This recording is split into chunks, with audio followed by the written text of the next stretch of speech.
ẹjọ́ máa bá wa ṣí ẹ àwọn sójà ti attack wa àwọn sójà ẹjọ́ ẹ máa ṣí ẹ ilé Chief Sunday Igboho àwọn sójà ti surround gbogbo ilé wọn yìnbọn gidi ni báyìí ẹjọ́ bá wa ṣí ẹ bá wa pass information yẹn fún gbogbo ọmọ káàárọ̀ oòjíire ẹjọ́ mi ò lè bọ́ta gan inú ilé ni mo ṣàwà báyìí please help me to share we are under attack now please let all the warrior be informed.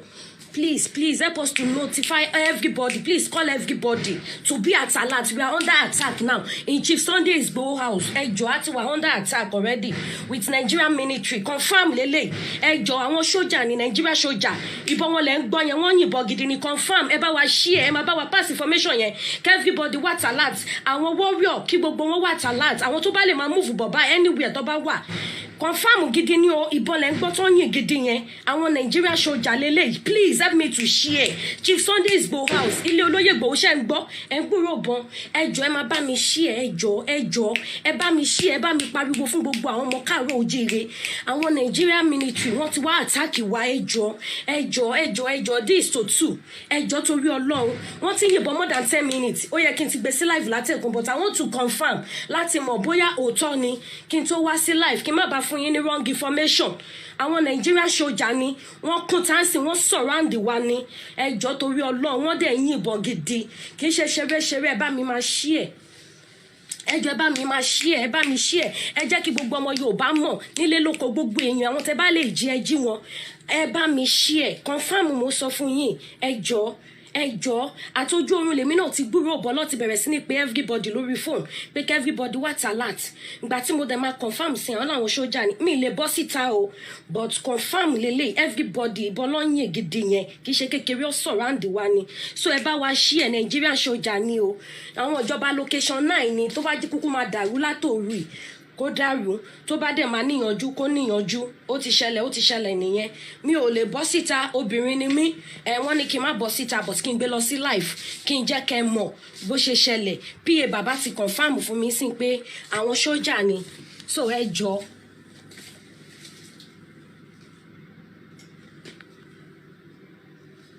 mi ò mọ bó ṣe pọ̀ tó o but wọ́n lọ ti surround wa pé àwọn sójà ni confam mo fún yín ẹ bá wa share ẹ bá wa jí gbogbo àwọn èèyàn kí wọ́n mọ̀.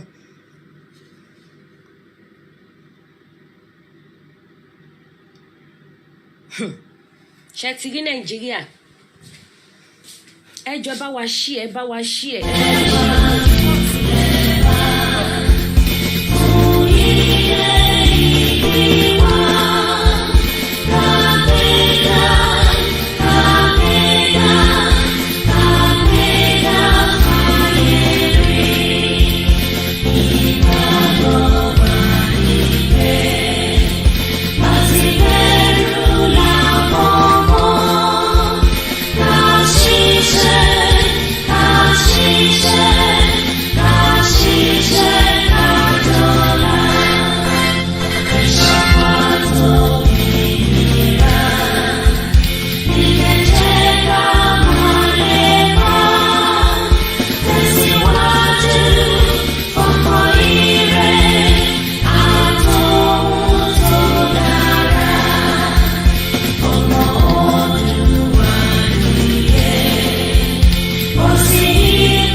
just been given.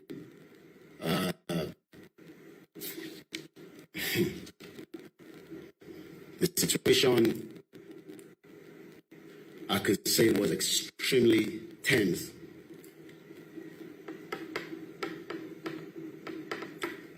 Let's continue to hear the feed from my reporter on the ground.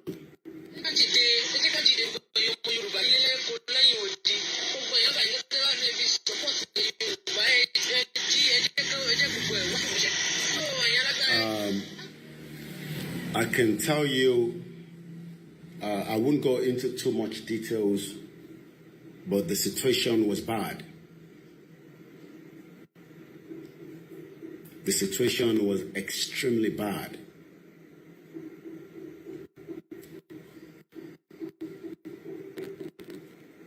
And say, watch us from the city. The news are not very good coming out. The call I just received from the source.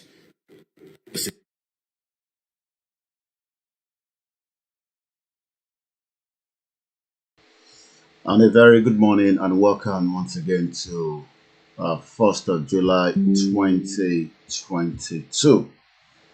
Mo kí gbogbo ọmọ káàárọ̀ oòjíire níbikíbi tí gbogbo wa bá ti ń darapọ̀ mọ́ wa ní òru èní.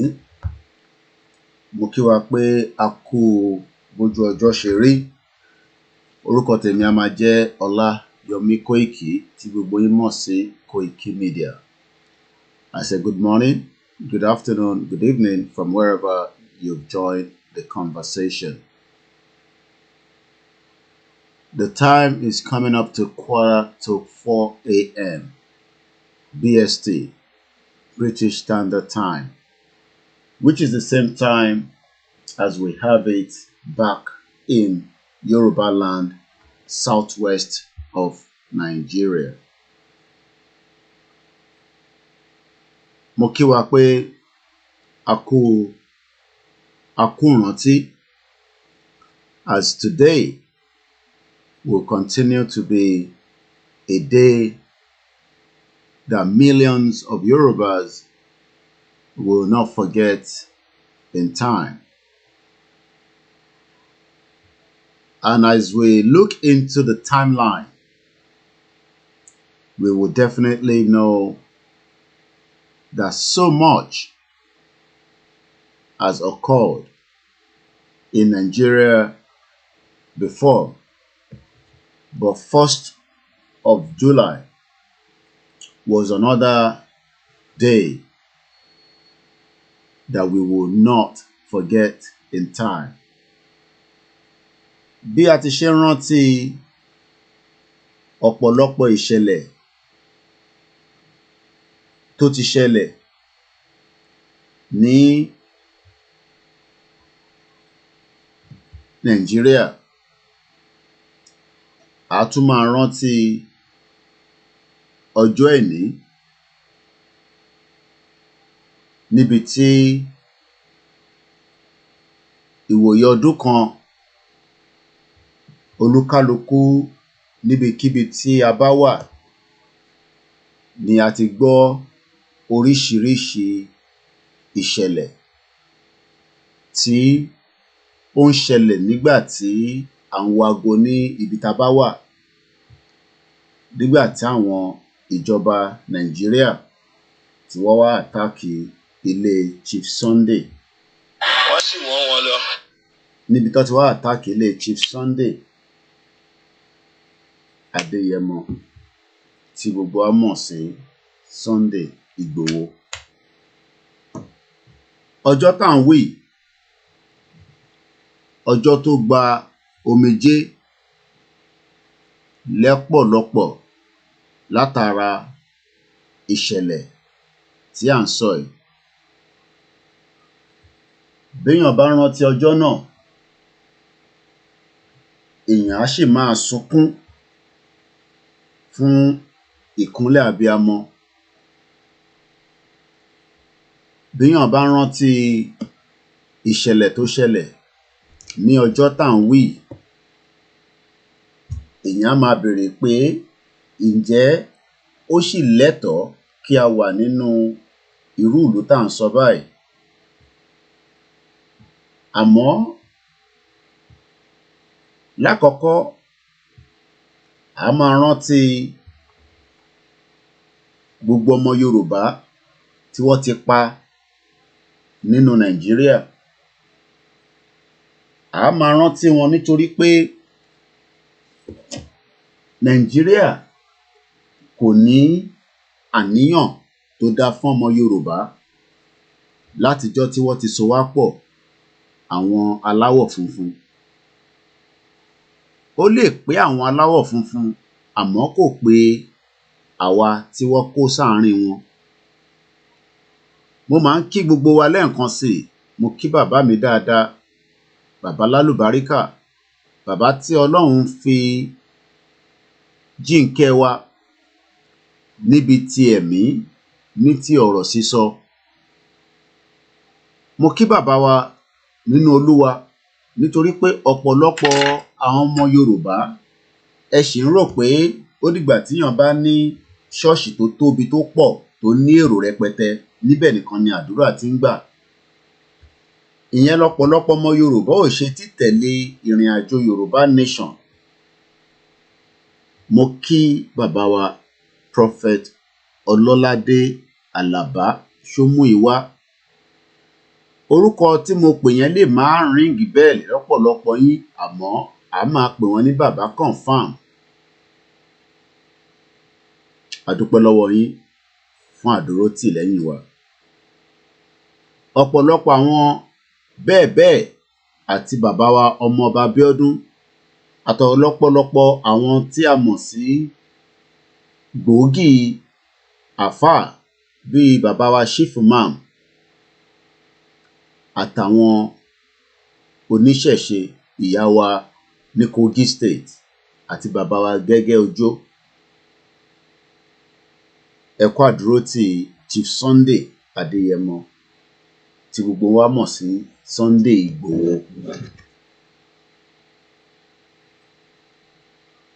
Ìwòye ọdún kan sẹ́yìn, ọ̀pọ̀lọpọ̀ mọ̀ bóyá Ìgbòho ti kú àbó wà láyé, àmọ́ a mọ̀ pé àwọn sójà wọnú ilé láti lọ fẹ́ pa á sínú ilé. Ọ̀pọ̀lọpọ̀ ọmọ Yorùbá wọ́n mọ̀ nípa bí wọ́n ṣe lọ sínú ilé bàbá wa Chief Sunday Ìgbòho. Ọ̀pọ̀lọpọ̀ ọba mọ̀ nípa ẹ̀ nítorí pé ìpàdé tí wọ́n ti ṣe kó tó ọjọ́ tá à ń wí yìí ni. Àmọ́ nígbà tí Ọlọ́run kúkú ti mọ bóun ṣe ń rin ìrìn àjò ẹ̀, ó gbé wọn síta bí ọmọ ọjọ́ mẹ́jọ, ìyẹn àwọn ìjọba Nàìjíríà látara ìyá wa Mọ́remí tí gbogbo wa mọ̀ sí Lady K. Bó bá jẹ́ pé Lady K ò bá lọ sí orí afẹ́fẹ́ láti tètè kéde síta pé inú ilé bàbá wa Ìgbòho ó wà under attack, ó ṣeéṣe ká má ní ìyanjú sí ọ̀rọ̀ tí à ń sọ yìí, nítorí pé ìjọba lè sọ pé òun kọ́ lòun lọ síbẹ̀. Àmọ́ nígbà tí evidence ti wà pé ìjọba débẹ̀, wọ́n dẹ̀ pààyàn síbẹ̀, wọ́n gbé òkú lọ, ó difficult fún ìjọba láti padà láti sọ fún wa pé àwọn ò mọ̀ nípa ẹ̀. Ẹ jẹ́ á gbọ́ èyí tí Lady K tó gbé jáde níjọ́ tá à ń sọ yìí. Kásì yóò dìgbà tí bá tó get to the root. Wọ́n ní kí n má bọ́ sábọ̀ kí n gbé lọ sí live. Kí n jẹ́ káwọn ọmọ Yorùbá kí wọ́n mọ̀ nǹkan tó ń ṣẹlẹ̀. Ó ń ṣẹlẹ̀ lọ́wọ́lọ́wọ́ báyìí, kì í ṣe ṣeré o. Gbogbo létí bọ́ta wọ́n ti fèsì wọn, but mi mọ ìyàwó sójà tó jẹ́ o. Mi mọ bó ṣe pọ̀ tó o. Àwọn wọ́n sọ fún mi pé àwọn sójà ni wọ́n dẹ̀ ti surround wa. So wọ́n release gidi ni tí ò ṣe ṣeré. Ẹ jọ̀ọ́ ẹ bá mi share, ẹ bá mi share, ẹ bá mi share ẹ jọ̀ọ́. Ẹ jẹ́ kí gbogbo àwọn èèyàn mọ̀ pàtí wà under attack nílé Chief Sunday Igboho. Lẹ́ẹ̀kan sí ohùn ìyá wa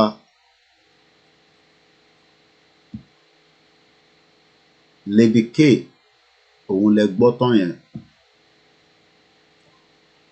Lẹ́ẹ̀kan sí mo kí bàbá confam nílùú Èkó. Mo rí pé ẹ ti darapọ̀ mọ́ wa. Ẹ kú àdúrótì bàbá wa Chief Sunday. Kódà béèyàn bá rántí ọjọ́ náà, èèyàn á máa béèrè pé ǹjẹ́ ó sì nídìí pé ká sì padà wà nínú ìlú tá à ń pè ní Nàìjíríà. Mo kí gbogbo ẹ̀yin tí ẹ ti darapọ̀ mọ́ wa, mo kí ìyá tó bí mi lọ́mọ. Mo ṣẹ̀ láǹfààní àti bá wọn sọ̀rọ̀ torí nígbà tí mo jí wọ́n ti send message pé ṣé mo máa jáde lóru àná, but èmi ti tètè sùn láti bí aago 9 àná ni mo ti sùn kí ara lè tò náà ni. But ibi tíyàn bá sùn tó jí nírú ọjọ́ ìní, kódà bóorun bá tẹ̀ fi padà wá tíyàn rántí pé òkú méjì níjọba wọ́ lọ nínú ilé bàbá wa Chief Sunday Igboho, èèyàn á lè fẹ́ sọ pé àsìkò oorun kọ́ la wà yìí. A máa ń ṣe ìrántí nì fún àwọn tó kú àtàwa tá kù. Nínú ìṣẹ̀lẹ̀ tó ṣẹlẹ̀ náà tí ọmọ Yorùbá sì tún sọ pé ká wá lọ dìbò fọ́mọ Yorùbá àbí ọmọ Ìgbò àbí ọmọ Haúsá.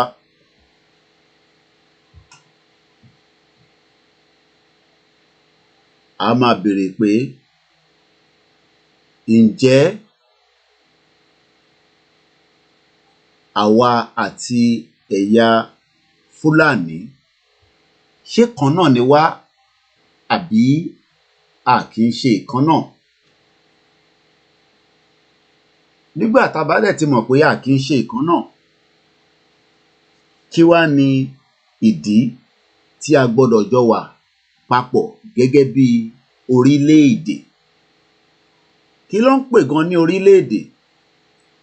Orílẹ̀-èdè sọ pé níbi tí ẹ̀yà, èdè, ìṣesí tó jọra wọn. Bí a bá wà ní orílẹ̀-èdè tírú ìjọba orílẹ̀-èdè bá sọ pé àwọn fẹ́ lọ mú irú bàbá wa Chief Sunday Igboho wá lọ lójúmọmọ, wá lọ nígbà tí èèyàn bá jí sí àsìkò, kò ń ṣe èyí tí wọ́n máa lọ ní òru gẹ́gẹ́ bí orílẹ̀-èdè Nàìjíríà láti fi lọ ṣe ikú pa sínú ilé. Irú àwọn ìjọba tí à ń sọ pé a máa ṣe nígbà tá a bá débi tá à ń lọ nìyẹn. Even tó bá fẹ́ jẹ́ pé ìjọba ilẹ̀ Yorùbá bá ní ìdí kan àbí ìdí kejì pé àwọn fẹ́ yọjú sí ọ̀dọ̀ Chief Sunday Igboho. Àmọ́ nígbà tó jẹ́ pé ìlú tí a wà nísìn lọ́wọ́lọ́wọ́ tí à ń pè ní Nàìjíríà kò kún ṣe orílẹ̀-èdè ti Yorùbá, orílẹ̀-èdè ti Fúlàní ni. So wọ́n ní agbára, wọ́n ní ẹ̀tọ́ láti wọlé ṣekú fún ẹni tó bá wù wọ́n láti pa, téèyàn kan ò dẹ̀ ní béèrè pé báwo ló ṣe jẹ́. Òun ni agbára tí wọ́n ń lò lọ́wọ́lọ́wọ́ lórí gbogbo wa. Ìdí tí a ṣe ń sọ pé a kì í ṣe ẹ̀yà kan náà, a kì í ṣe èdè kan náà. Ẹ jẹ́ kó olúkálukú dá dúró gẹ́gẹ́ bí orílẹ̀-èdè tiẹ̀. A dẹ̀ máa sọ fún àwọn tó wà nílé ní gbogbo ìgbà pé in tó bá mú ìjọba Fúlàní láti pa Délé Gíwá ní 1986, in tó bá mú ìjọba Fúlàní láti pa Tolúlọpẹ́ Arótilẹ̀, in tó bá mú ìjọba Fúlàní láti pa bàbá wa olóògbé Chief MKO Abíọ́lá, in tó bá mú Fúlàní láti pa Bámiṣé, in tó bá mú Fúlàní láti pa àwọn ìyá wa Ṣínírè nílẹ̀ Ìgbò, in tó bá mú àwọn Fúlàní láti pa Dókítà Chinelo, in tó bá mú Fúlàní láti pa Jùmọ̀kẹ́ Oyèlékè, in tó bá mú Fúlàní láti pa ìyá wa Fúnmiláyọ̀ Ransome Kuti, in tó bá mú Fúlàní láti pa gbogbo àwọn ọmọ EndSARS.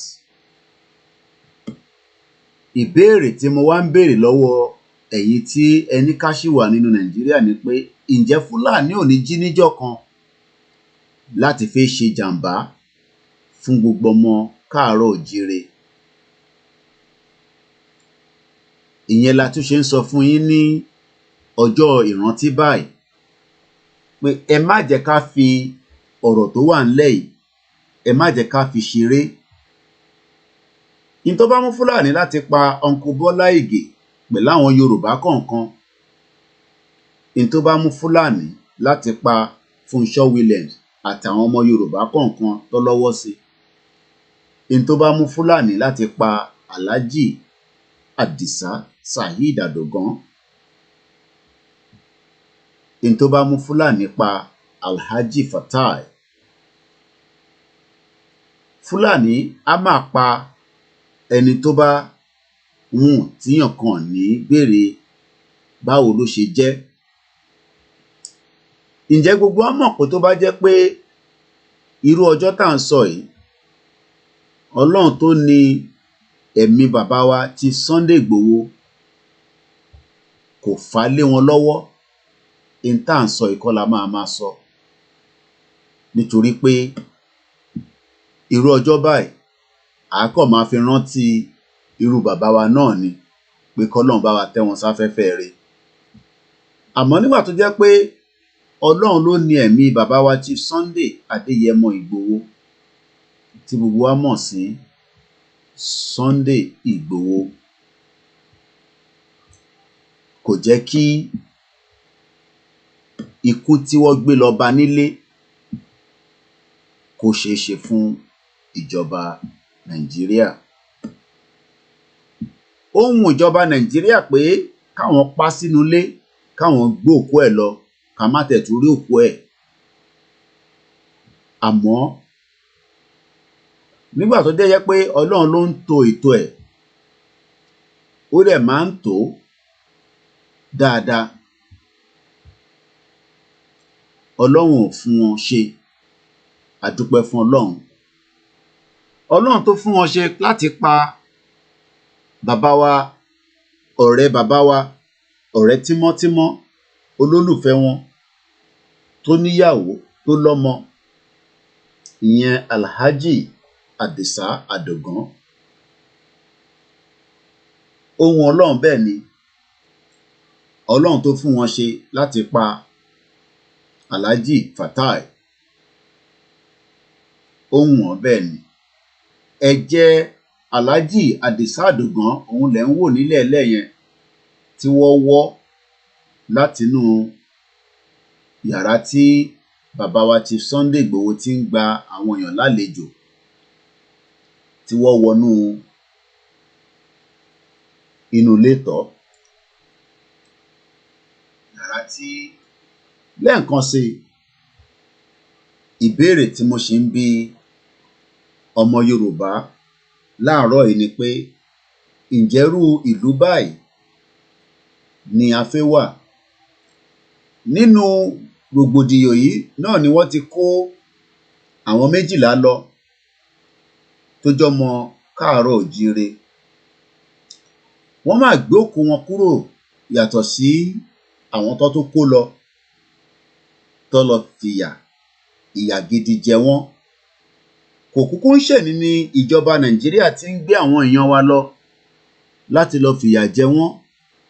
Ìyà yẹn náà lọ fi jẹ bàbá wa olóògbé Fẹlá Aníkúlápó Kútì títí tó fi di olóògbé. Ìyà yẹn náà mà lọ ń fi àwọn ọmọ Nàìjíríà jẹ directly àbí indirectly.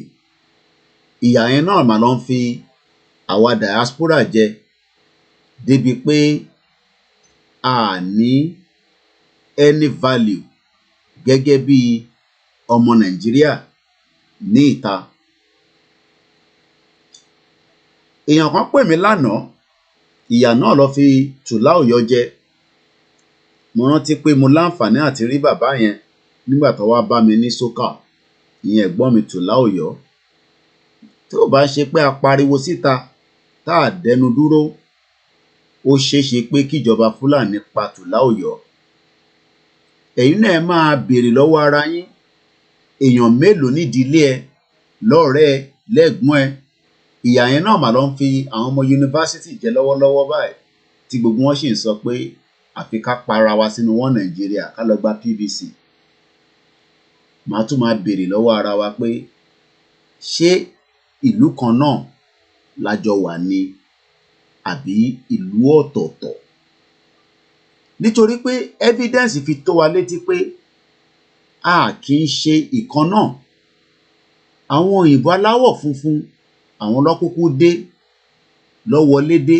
lọ́wọlé tọ̀ wá, lọ́ dà wá papọ̀ tí wọ́n fi ń pè ní Nàìjíríà ní ọjọ́ ẹ̀ní. Bàbá wa sọ pé a ṣe mọ́, a fẹ́ wà pẹ̀lú ìlú tí kò ní ìfẹ́ sí àwọn ẹ̀yà kan.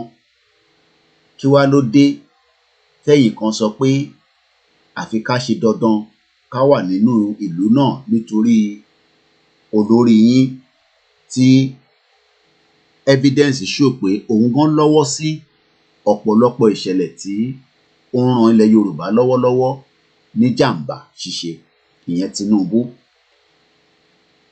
Tinubu ò lè sọ pé wọn mọ̀ nípa ilé Chief Sunday Igboho tí wọ́n wá attack. Tó bá sọ pé wọn mọ̀ nípa ẹ̀, ẹni Kóìkì sọ pé kó wá búra nídìí Ògún, nítorí pé Tinubu mọ̀ nípa ìṣẹ̀lẹ̀ tó ṣẹlẹ̀ ní July 1st. Mo rò pé gbọ́rọ̀ ìlẹ́nu mi rí, àfi bí ìkọ̀kan máa gbọ́ lénìí, mo máa fi gbogbo ẹnu sọ ní wákàtí pé ẹni tí ẹ̀yin ń pè léèyàn pé kó wá jẹ gàba gẹ́gẹ́ bí ìjọba mùjẹmùjẹ, òun náà mọ̀, ó fún wọn ní àṣẹ pé kó lọ pa Ìgbòho sílé, pé tó bá kúkú ti pa Ìgbòho sílé, kékeré ni ti bàbá Akíntóyè àti àwọn ẹmẹ̀wà tó wà lábẹ́ wọn. Nígbà tó bá ti pa ẹni tó jẹ́ bí olórí wọn, tó jákọ̀gun wọn, tó jẹ́ni tí ó ń kì wọ́n láyà, nítorí pé Tinubu mọ Ìgbòho dáadáa. Mo dẹ̀ rántí pé nígbà tí mo wà pẹ̀lú bàbá wa ti Sunday Adéyẹmọ Ìgbòho ní sókà, àìmọye ìgbà ni Tinubu ń gbìyànjú láti fa ojú ẹ̀ mọ́ra. Àmọ́ nígbà tí wọ́n rí pé wọn ò lè fa ojú ẹ̀ mọ́ra gẹ́gẹ́ bí wọ́n ṣe fẹ́, nítorí pé òun ti láníyàn pé òun á wá ṣe kíni, òun á wá di pírẹsidẹ́ǹtì Nàìjíríà. Ó dẹ̀ mọ̀ pé èèyàn kan tí ó lè dá ọ̀nà yẹn dúró, òun ni Ìgbòho. Kò ń ṣe pé Ìgbòho nìkan ni alágbára tó ń bẹ nínú Nàìjíríà gẹ́gẹ́ bí àwọn tí a mọ̀. Ọ̀pọ̀ lọ́pọ̀lọpọ̀ tí Ọlọ́run fún ní àwọn agbára bẹ́ẹ̀. Ọlọ́run ló fún wọn ní o, kò ń ṣe ọmọ ẹ̀dá ádámọ̀. Àmọ́ Tinubu mọ̀ pé bóun bá lè mú Ìgbòho kúrò lọ́nà, ó máa jẹ́ kí iṣẹ́ tóun fẹ́ ṣe kó tètè yá.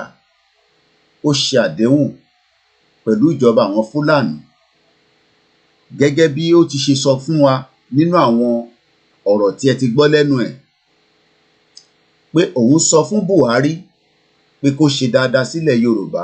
Gbogbo yẹn irọ́ ló pa. Òun gangan ló ń bẹ nínú ọ̀pọ̀lọpọ̀ jàǹbá tó ń ṣẹlẹ̀ nílẹ̀ Yorùbá tọ́pọ̀lọpọ̀ ọmọ Yorùbá ò mọ̀ lénìí. Ìyẹn ẹni tẹ́ ń pè ní Tinubu. Ọ̀pọ̀lọpọ̀ jàǹbá ìṣẹ̀lẹ̀ tí ẹ̀ ń face lọ́wọ́lọ́wọ́ nílẹ̀ Yorùbá kò sí tí kò ṣẹ̀yìn Tinubu. Àmọ́ nígbà tí ó jẹ́ pé Ọlọ́run ọba ló ní ẹ̀mí, kò ń ṣe Tinubu ló ní ẹ̀mí ti Sunday Igboho, kò dẹ̀ ń ṣe ìjọba Fúlàní. Ọ̀pọ̀lọpọ̀ yín rò pé Buhari ni ó ń ṣe ìjọba lọ́wọ́lọ́wọ́. Èmi á máa sọ fún yín pé ìjọba tó ń lọ lọ́wọ́ tẹ́ ń rí ní Nàìjíríà kò sí lọ́wọ́ Buhari mọ́, bóyá èyí tó ti kú tàbí èyí tó wà láyé. Agbára yẹn ó ń bọ̀ láti Sokoto lọ́dọ̀ Sultan of Sokoto. Ìbéèrè tó yẹ ká wá máa bira wa ni pé ǹjẹ́ bí a ṣe máa bá lọ leléyìí tí wọ́n fi máa ṣe jàǹbá tó jù báyìí lọ nílẹ̀ Yorùbá? Ẹ má jẹ́ kí a dákẹ́, ẹ̀yin tó yẹ kí ẹ dá sí ọ̀rọ̀ tó wà nílẹ̀ yìí. Tí a bá dákẹ́ ju bó ṣe yẹ lọ, jàǹbá tó sì fi ṣe ó pọ̀ lọ́pọ̀lọpọ̀. Aago mẹ́rin ó kọjá, aago mẹ́rin ló ṣẹ̀ kọjá wákàtí mẹ́sàn-án lọ́dọ̀ tiwa níbí. Mo rántí pé ní July 1st yẹn, mo wà lára àwọn tó rí bàbá wa ti Sunday Igboho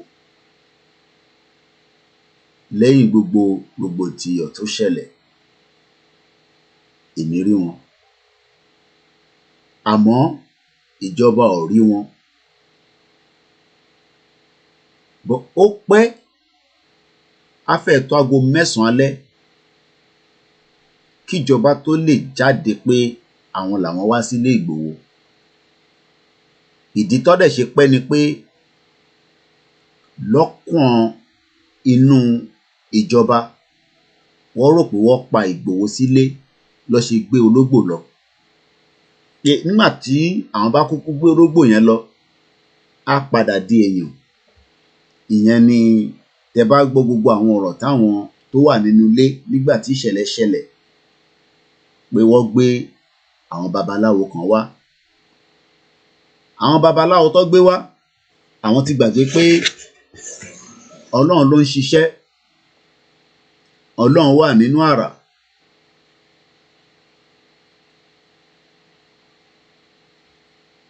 Wọ́n ò mọ̀ pé gbígbé àwọn wá tó ń gbé wọn bọ̀, Ọlọ́run sì máa dá ẹ̀mí Ìgbòho fún wa. Ọlọ́run á dẹ̀ túbọ̀ bá wa dá ẹ̀mí bàbá wa ti Sunday Igboho. A máa rí wọn bá ní gbogbo ìgbà. Gbogbo ibikíbi tí wọ́n bá ti ń sá pé kí ẹ̀mí ẹ̀ lè kúrò lára ẹ̀. Èèyàn ló ń sá ni, àǹjọ̀nú ló ń lò ni, àfáà ló ń lò ni, babaláwo ló ń lò ni, kìrìsìtẹ́nì ló ń lò ni. Gbogbo ẹnikẹ́ni níbi tí ẹ bá ti ń jókòó, níjókòó kọ̀kọ̀ gbangba tí ó wà lẹ́mìí yín pé ẹ tẹ èrò débẹ̀ pé kọ́lọ́run pa, àwa náà sọ fún Ọlọ́run ọba pé kọ́lọ́run yọ ẹ̀mí kúrò lára yín. Lẹ́ẹ̀kan sí, àǹjọ̀nú ni, iwin ni, àwọn olórìṣà ni, babaláwo ni, àfáà ni, kìrìsìtẹ́nì ni.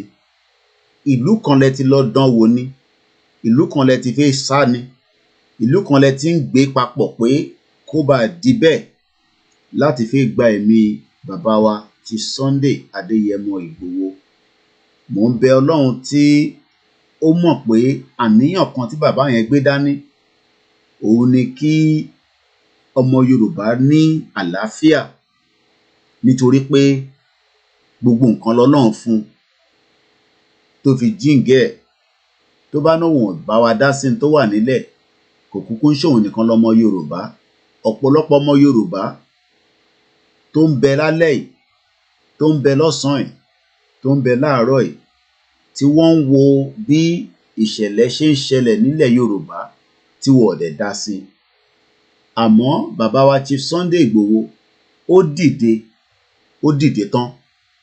Èyí tí mo rí ni kò ń ṣe tó sọ fún mi. Ó wà lára tí mo ṣe lọ́lé kémi náà lè wà pẹ̀lú ẹ̀.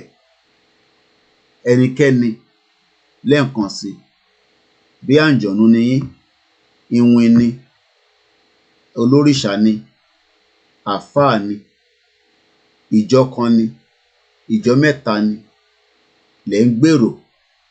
Ẹ tẹ̀ gbèrò yẹn péré pé kí wọ́n pa kọ́lọ́run wọlé ọjọ́ ìní tó yẹ pé àníyàn kan ló ń lò sí orílẹ̀-èdè ilẹ̀ Yorùbá. Kọ́lọ́run bá wa mọ́ ẹ̀yin náà máa tètè lọ. Lẹ́ẹ̀kan sí ẹ jẹ́ ká tún wo àwòrán tí ìyá wa Mọ́remí tó fi rán wa létí ọjọ́ burúkú tí lọ́kànjọba àwọn ti pa Ìgbòho. Mi mọ bó ṣe pọ̀ tó o, mi mọ bó ṣe pọ̀ tó o, mo là fún yín o. Mi mọ báwọn sójà yẹn ṣe pọ̀ tó o. Ṣé ẹ gbọ́ wọ́n yìn gidi ni, ṣé ẹ gbọ́ gidi ni. Gidi ni ẹgbẹ́ bá mi ṣí ẹ̀, bẹ́ẹ̀ gbé lọ YouTube, bẹ́ẹ̀ gbé lọ everywhere kí gbogbo èèyàn tètè mọ̀. Àwọn tó sùn kọ́ jí. Ẹgbẹ́ máa bá wa ṣí ẹ, bá mi ṣí ẹ, bá mi ṣí ẹ. Àti wà wọ́n dà tà nílé Chief Sunday Igboho.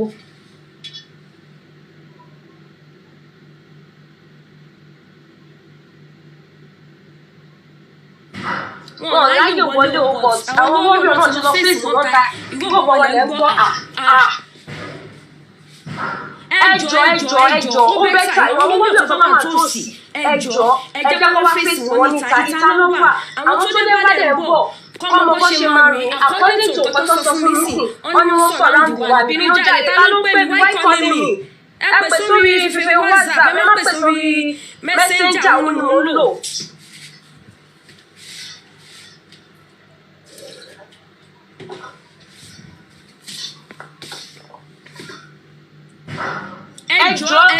ẹjọ́ ẹ bá wa ké sí gbogbo àwọn wọ́ọ̀rọ̀ wa.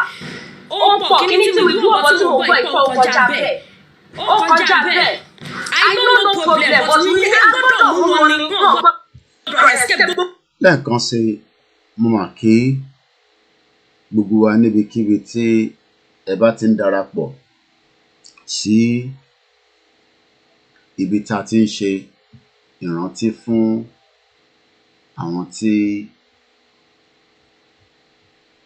wọ́n kú àtàwọn tó ṣì kù.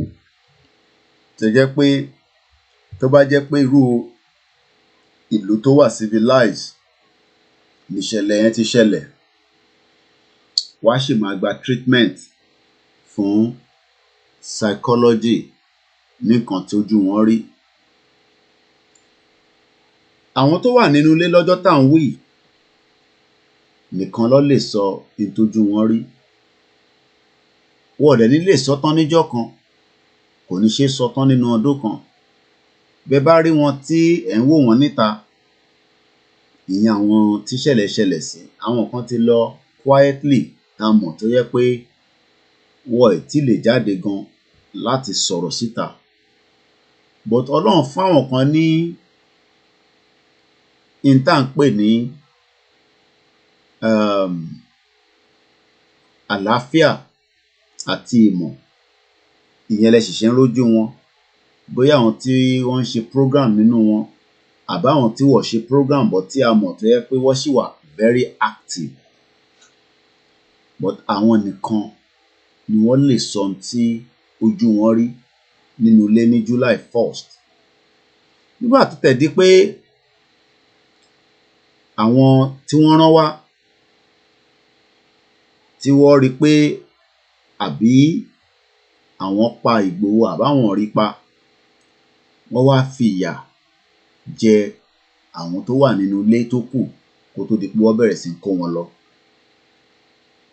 Ọlọ́run bá wa ṣọ́ àwọn kan nínú ilé ń bẹ̀ náà tó wà nínú ilé àmọ́ wọ́n dénú yàrá tó wà. Ọlọ́run bá wa ṣọ́ àwọn kan bẹ́ẹ̀ torí pé bóyá casualty yẹn kò bá pọ̀ ju bó ṣe yẹ lọ. Àwọn kan ní torí Ìgbòho náà ń bọ̀ l'Ékòó ní July 3rd òun ni wọ́n ṣe fi wá pa sílé. Oríṣiríṣi nǹkan ni olúkálukú ń sọ. Àwọn kan ní tí Ìgbòho gan ti pọ̀ jù, ṣóun nìkan ni ó wà nínú Nàìjíríà ni tó ń da ìlú rú. Bàbá wo láti ọdún kan sí wákàtí, ẹ jẹ́ ká máa béèrè lọ́wọ́ ara wa pé ǹjẹ́ àlàáfíà wà nínú Nàìjíríà láti ọdún kan sí wákàtí tí wọ́n ti wá fẹ́ ṣe jàǹbá sílé bàbá wa Chief Sunday Ìgbòho láti pa sílé? Ǹjẹ́ àlàáfíà tẹ́ wà rárá? Ǹjẹ́ Nàìjíríà látọdún kan sísìn, ǹjẹ́ ó nísinmi rárá? Ṣé Ìgbòho náà ló wá ń da Nàìjíríà rú látọdún kan báyìí? Ǹjẹ́ gbogbo àwọn tí wọ́n ń jí gbé, tó ń pa, tó ń gbowó lọ́wọ́ wọn, ṣé Ìgbòho náà ló ń da Nàìjíríà rú? Fún ẹ̀yin ọmọ Yorùbá tí ẹ̀ ń fẹnu yín wa rough, ṣé Yorùbá náà ẹ̀ rí pé Fúlàní tí à ń pariwo lójoojúmọ́, àwọn apààyàn bó ṣe ń jí yín gbé ní Èkìtì, ló ń gba ransom ní Kwara, ló ń kidnap ní Kogi, ló ń pa yín ní Lagos State, ní Ogun State wọ́n wọnú church, wọ́n bọ́mọ kéékèèké sùn ní live nínú church, ní Ọ̀ṣun State ẹ̀yin náà fẹ́ ṣe election, Fúlàní yí yín ká. Ẹ̀yin tẹ́ ṣe election lẹ́kìtì, láàrin ẹ̀ ní Fúlàní jí yín gbé, lẹ́ ń san 1.5, 4.5 nínú kòsíkòsí tẹ́ ẹ̀ ní. Ẹ̀yin tí Fúlàní ò tí jí gbé, ǹjẹ́ orí oúnjẹ jẹ? Ǹjẹ́ orí iná lò? Ǹjẹ́ orí basic amenities? Ẹ̀yin tí Fúlàní ò jí gbé, ìwọ náà máa béèrè pé ǹjẹ́ o ní owó ní account tó wà lápò ẹ̀? Ìwọ tí Fúlàní ò jí gbé, ǹjẹ́ ìwọ náà máa béèrè lọ́wọ́ ara ẹ pé ǹjẹ́ o lè lọ sílé láti lọ mójútó ilé? Mo máa kí gbogbo ẹ̀yin tí ẹ̀ ń darapọ̀ mọ́ wa. Lára àwọn tí ẹ̀ ń dárúkọ, ìyá wa Stella, lára àwọn tí wọ́n sì ń go through a lot of psychological part of in tó ṣẹlẹ̀ sí wọn. Kò ń ṣe gbogbo wọn ló máa fẹ́ padà wá sórí screen. Ìyẹn lẹ gbọ́dọ̀ ṣe máa ṣe ìdúpẹ́ fún àwọn tí wọ́n tún padà, bí irú Omíyalé àti ìyá wa Lady K, tó jẹ́ àwọn mídíà wa gbòógì méjì tó wà nínú ilé tí ìṣẹ̀lẹ̀ yẹn ṣẹlẹ̀ sí. Àwọn kan ń ṣe mídíà lóòótọ́, àmọ́ wọ́n sì wà very active tí a mọ̀ lẹ́yìn. Àwọn kan dẹ̀ ti lọ very quiet nítorí pé ẹni tó bá wà nínú ilé tó gbé lọ fún bí oṣù mélòó níbi tí wọ́n kó wọn papọ̀ pẹ̀lú àwọn ẹ̀yà míì, tó jẹ́ pé nínú tọ́ílẹ̀tì lẹ́gbẹ̀ẹ́ náà ló ti máa jẹun láàárọ̀, ló ti ń jẹun lọ́sàn-án, ló ti ń jẹun lálẹ́, láwọn tí DSS kó lọ. Ẹ mọ̀ pé ìṣẹ̀lẹ̀ yẹn tá à ń sọ yìí, ó dùn sọ fáwa tá jókòó tá à ń gbọ́, ó dùn sọ fáwa tá à ń sọ, but àwọn tó kó lọ, àwọn nìkan ló mọ tójú wọn rí. Bàbá wa Alhaji Adisa Adogan Saheed, ẹni tí mo mọ̀ tán, ẹni tí mo rí dáadáa gẹ́gẹ́ bí èèyàn dáadáa nígbà tí mo wà lọ́dọ̀ bàbá wa Ìgbòho. Ó mà nífẹ̀ẹ́ Ìgbòho. Lára àwọn ìfẹ́ tó ní náà, ilé ẹ̀ ló yẹ kó máa lọ kó tó gba sókà kọjá pé mo ò lè máa lọ́lé kí n má yà lọ́dọ̀ ọ̀gá mi láti lọ kí. Àṣé èyí tó máa ṣẹlẹ̀ sí Ọlọ́run ọba ló ní, ló mọ̀, kó tó di pé wọ́n wọlé. Akọni èèyàn gidi ni. fẹ́ni tó bá mọ̀ dáadáa, kò síbi tí ẹ bá lọ tí bàbá wa Ìgbòho ń lọ tí ẹ ní rí bàbá wa Adogan tó máa tẹ̀lé. Kódà tí bàbá wa Ìgbòho nígbà tèmi wà níbẹ̀, bàbá ní ẹ má ṣe wàhálà níbi ìrìn àjò tá a fẹ́ rìn yìí, bàbá máa fi lọ, á gbé mọ́tò míì, á tẹ̀lé wa lẹ́yìn. Kò síbi tí Ìgbòho ń lọ tí mo fi wà níbẹ̀ ní bí oṣù 6 tí Alhaji Adisa Adogan tó tẹ̀lé wa lẹ́yìn. Nígbà míì a jọ máa ṣe eré ipá nínú mọ́tò torí èmi á jókòó tì wọ́n lẹ́yìn. A máa jọ ṣeré ipá. Ìyẹn á mọ̀ pé ẹni tí Ọlọ́run fún ní ìmọ̀, k'Ọlọ́run ọba kó bá wa dúró ti ìyàwó wọn, k'Ọlọ́run ọba kó bá wa dúró ti àwọn ọmọ tó fi sílẹ̀. Bí ẹ bá ṣì ń nawọ́ sí àwọn tó jẹ́ èèyàn wọn, kó máa pọ̀ jù. Àmọ́ èmi mọ̀ pé n tó máa jẹ́ nǹkan gbòógì ni a máa ṣe fáwọn ìyàwó àti àwọn ọmọ wọn nígbà tí gbogbo nǹkan tí à ń fẹ́ lórí ìrìn àjò yìí tó bá tẹ̀ wá lọ́wọ́ tán, tí a ti gbà á lọ́wọ́, but ká kàn take control, òun ló kù. Ẹni bá wá sọ pé Nàìjíríà la máa ṣe, ẹ sọ fún wọn pé tó bá tẹ̀ jẹ́ pé lórí ikú ti Adogan àti Alhaji, kàkà ká ṣe Nàìjíríà ní next year, a fi tó kù sílẹ̀ sọ́wọ́ Ọlọ́run. Torí pé èmi mọ̀ pé gbogbo ìgbà tí bá jókòó, n tí bá fẹ́ sọ, òun ni ẹ̀yin alábòdè kan fẹ́ gbọ́, lẹ fẹ́ mú lọ. But èmi á máa sọ pé èmi kọ́ ni máa sọ ohun tó máa ṣẹlẹ̀ ní July tàbí ní next year. Ẹ jẹ́ á fi yẹn sílẹ̀ sọ́wọ́ Ọlọ́run. But ìwọ tó ṣì jọmọ Yorùbá, tó ṣì la etí tó jẹ́ pé o gbọ́ èdè Yorùbá, bóyá o gbé láàárín wa ni tó tẹ̀ ń ṣọmọ Yorùbá, but ọmọ tó bí tó jọmọ Yorùbá, òun ni mò ń bá sọ̀rọ̀. Ǹjẹ́ o rò pé Nàìjíríà ìlú tó máa yẹ òun ló ti wà nínú ẹ̀, ìlú tó máa gbógo fún ẹ? Ǹjẹ́ o rò pé Nàìjíríà ìlú kan tó máa fún ẹ ní ìsinmi? Bó ṣe fún àwa tá wà níta nísinmi, torí pé àwa tá wà níta a nísinmi nítorí ẹ̀yin tẹ́ wà nílé. Kò sí ìgbà tẹ́ bá pè wá, ẹ rí nǹkan sọ tó máa bà wá nú jẹ́. Kò sí ìdùnnú kankan tó ń jáde wá láti ibẹ̀ yẹn tẹ́ ń fún àwọn tó wà nílé. Kódà bẹ́ bá fẹ́ sọ ìró ìdùnnú fún wa pé ẹ bímọ, a ti mọ̀ kó tútù di responsibility wa láti fowó ránṣẹ́ sí yín láti fi ṣe ìkómọ. Kò sí ìbànújẹ́ kan tó jẹ́ pé gbogbo ìbànújẹ́ yẹn inú Nàìjíríà ló wà lọ́wọ́lọ́wọ́ nísìn. Ìyẹn la ṣe ń sọ fún yín pé ṣé ẹ fẹ́ kí a dá dúró ni? Ẹ fẹ́ kẹ́ wà nínú ìbànújẹ́? Torí pé inú ìbànújẹ́ ni ìlú Nàìjíríà. Bàbá wo ọdún kan sí wákàtí, ẹ rí i pé ìbànújẹ́ yẹn kò tíì kúrò. Sójà 30 òun ni wọ́n pa ní Shiroro ní Niger State níjọ́ Wednesday. Wọ́n jí àwọn Chinese lọ, wọ́n pa civilians.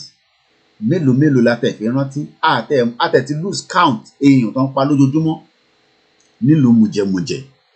Gbogbo àwọn tó ń pa yẹn, èèyàn bíi tiẹ̀ náà ni wọ́n. Ìwọ wá rò pé ìwọ ló gbọ́n, o jókòó, o náà fi ká tẹ̀ka fún APC, ká lọ tẹ̀ka fún PDP, ká tẹ̀ka fún Labour Party. Ṣòro pé àwọn yẹn máa gbà wá sílẹ̀ ni? A máa ṣí ojú òpó díẹ̀ fún àwọn tí wọ́n bá ní 2, 3 tí wọ́n fẹ́ sọ. Broadcast á ṣì continue. Ẹni tó bá wà ní ìlú kan pé bóyá àsìkò tó tẹ́ fẹ́ sùn, ẹ̀yin ẹ wo bí tẹ́ wò dé, ẹ̀yin ẹ lọ sùn. Àwa ṣe jí sí orí ètò ni, ètò yẹn dẹ̀ máa ṣì continue. But ọ̀pọ̀lọpọ̀ ètò ni wọ́n fẹ́ ṣe lénìí àti ní gbogbo àgbáyé láti fi ṣe ìrántí. Bó tẹ̀lé attend anyone níbẹ̀, ìwọ náà kàn máa ṣàdúrà pé àwọn tí wọ́n kú nínú ilé bàbá wa Chief Sunday Igboho àtàwọn tó kó lọ, k'Ọlọ́run ọba kó dáàbò bo gbogbo wọn. K'Ọlọ́run wá bá wa dáàbò bo bàbá wa, ìyẹn akọni wa, ẹni tó dúró tán, kò ṣeyèméjì. Ó dúró tán ni o, torí pé ó mọ̀ pé n tí òun ṣe yìí, á máa sọ pé òun fẹ́ jẹ́ kán rántí orúkọ òun. Òun ò fẹ́ jẹ́ kórúkọ tòun náà máa wà nínú àwọn orúkọ tán máa rántí pé òun náà ṣe ìgbìyànjú tòun. Òun náà ni bàbá mi, bàbá dáadáa, bàbá tó nífẹ̀ẹ́ ọmọ Yorùbá. Tí bá pè nígbà míì, tí bá fẹ́ mẹ́nu bà àwọn ìṣẹ̀lẹ̀ tó ti ṣẹlẹ̀ ní irú ilé tá à ń sọ lénìí, ní àwọn dúkìá, á tètè ní kí n má mẹ́nu lọ síbẹ̀. Ọlọ́run ló ní, ìbọn òun kúkú kó kinní yẹn wá sáyé. Mo ní bá mi, àwọn mọ́tò yìí ẹ̀ bá jẹ́ ká kó kúrò nulé, ká kó pamọ́ nígbà tá ti rí fìrífìrí. Bó ṣeé ṣe kó dé lọ́sàn-án kan ìlú kan, kó bà nǹkan jẹ́. Ẹ wo bó ṣe ba dúkìá jẹ́. Òun lẹ̀ ń wò níwájú yín yẹn. Àwọn dúkìá àti yàrá ni, àti pálọ̀ ni, wọ́n wọlé, àwọn Fúlàní bàjẹ́. Bó lójú àwọn kan, ó dá bó ṣe bàjẹ́. Ẹ̀yin tẹ́ ẹ̀ rí ọlá rí. Àwọn kan tẹ̀ sọ pé ṣèbí inú ibẹ̀ náà lòun náà ti ń jẹ tẹ́lẹ̀, ṣèbára wọn ni, ṣèbí òun náà ń ṣe pẹ̀lú wọn tẹ́lẹ̀ ni. Bí èèyàn bá tẹ̀ ń ṣe pẹ̀lú àwọn kan tó dẹ̀ gbé yẹ̀wò pé n tá à ń ṣe yìí ò lẹ́tọ̀ọ́, n tá à ń ṣe yìí kò jẹ́ kó rí báyìí, ẹ jẹ́ n padà sílé kí n bá àwọn tèmi ṣe. Ṣé ó wá pọ̀ jù? Ṣèbí àwọn kan ló sì ń bá wọn ṣe nísìn tí à ń sọ fún, tí wọ́n tẹ̀ dá wa lóhùn, tó mójú kúrò bí ìgbà tí wọ́n ò rí. Mo kí ìyá wa Gbémilékè, ẹ káàbọ̀ sórí ètò. Mo kí ìyá wa Liz Dada, kò ní bàjẹ́ fún yín. Mo kí ìyá wa Dénìkẹ́ àti gbogbo ẹ̀yin tẹ́ ti wọlé. Mo rí ẹ̀ ń bẹ̀, gbogbo ẹ̀yin tí Ifọ̀. Mo tún fẹ́ fi wákàtí bí ṣe rántí àwọn Ifọ̀. Ṣé constituency 2 ló pè fún mi? Ìjọba mi rán mi létí. Bàbá ní àwọn èèyàn wa tó níbi táwọn ọmọ wa lè máa fi ṣe ìpàdé. Kò ń ṣe ìpàdé burúkú ni mò ń sọ. N tí mo lè fọwọ́ sọ pé ìpàdé ọ̀rọ̀ Yorùbá nation, tó jẹ́ pé n tí àwọn èèyàn ń ṣe ni kó máa wọlé sílé, máa bá àwọn èèyàn sọ̀rọ̀ lórí ọ̀rọ̀ Yorùbá nation. Kò ń ṣe ìpàdé ibi tí wọ́n ti fẹ́ lo ọ̀dọ́ yín láti fi bẹ̀rẹ̀ ogun. Àwa kọ́ la fẹ́ bẹ̀rẹ̀ ogun. Àwọn tó fẹ́ bẹ̀rẹ̀ ogun, Ọlọ́run máa bá wa mú wọn mọ́lẹ̀. Àwọn alálẹ̀ kò ní fún wọn ṣe. Mò ń bẹ̀ yín ni, ẹni tó bá ní ibi tí wọ́n lè máa jókòó, nítorí ibi tí wọ́n ń lò, tí mo ti mọ̀ láti bí ọdún méjì tí wọ́n ń lò, ó máa ń collide pẹ̀lú another event kan tí bóyá àwọn kan máa ń ṣe meeting náà níbẹ̀. So ó máa ń difficult fáwọn ọmọ wa yẹn tí wọ́n máa ń ṣèpàdé yẹn. Wọ́n dẹ̀ ti ń ṣèpàdé yẹn nísìn láti àti bí ọdún méjì, ọdún kẹta la wà nísìn. Tí mo confirm ni o. Tí bá sọ pé ní tèmi bá confirm, ẹ mọ̀ pé confirm ni mo sọ fún yín. So ẹ jọ̀ọ́, gbogbo ẹni tó bá níbì kan, kò bá jẹ́ compound yín náà ni, ẹ gbọ́dọ̀ jẹ́ pé ẹ̀yin lẹ ní ilé yẹn. Kò ń ṣe ilé tẹ rent o. Ẹ lè nílé, bó jẹ́ diaspora ni yín. Kọ́kọ́ máa rí bẹ́ẹ̀ jókòó sí, kó ṣe meeting wọn, wá dẹ̀ kúrò níbẹ̀. Kò ń ṣe pé wọ́n fẹ́ sùn síbẹ̀. Gbogbo ẹni tó bá ní irú ibi bẹ́ẹ̀ ní Àgbàdo crossing àbí Àgbàdo ọjà, ẹ kàn sí mi Ọláyọmí Kóìkì lórí nọ́mbà tí ẹ mọ̀ lọ́wọ́ mi. N tí bá ní mo fẹ́, mo need ẹ̀ ni o. Torí pé ìrìn àjò tá gbé dání, èmi wà lára àwọn tí mo lè jókòó lénìí, tí mo lè sọ fún yín pé mo mọ̀ nínú àwọn ọmọ wa tó ń ṣiṣẹ́ dáadáa.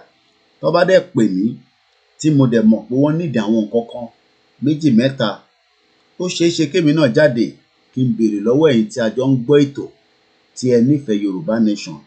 Lẹ́ẹ̀kan sí, ẹni tó bá ní ibi tí wọ́n lè máa jókòó sí, kò bá jẹ́ nínú pálọ̀ yín náà ni, ẹ gbọ́dọ̀ jẹ́ pé ẹ̀yin lẹ ní ilé yẹn. So that á lè wà comfortable fún wọn. Ẹ̀ẹ̀kan lóṣù náà ló ń ṣèpàdé bẹ́ẹ̀, àfi tó bá yẹ kó bá tún ní emergency meeting. Lẹ́ẹ̀kan sí, agbègbè tí mo need ẹ̀ sí, ó gbọ́dọ̀ jẹ́ Àgbàdo crossing mọ́ Àgbàdo ọjà.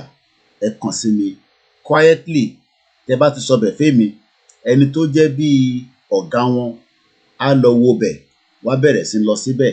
ẹ̀kọ́ bá wa ṣe arrangement pẹ̀lú àwọn tí ẹ bá fún ní access pé bí àwọn tó jẹ́ caretaker yín pé àwọn ọmọ wa kọ̀ọ̀kan kò ń ṣe pé wọ́n wà níbẹ̀ wọ́n ń jó wọ́n ń pariwo kò ṣe pé wọ́n ń fa sìgá wọ́n ń ṣe patí níbẹ̀ ìpàdé Yorùbá nation ni so ẹ jọ̀ọ́ lẹ́ẹ̀kan sí gbogbo ẹni tó bá nírú àyè bẹ́ẹ̀ ibi tá a fẹ́ sí ni mo sọ yẹn mo mọ̀ pé lè lómi lè sọ pé àwọn ní níbòmíì torí pé ibi tí gbogbo wọn àpọ̀rọ̀ ibi tí ilé tẹ bá ní ẹ fi fún wa lọ́nà tó jìn á di pé owó mọ́tò nǹkan á dẹ̀ ní míìsì yẹn for now èmi mọ̀ pé láìpẹ́ láì jìnnà ìrìn àjò yìí fáwọn tó ń rò pé ó máa jìn kò jìn mọ́ ó kù díẹ̀ ni àti súnmọ́ ibi tí ẹ ká dé tẹ bá gbọ́ program tí ìyá wa Mrs.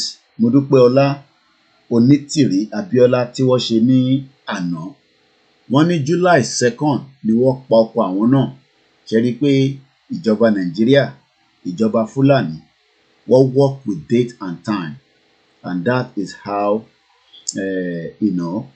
we will continue to remind àwọn èèyàn wa pé ìjọba ti ń pààyàn kò ń ṣe lénìí ọ̀pọ̀lọpọ̀ ẹ̀mí ti lọ ẹ̀mí tí kò jẹ́ kó lọ ó ti lọ kúrò nínú ìlú tá à ń pè ní ìlú burúkú yẹn so lẹ́ẹ̀kan sí àdúpẹ́ lọ́wọ́ gbogbo èyí tí ẹ ti darapọ̀ mọ́ wa tí bá ní máa dárúkọ gbogbo yín àní kúrò lórí ìjókòó but à ń fi èní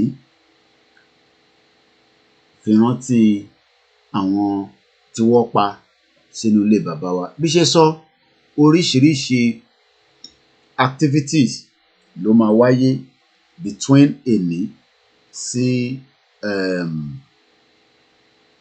ọ̀la ọ̀pọ̀lọpọ̀ activities but èyí tó máa ṣe pàtàkì níbẹ̀ òun ni pé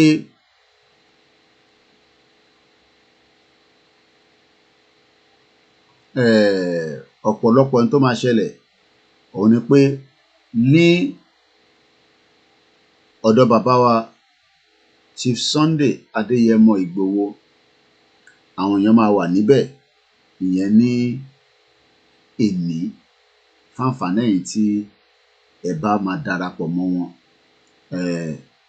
ẹ máa lọ sí sókà ẹni tó bá lè ṣe nǹkan méjì mẹ́ta lẹ lè ṣe ni ẹ gbé dání ẹni tó bá jẹ́ pé kẹ́yìn náà kọ́ lọ jókòó kẹtẹ bá wọn dá sí nǹkan máa ṣe níbẹ̀ lénìí ẹ tètè dé sókà kí ẹ bá wa darapọ̀ mọ́ wọn lẹ́ẹ̀kan sí mo kí gbogbo ọmọ káàárọ̀ òjíire kò ní sú wa kò ní rẹ̀ wa o kò dẹ̀ ní rẹ̀ odò rárá gbogbo wa pátápátá ìrìn àjò tá a gbé dání gbogbo ẹni tí ó bá ń sọ pé àní débi tá à ń lọ ẹ sọ fún wọn pé àwọn ni wọn ní bá wa débẹ̀ torí àwa máa débi tá à ń lọ a máa débi tá à ń lọ ìyẹn confam ni sọ pé èèyàn kan bá sọ pé àní débi tá à ń lọ yẹn ẹ sọ fún wọn pé àwa máa débẹ̀.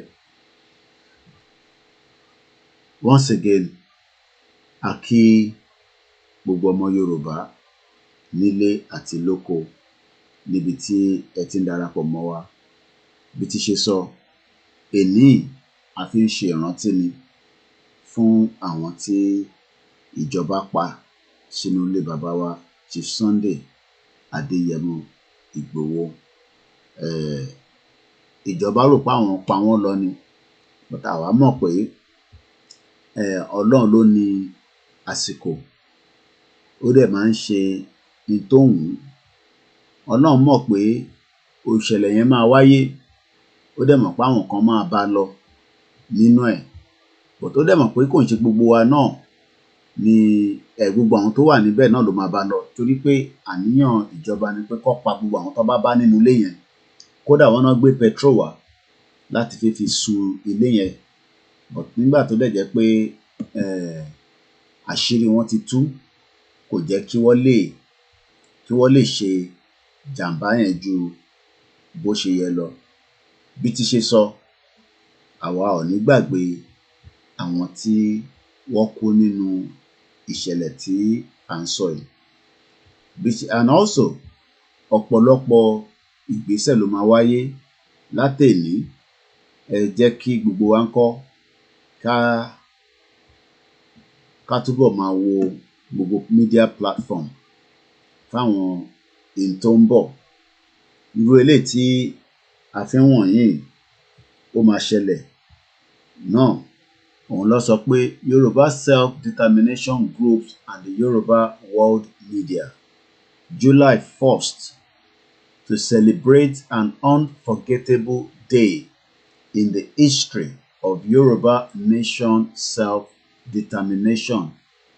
A kò lè gbàgbé. Let's celebrate our heroes for laying down their lives for Yoruba freedom. Date: Friday, July 1st, 2022. Time: 7 p.m. ìyẹn Yoruba time. Then ó tún máa ṣẹlẹ̀ ní Saturday, July 2nd, 2022.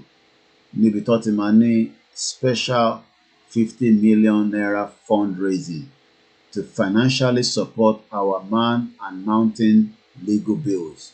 Ìyẹn máa wáyé ní Saturday ní aago 9 ìyẹn New York time, aago 2 ìyẹn time tiwa ní Yorùbá àti ní UK. Zoom link tí ẹ máa fi wọlé òun ni wọ́n ti fi síbẹ̀. We urge all the self-determination leaders to turn up with their members. Lẹ́ẹ̀kan sí i, a máa ń kí gbogbo wa níbikíbi tí ẹ bá ti ń darapọ̀ mọ́ wa, as we remember a very sad day tí government decided to kill Chief Sunday Adeyemo, but Ọlọ́run ní òun lòun ní ẹ̀mí ẹ̀, òun ò dẹ̀ ní fa ẹ̀mí ẹ̀ lé anybody lọ́wọ́, and we are grateful fún Ọlọ́run tó bá wa ṣe bẹ́ẹ̀, torí pé a lot of people were happy on that day nígbà tí wọ́n lọ attack ẹ̀. Kàkà kí a máa bínú sí federal government, ṣe làwọn èèyàn ń dunnú pé Ìgbòho ni wọ́n fẹ́ wá pa. Èmi á máa béèrè pé ṣé government yẹn òun náà ló wá da tó yẹn tí a fi ń fún ní support, àbí kò jẹ́ kó jẹ́ pé àwa tiwantiwa la máa support. But nígbà tó dẹ̀ yẹ pé ọ̀pọ̀lọpọ̀ ló hate Ìgbòho, wọ́n kúkú láìkẹ̀ tẹ́lẹ̀, ìyẹn àwọn ọmọ Yorùbá tó wà nílé. So lọ́kàn ara wọn ó dáa kí Ìgbòho kán rán lọ sí exile. Tó bá lọ sí exile, just as àwọn tí wọ́n ti rán lọ bẹ́ẹ̀, àwọn á lè continue Nigeria.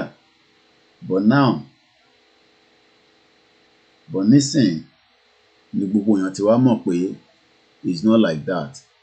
Ní gbàgbé bàbá wa lẹ́ẹ̀kan sí o, bàbá wa dáadáa ìyẹn Adogan tí ó ṣolóògbé. Kò tún wá ṣèyẹn nìkan, government ó refuse láti fún wa ní body wọn. A máa ṣí ojú òpó, màá fẹ́ kí àwọn tó máa kọ́kọ́ pè, àdúrà ni mo fẹ́ kẹ́ bá wa ṣe. A máa ṣàdúrà yẹn lọ́nà mẹ́tẹ̀ẹ̀ta, so kò ní jẹ́yàn kan náà ló máa ṣe, bọ̀ gbogbo ẹni tó bá máa pè, ẹ̀yin lè ṣe ti mùsùlùmí, ẹ ṣe kìrìsìtẹ́nì, adé ṣe toníṣẹ̀ṣe. Ká kọ́kọ́ tẹ̀ fi kí Ọlọ́run ọba pé lótìítọ́ kò wùn wá kírú àwọn bàbá wa Dògán àti Alhaji Fatai kọ́ dolóògbé, but bó ṣe wọn Ọlọ́run ọba òun ló ń ṣọlẹ̀. So tá bá ti ṣí ojú òpó nísìn, a máa fẹ́ kí ẹ̀yin tẹ̀ ń gbọ́ wa ní wákàtí, kẹ́ bá wa pè wọlé. Àdúrà òun lẹ máa ṣe kó tó ti di pé a máa gba ìpè míì. Tẹ́ bá tẹ̀ máa tún sọ nǹkan míì, ẹ pè padà ni.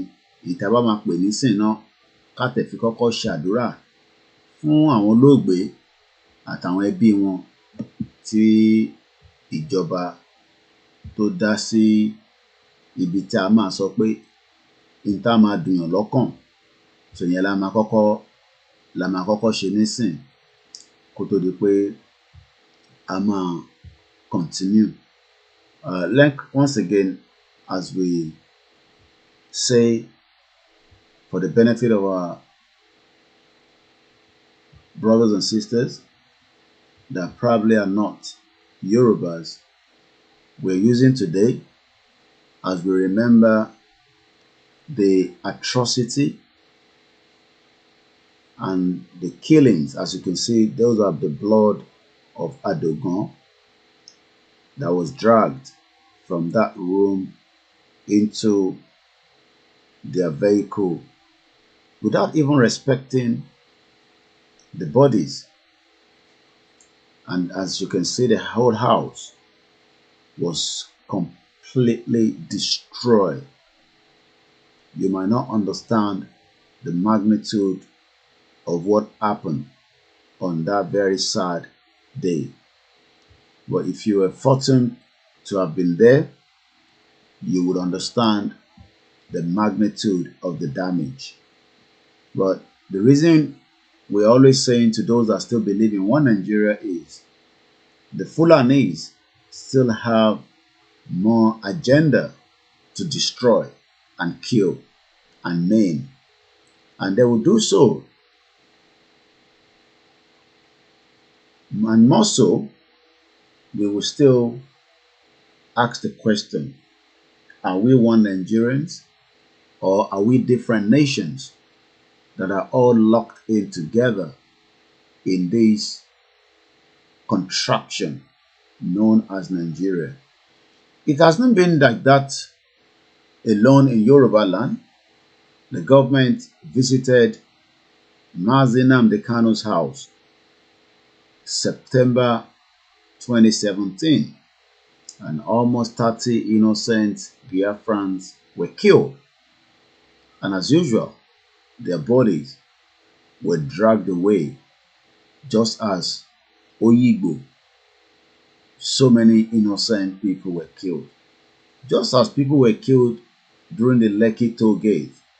But as we speak today, the government is still denying there is no justice for those that were killed in Lekki toll gate. And the question I keep asking the one Nigerian is, do you think that being part of one Nigeria will make your life a better one? Let us think about it. We are not one and we can never be one. It does not matter how much you love Nigeria. We will never be one. And that is why we are saying we should do the needful and get the hell out of the blood-sucking monster country named Nigeria. And we have a caller. Hello. Hello. Ekaro. Ekaro, yawa. Anika bani dá sí tòní o. Gbàdúrà. Ẹ̀gbọ́n sókè. Ṣé ń gbọ́ mi? Ẹ̀gbọ́n sókè à ń gbọ́ yín mà. Jẹ́ ká kọ́kọ́ dúpẹ́ fún Ọlọ́run. Torí nínú ohun gbogbo wọ́n ní ká máa fọpẹ́ fún. Wọ́n ní ẹ wó ìwọ ayọ̀ sí Olúwa ẹ̀yin ilẹ̀ gbogbo. Ẹ fi ayọ̀ sí Olúwa. Ẹ wá ti ẹ̀yin tí orin sí iwájú rẹ̀. Kí ẹ̀yin kí ó mọ̀ pé Olúwa òun ni Ọlọ́run. Òun ni ó dá wa. Tìrẹ ni àwa. Àwa ni ènìyàn rẹ̀ àti àgùntàn pápá rẹ̀. Ẹ lọ sí ẹnu ọ̀nà rẹ̀ tí ẹ̀yin ti ọpẹ́ àti sí àgbàlá rẹ̀ tí ẹ̀yin ti ẹ máa fi ìbùkún fún orúkọ rẹ̀. Nítorí tí Olúwa pọ̀ ní oore, àánú rẹ̀ kò ní pẹ̀kun àti òtítọ́ rẹ̀ láti ìran dé ìran. Àmín. Olúwa Ọlọ́run alágbára. Ọlọ́run ìjìnlẹ̀ ìfẹ́. A tóbi jùlọ nínú àwọn ọ̀run adúpẹ́ àyìn lógo fún Élì rábì Olúwa. A yìn lógo nítorí pé bó ti wù yín ní ilẹ̀ ń ṣiṣẹ́ yín, àwa má rí ìdí sí ni. Wọ́n ní ewé kó lè bọ́ lára ní ìjọ ẹ má mọ̀ nípa ẹ̀. Gbogbo ohun tó ṣẹlẹ̀ Ọlọ́run. Àwa adúpẹ́ lórí gbogbo àwọn tí wọ́n ti lọ orí bó ṣe wù yín ẹ̀jẹ̀ yín. A fi àkókò tí wọ́n ti wọn. Olúwa, ẹ bá wa ìdílé wọn. Ẹ bá wa ṣàánú fún wọn. Ẹ bá wa dúró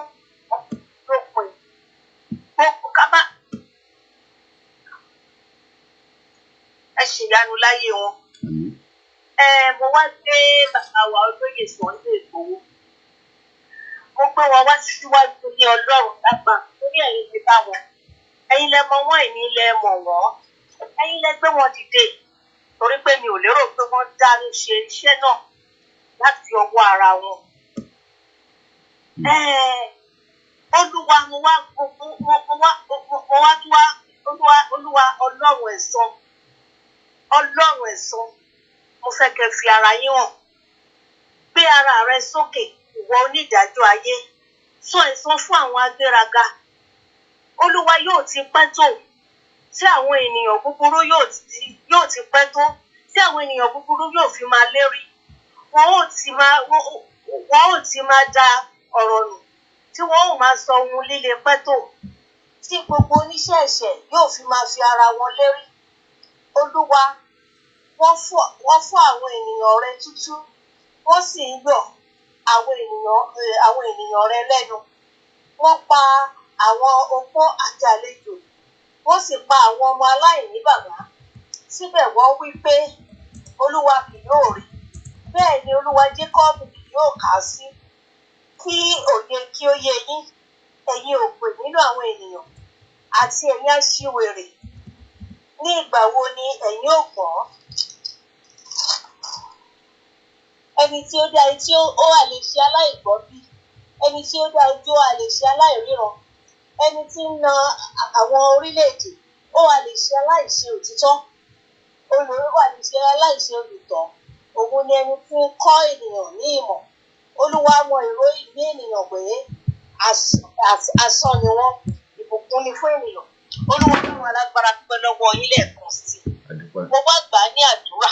Mo gbà á ní àdúrà fún orílẹ̀-èdè Nàìjíríà àti gbogbo àwọn tí wọ́n ń ṣe tí wọ́n wà ní iṣẹ́ yìí tí wọ́n ń ṣe ní òtítọ́ àti ní òdodo.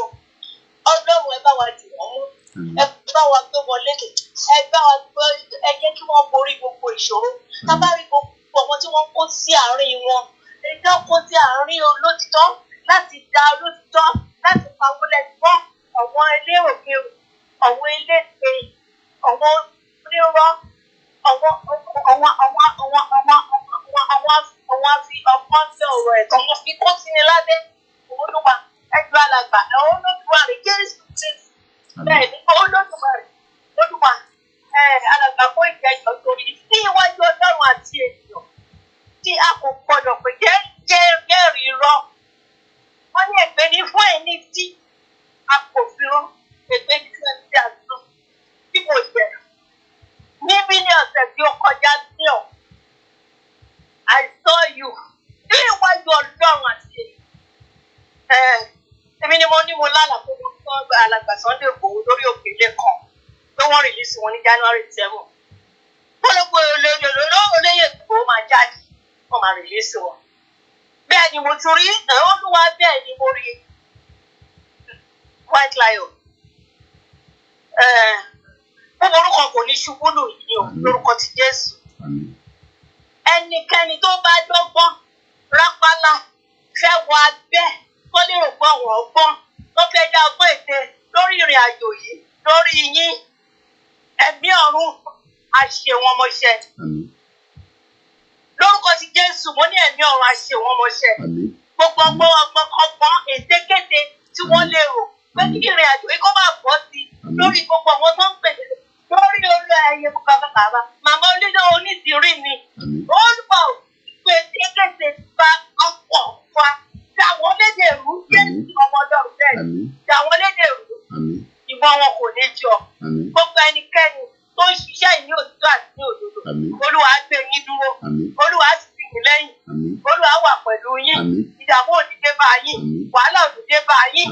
Ẹ kìlọ̀ fún wọn tó ń ṣe ète o, ẹ kìlọ̀ fún wọn torí bí kan bá ṣẹlẹ̀ fún wọn kó má lérò pé iṣẹ́ ọwọ́ wọn ní o, àfọwọ́fà wọn ni. Olúwa lòun jẹ ó dẹ̀ ti jẹ ó máa ṣe ìdájọ́. Mo gbàdúrà lẹ́ẹ̀kan tó wà fún ọ síbẹ̀ yìí. Olúwa á bá mi pàtàkì ẹ̀yìn o. Gbogbo ìdàkàkà wọn kò ní jáká kò ní já sí òkò. Ó ṣe fún un sí àwà yìí. Á pọ̀ sí dáadáa. Á pọ̀ sí dáadáa. Gbogbo etí tó ń bọ̀ wá fún wákàtí àti ọ̀wọ̀. Ní bójú fún ara wa. Tó á dà fún wa. Á dúró sí wa.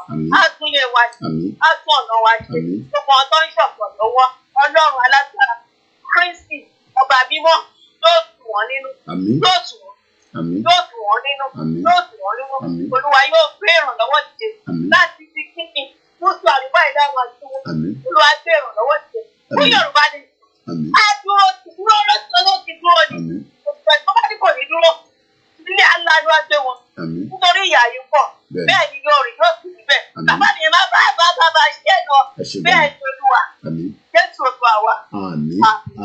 Àmín lórúkọ Jésù. Ẹ ṣé gan ni ìyá wa. Tó ìyá wa ti bá wa ṣí ohun àdúrà, bàbá tún rí ẹni tó fẹ́ bá wa dá sí láti bá wa ṣe ìrántí fún àwọn tí wọ́n pa àtàwọn tó sì wà láyé náà, torí pé ọ̀pọ̀lọpọ̀ àwọn tó wà láyé nu wọn bẹ́ẹ̀ bá ń rí ìyá wa Lady K tó ń jáde, ẹ rí pé lánàá wọn náà sì lọ sí ẹni tó bá follow program tó ṣe lánàá àwọn lọ sí hospital, kọ́lọ́n túbọ̀ fi àlàáfíà sí gbogbo oríkìíríkìí ara wọn.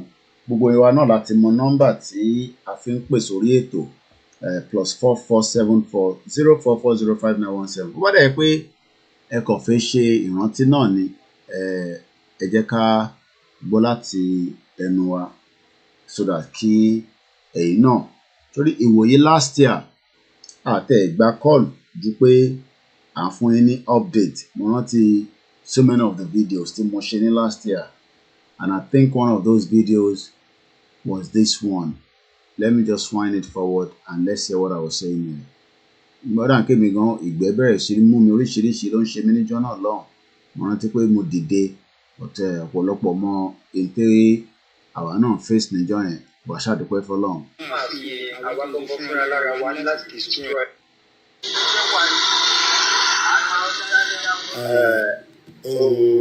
Rìpọ́tà wa ni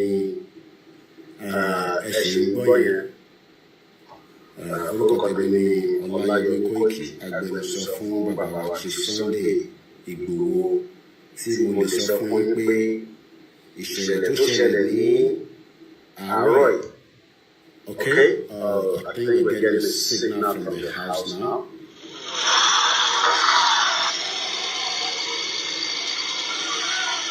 That is a signal coming from the house.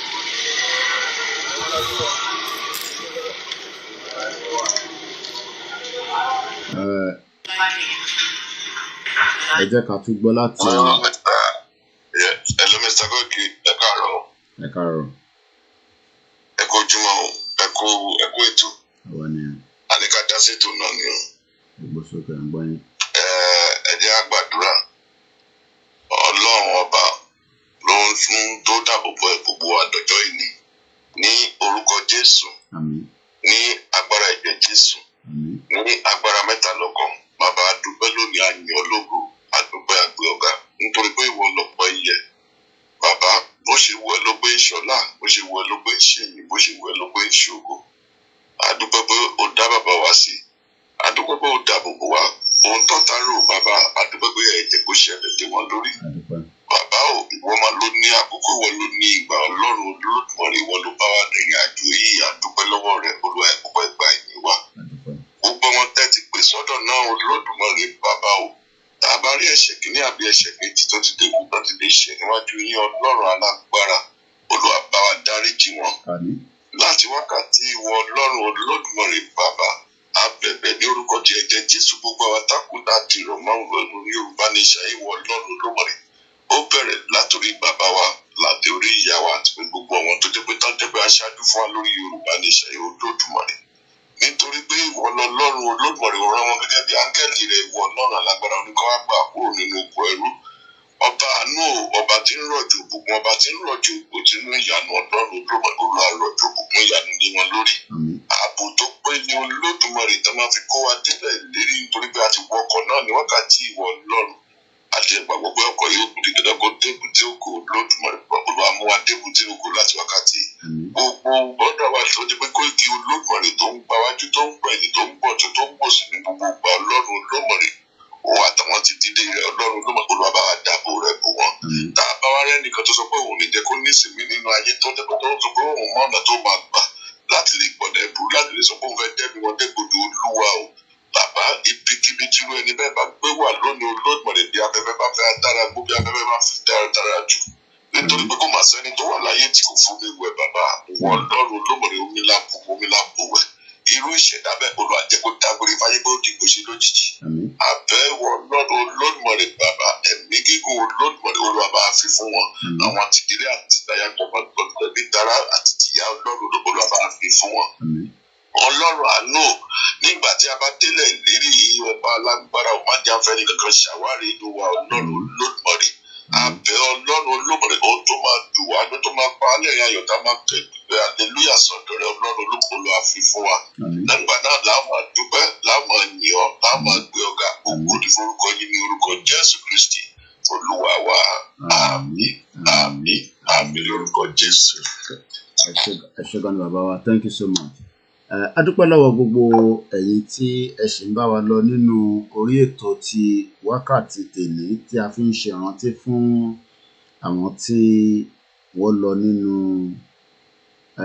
ọ̀dọ̀ bàbá wa àtàwọn tí wọ́n kó lọ náà torí àwọn tó kó lọ náà àwọn náà go through a lot. So mo dúpẹ́ fún gbogbo wa as we are still live, you know. There will be a lot of activities tó máa ṣẹlẹ̀ ní between Enisola lára àwọn activities yẹn òun náà la fi ń wọ̀n wá ní ẹ̀ẹ̀kan. Ẹ jẹ́ ká tún máa rántí MAZI NNAMDI KANU náà tó ṣì wà ní custody DSS kọ́lọ́run túbọ̀ bá fi ṣọ́ ẹ̀ṣọ́ títí wọ́n fi mú ẹsẹ̀ síta and all those that have been killed, you know, the Biafrans that have been massacred and killed. So, July 1st, a day to reckon with, a day to remember, a day that so many innocent people will remember for a very long time, especially the Yorubas that witnessed a lot of what took place on that fateful day.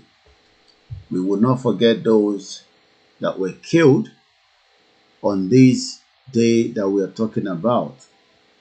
We will remember them just as we remember those that are still going through one pain or the other. A lot has also happened between last year and this year.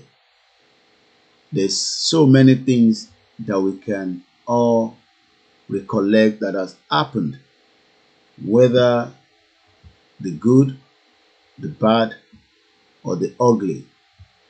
But one thing is, these are the two most unforgettable faces that we remember, and we're asking Eledumare to continue to be with their family, to be with their loved ones,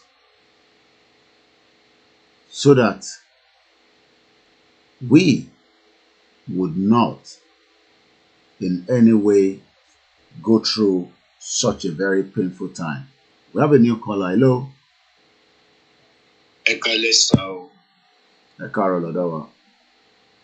Yes, sir. Mr. Koiki, èmi náà fẹ́ dá sétò ǹdẹ̀ fẹ́ gbàdúrà. Go ahead. Olúwa Ọlọ́run ẹ̀mí gbogbo ènìyàn. A dúpẹ́ lọ́wọ́ yín nítorí pé ẹ̀yin lẹ dáhùn gbogbo, ẹ̀yin lẹ dẹ̀ mọ̀ gbogbo. A dúpẹ́ pé ibi tẹ́ ràn wá lọ́wọ́ dé nílé yìí lórí ìrìn àjò ọmọ Yorùbá. Olúwa ẹ tẹ́wọ́ gbọ́ ọpẹ́ wa. A dúpẹ́ lórí gbogbo àwọn tẹ́ ń lò láti lè ṣe iṣẹ́ yìí. A dúpẹ́ fún agbára àkọ̀tun tẹ́ ń fún wọn. Olúwa ẹ tẹ́wọ́ gbọ́ ọpẹ́ wa.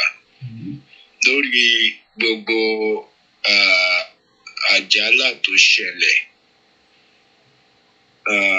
lórí àwọn tí ẹ̀mí wọn lọ, Olúwa à ń gbà ládùúrà, à ń ṣe ìrántí wọn ní òní ní orúkọ Jésù.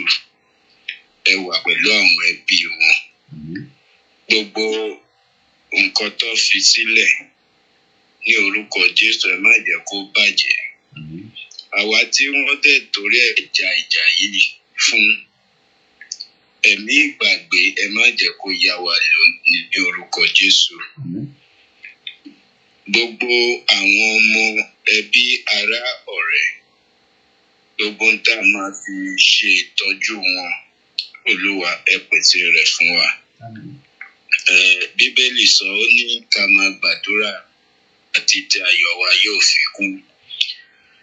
Olúwa a mú ìrìn àjò àwa ọmọ Yorùbá lé yín lọ́wọ́ ní àṣálẹ́ yìí. Olúwa yóò ti pẹ́ tó kí orílẹ̀ adé wa máa sun ìta, kọ́mọ ẹrú máa wá sun inú ilé. Ọ̀pọ̀lọpọ̀ wa lóhùn tá fẹ́ gbẹ̀rùn rere ṣe lórí ilẹ̀ ìbí wa, ṣùgbọ́n tí ó ṣòro ṣe fún wa. Ọ̀pọ̀lọpọ̀ wa la ní ohun kan tàbí òmíràn ní ìpinnu tó ṣòro ṣe nítorí àwọn amúnisìn. Olúwa mo gbàdúrà ní àṣálẹ́ yìí. Gbogbo àwọn tó ń mú wa sìn, gbogbo àwọn tó ní ànídé ilẹ̀ lè rí kí ilẹ̀ ojúmọ́ ìní kó tó mọ́. Olúwa ẹ fi títóbi agbára wọn yín ẹ fi bẹ̀ wọ́n wò. Olúwa ẹ jẹ́wọ́ agbára yín níwájú Nebukadnesari tó sọ pé ẹ jẹ́ nǹkan kan níwájú òun. Ní òwúrọ̀ tòní àwọn ọmọ Yorùbá tó yìí wá, a sọ pé ẹ̀yin ni Ọlọ́run, ẹ̀yin nìkan ni alágbára.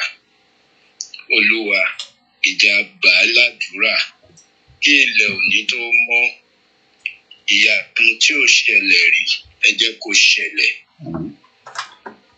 Ní òní mò ń wo ìyá wa Lédìkè, omijé bẹ́ẹ̀ ń gbà mí. Olúwa arábìnrin ẹ má jẹ́ kó jẹ́ ìyà lásán. Gbogbo ohun tó ní ṣe ní àtúnṣe nínú ara, nínú àgọ́ ara, Olúwa ẹ wá túnṣe Ọlọ́run. Gbogbo àwọn tó kù náà ní orúkọ Jésù ẹ wà pẹ̀lú wọn. Olóyè Sunday Ìgbòho ẹ bá wa wà pẹ̀lú wọn. Ẹ dìlé àtọ̀nà wọn mú. Gbogbo àwọn tó ń sọ wípé àwa Yorùbá ìyà yìí ti tó sẹ̀. Ẹlẹ́ran wa a gbọ́dọ̀ máa jẹ egungun.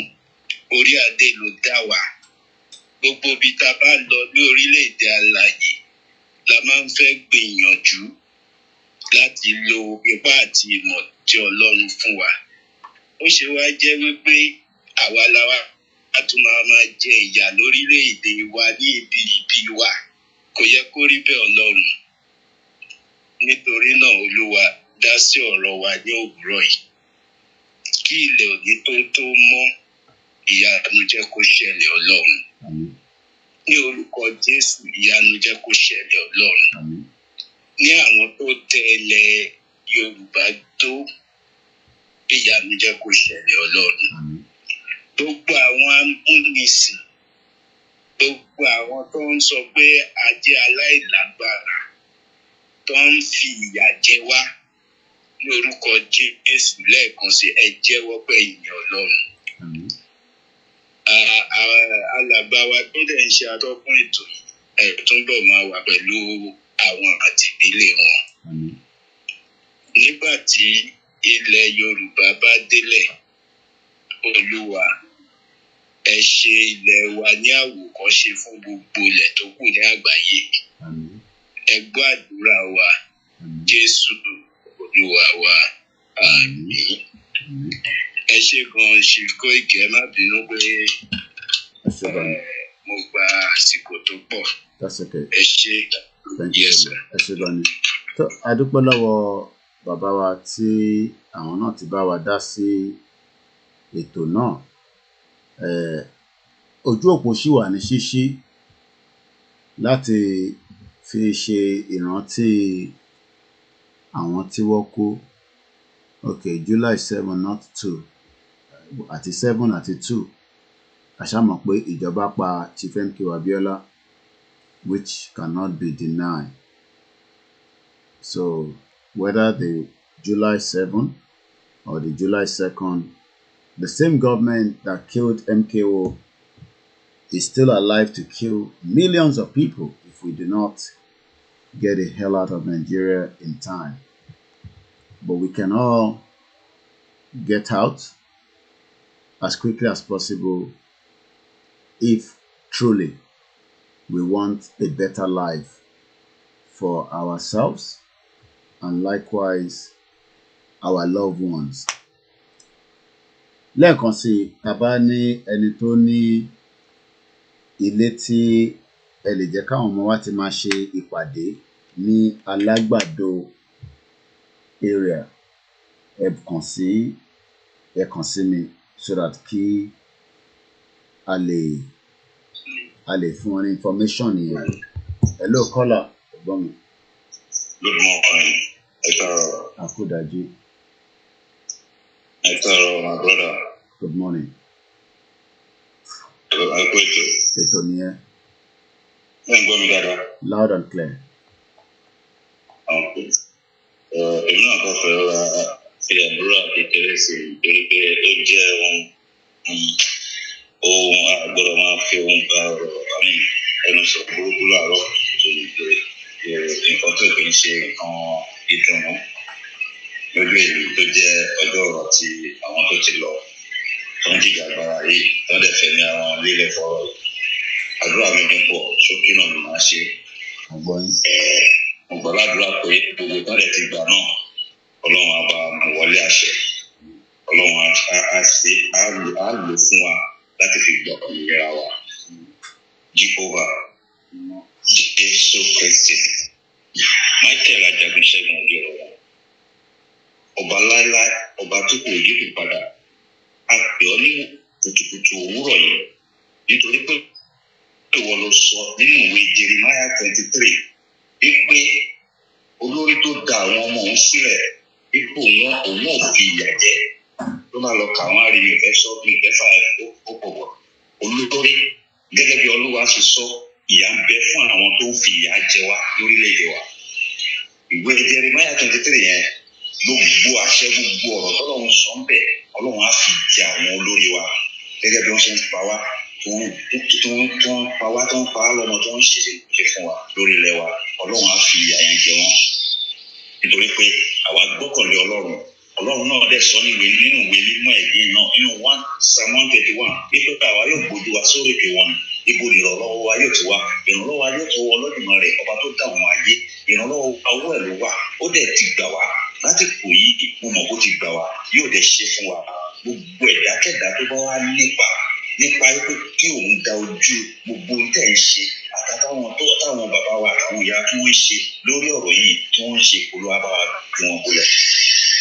Nípàdé yìí tá a bá wo ọ̀rọ̀ ọmọ Ísírẹ́lì nínú ìyà tí wọ́n jẹ nígbà tó tó àsìkò Ọlọ́run sọ fún Mósè ó pè ó tiẹ̀ ṣe akálòlò bó ṣe pé Kóìkí akálòlò ni bó ṣe pé àwọn yòókù akálòlò ni wọ́n bó ṣe Sunday Igboho bó ṣe akálòlò bó ṣe bàbá àtìyá bó ṣe pé akálòlò ni wọ́n ṣùgbọ́n Ọlọ́run fi àwọn tó jẹ́ pé yóò ṣe agbèfọ̀ sí wọn lẹ́gbẹ̀ẹ́ Ọlọ́run ti ṣe fún yín ní agbára ìjẹ Jésù ibi tí ẹ gbé ọ̀rọ̀ náà dé mo mọ̀ pé Ọlọ́run á gbé jù bẹ́ẹ̀ lọ á dẹ̀ gba orílẹ̀-èdè wa fún wa nítorí pé kí ni ìgbà tí wọ́n bẹ̀rẹ̀ tí Ọlọ́run sọ fún Mósè ó ní lọ kó àwọn ọmọ mi kúrò nínú ìyà Ọlọ́run dẹ̀ ṣe bẹ́ẹ̀ ó dẹ̀ tẹ̀lé wọn ò ní ọkọ́ wọn ò ní àdá wọn ò ní ohun ìjà kankan ìgbà tí èṣù máa tó wọnú Fáráò òun tó fi wọ́n sílẹ̀ òun náà ló tó kó ọmọ ogun gẹ́gẹ́ bí àwọn ọmọ ogun tí wọ́n fi plan káàkiri sí gbogbo orílẹ̀-èdè inú Yorùbá land mo gbà ládùúrà ní wákàtí ọ̀wọ̀ yìí ní àìjáta ní láìjẹyọ̀ ní wákàtí ọ̀wọ̀ yìí gbogbo ìkíkí inú gbókígbó tí àwọn Fúlàní ẹ̀sùn gbogbo tán lè wà tán ti ní àjẹ́dà láti pa orílẹ̀-èdè wa láti pa gbogbo àwọn èèyàn wa nígbà fẹ́ ìdébi orílẹ̀-èdè wa mo pa ní àṣẹ bí àwọn ọmọ Fáráò bí ó ṣe parẹ́ sínú òkun pupa bẹ́ẹ̀ ni gbogbo wọn ṣe máa parẹ́ ní agbára ẹ̀jẹ̀ Jésù. Ọgbà ní àdúrà bẹ́ẹ̀ ni wọ́n ṣe máa parẹ́ gbogbo ohun tí wọ́n lè ní tó ń fẹ́ bá wa jà wọ́n máa fi dojú ẹ̀ kóra wọn ní agbára ẹ̀jẹ̀ Jésù bẹ́ẹ̀ ló ṣe máa rí. Mo gbà ní àdúrà fún gbogbo àwọn tó ti lọ náà tó ń ti pa lọ́nà àìtọ́ ìrúkọ Jésù Olúwa lọ́rùn máa rẹ̀ kó wa tẹ́ wọn sáfẹ́fẹ́ rẹ̀ kó lè bá láwọn àwọn ẹbí wọn lékè ètò wa náà lórúkọ Jésù nítorí pé angel wa ni òun ló jẹ́ kí àwọn èèyàn kó mọ tó ṣẹlẹ̀ ní ọjọ́ kìíní àná. Olúwa ọlọ́run Elédùmarè rẹ̀ ábàmì lọ́rẹ̀ mẹ́rin àfún ní àlàáfíà ní ọ̀nà ìjánu ní ọ̀nà èrò. Olúwa ọlọ́run Elédùmarè ábàmì fún ní àlàáfíà tó péye gbogbo tó gbéra ní Olúwa ọlọ́run Elédùmarè ajé ẹ̀kọ́yọ̀ ẹ̀sẹ̀ mo dẹ̀ gbàdúrà fún Kóìkì àwọn bọ́dà náà àwọn white lion. Olúwa ọlọ́run Elédùmarè mo gbà ní àdúrà ní àkókò yìí àwọn tó ń jẹ́ ohun fọwọ́ ohun fìkásẹ́ ní wọ́n máa jẹ́ ká jẹ́ pé àdáìmọ̀ Olúwa ọlọ́run Elédùmarè kò ní jẹ́ kó ṣẹlẹ̀ sí ẹ kò ní jẹ́ kó ṣẹlẹ̀ sí ìdílé ẹ. Gbogbo àwọn tó wá kó sọrí dàtẹ́jọ́ ń ṣe láti ìlú Nàìjíríà mo gbé bẹ̀rẹ̀ fún wọn wọ́n ń ṣiṣẹ́ yẹn lọ́tẹ̀ ọmọdé jù bẹ́ẹ̀ lọ ní orúkọ Jésù. Olúwa ọlọ́run Elédùmarè á bá mi dáàbò ẹ̀bù wọn wọ́n ò sí níbẹ̀ ṣùgbọ́n ààbò ọlọ́run ó wà pẹ̀lú wọn. Ààbò ọlọ́run tó lè wà pẹ̀lú wọn náà kò ní ká lórí wọn bẹ́ẹ̀ náà kò ní ká lórí àwọn ọmọ Nàìjíríà àmì lórí àwọn ọmọ Yorùbá wa tó wà nílé. Ààbò ọlọ́run á wà pẹ̀lú wọn. Wọ́n á gbàdúrà fún bàbá wa náà nígbà tí iṣu ọmọ bá jiná bàbá wa pòfẹ́sọ̀ àti Sunday Igboho àti bàbá ìyá wa Onítìrì gbogbo ìgbàkigbà tí wọ́n bá ṣe tán àtàwọn tó wà behind tí wọ́n ṣiṣẹ́ tẹ́lẹ̀ kankan wá orí tí ẹ̀yin mọ̀ táwọn kan mọ̀ táwa kan ò rí because àwa ìta àmọ̀ ló pọ̀ jù ṣùgbọ́n iṣẹ́ tí wọ́n ṣe ó pọ̀ ju tí àwọn ẹlòmíín ṣe tí wọ́n rí lọ. Olúwa Olódùmarè mo gbà ní àdúrà ní wákàtí òwòye láì jẹta láì dẹ́kọ láì jẹyọ gbogbo ibikíbi tí wọ́n bá dọ́wọ́ lé a máa yọrí sí rere fún wọn. Olúwa Ọlọ́run kò ní bá tẹ́gbọ̀n légbodò gbogbo ohunkóhun tí wọ́n ṣe a yọrí sí rere láìpẹ́ láì jìnnà a máa gbé àsíá àyàjọ máa gbé ni. Olúwa Ọlọ́run kò ní gbẹ̀mí wọn èṣù ní gbẹ̀mí wọn lágbára ẹ̀jẹ̀ Jésù. Olúwa Ọlọ́run mọ́ mo bá láṣẹ ní wákàtí olóko sọ pé ọmọ aláṣẹ ní gbogbo wa gbogbo tá a sọ lẹ́yìn àtàwọn tí àwọn kan ti sọ àtàwọn táwọn míì táwọn wòlíì wa míì tó máa pè tó máa sọ àtàwọn tó tún máa gbọ́ gbogbo tó bá sọ bí wọ́n bá ṣe ń fi àṣẹ sí Olúwa Ọlọ́run Olódùmarè bá a fò tẹ̀lé Olúwa bá a fò tẹ̀lé mo gbàládùra iléeṣẹ́ Kóìkì kò ní jẹ́ wọn wá tì ní agbára ẹ̀jẹ̀ Jésù kò ní jẹ́ wọn wá tì alága èdè náà Ọlọ́run Elédùmarè bó ṣe ń tẹ̀síwájú a tún wá gbèrò jù bẹ́ẹ̀ lọ ní agbára ẹ̀jẹ̀ Jésù bẹ́ẹ̀ ló máa rí Jésù Kristi Olúwa wa àmín àmín àmín lórúkọ Jésù. Ìjàpá ní pé Ọlọ́run kò ṣe dáadáa fóun. Wọ́n sọ eléyìí torí àwọn ọmọ àwa Yorùbá torí àwọn ọkọ̀ tó lọ. Ìjàpá sọ wípé Ọlọ́run ò ṣe dáadáa sóun. Ọlọ́run ò kọ̀yà tó dáa sóun. Tá a bá wo Ìjàpá ló bá kọ ẹ̀yìn tó kọ sí Ọlọ́run tó kọ sókè a máa gbórí gbàkúngbàkún. Ṣé Ìjàpá smooth ẹ̀yìn tí ara ẹ̀ sí Ọlọ́run? Ẹ jẹ́ ká smooth ara wa sí ara wa. Ẹ jẹ́ ká smooth ara wa sí àwọn tó ń ṣe agitator yìí àmì agitator yìí tí wọ́n ń polongo tún because iṣẹ́ gidi ni wọ́n ń ṣe. Ọlọ́run Elédùmarè ó bá ṣẹ́yìn wọn àwọn ò lè yìn wọn ṣùgbọ́n Ọlọ́run Elédùmarè ọ̀nà ìjánu ọ̀nà ara orí kó bá gbégbá àti fáwọn tó wà ní behind the camera tí wọ́n ń ṣiṣẹ́ takuntakun tó ń fẹ́ ká polongo nation yìí láìpẹ́ láì jìnnà Ọlọ́run Elédùmarè ó bá wa ṣe ní àìpẹ́ ó lè bá wa ṣe ìjánu lọ́nà àìrò fún wọn bẹ́ẹ̀ ni Olúwa jẹ́nu Jésù Kristi Olúwa wa. Àmín àmín àmín lórúkọ Jésù. Thank you my brother. Thank you so much. Ẹ ṣé gan ẹ̀gbọ́n mi. Tó a máa ń kí gbogbo wa bí a ti ṣe ń jí sí ayé torí pé béèyàn bá ti sùn àfẹn tó bá lọ nú ẹ̀mí ló máa mọ èyí tó ń lọ ní àyíká òun. Mo kí bàbá wa Dúdú, mo kí bàbá wa Moses Fádépẹ̀, mo kí Emir Àṣekún nílùú Ìbàdàn. Mo kí gbogbo ẹ̀yin tí ẹ wà nílé bàbá wa Chief Sunday Adéyẹmọ Ìgbòho ọlọ́àbándúró tì yín ẹ̀kọ́ àdúró tì bàbá wa. Mo kí gbogbo àwọn sọ̀rọ̀sọ̀rọ̀. Mo kí bàbá wa Professor Bájí Akíntóyè. Mo kí bàbá wa Professor Wálé Adéníran. Mo kí gbogbo àwọn tí wọ́n wà ní àyíká àwọn tí wọ́n jọ ń ṣe iṣẹ́ náà. Mo kí bàbá wa Ayélóge. Mo dẹ̀ kí gbogbo àwọn tí wọ́n wà ní gbogbo ibi tí oríkálukú ti ń ṣe ìgbìyànjú. Mo kí gbogbo ẹ̀yin tí ẹ ti darapọ̀ mọ́ wa náà níbi tí a ti ń ṣe ìrántí fún àwọn tí wọ́n ṣolóògbé. Màá fẹ́ kí gbogbo wa ká lọ wo last video bàbá àròlé 1010. Òun ni mò ń wò lọ tí mo fi sùn, mo ti wò tán. Wọ́n sọ àwọn àṣírí kọ̀ọ̀kan tí ó máa wúlò fún ọmọ Yorùbá lórí ìrìn àjò yìí, láwọn information táwọn náà olúkálùkù wa ló ní different source of information táwọn èèyàn máa ń fún wa. Ó ní èèyàn kan tó pè wọ́n. Màá fẹ́ kí gbogbo wa ká fi àyè sílẹ̀ ká wo last video tí bàbá wa àròlé JP Ọbalọ́lá tó ṣe ní àná.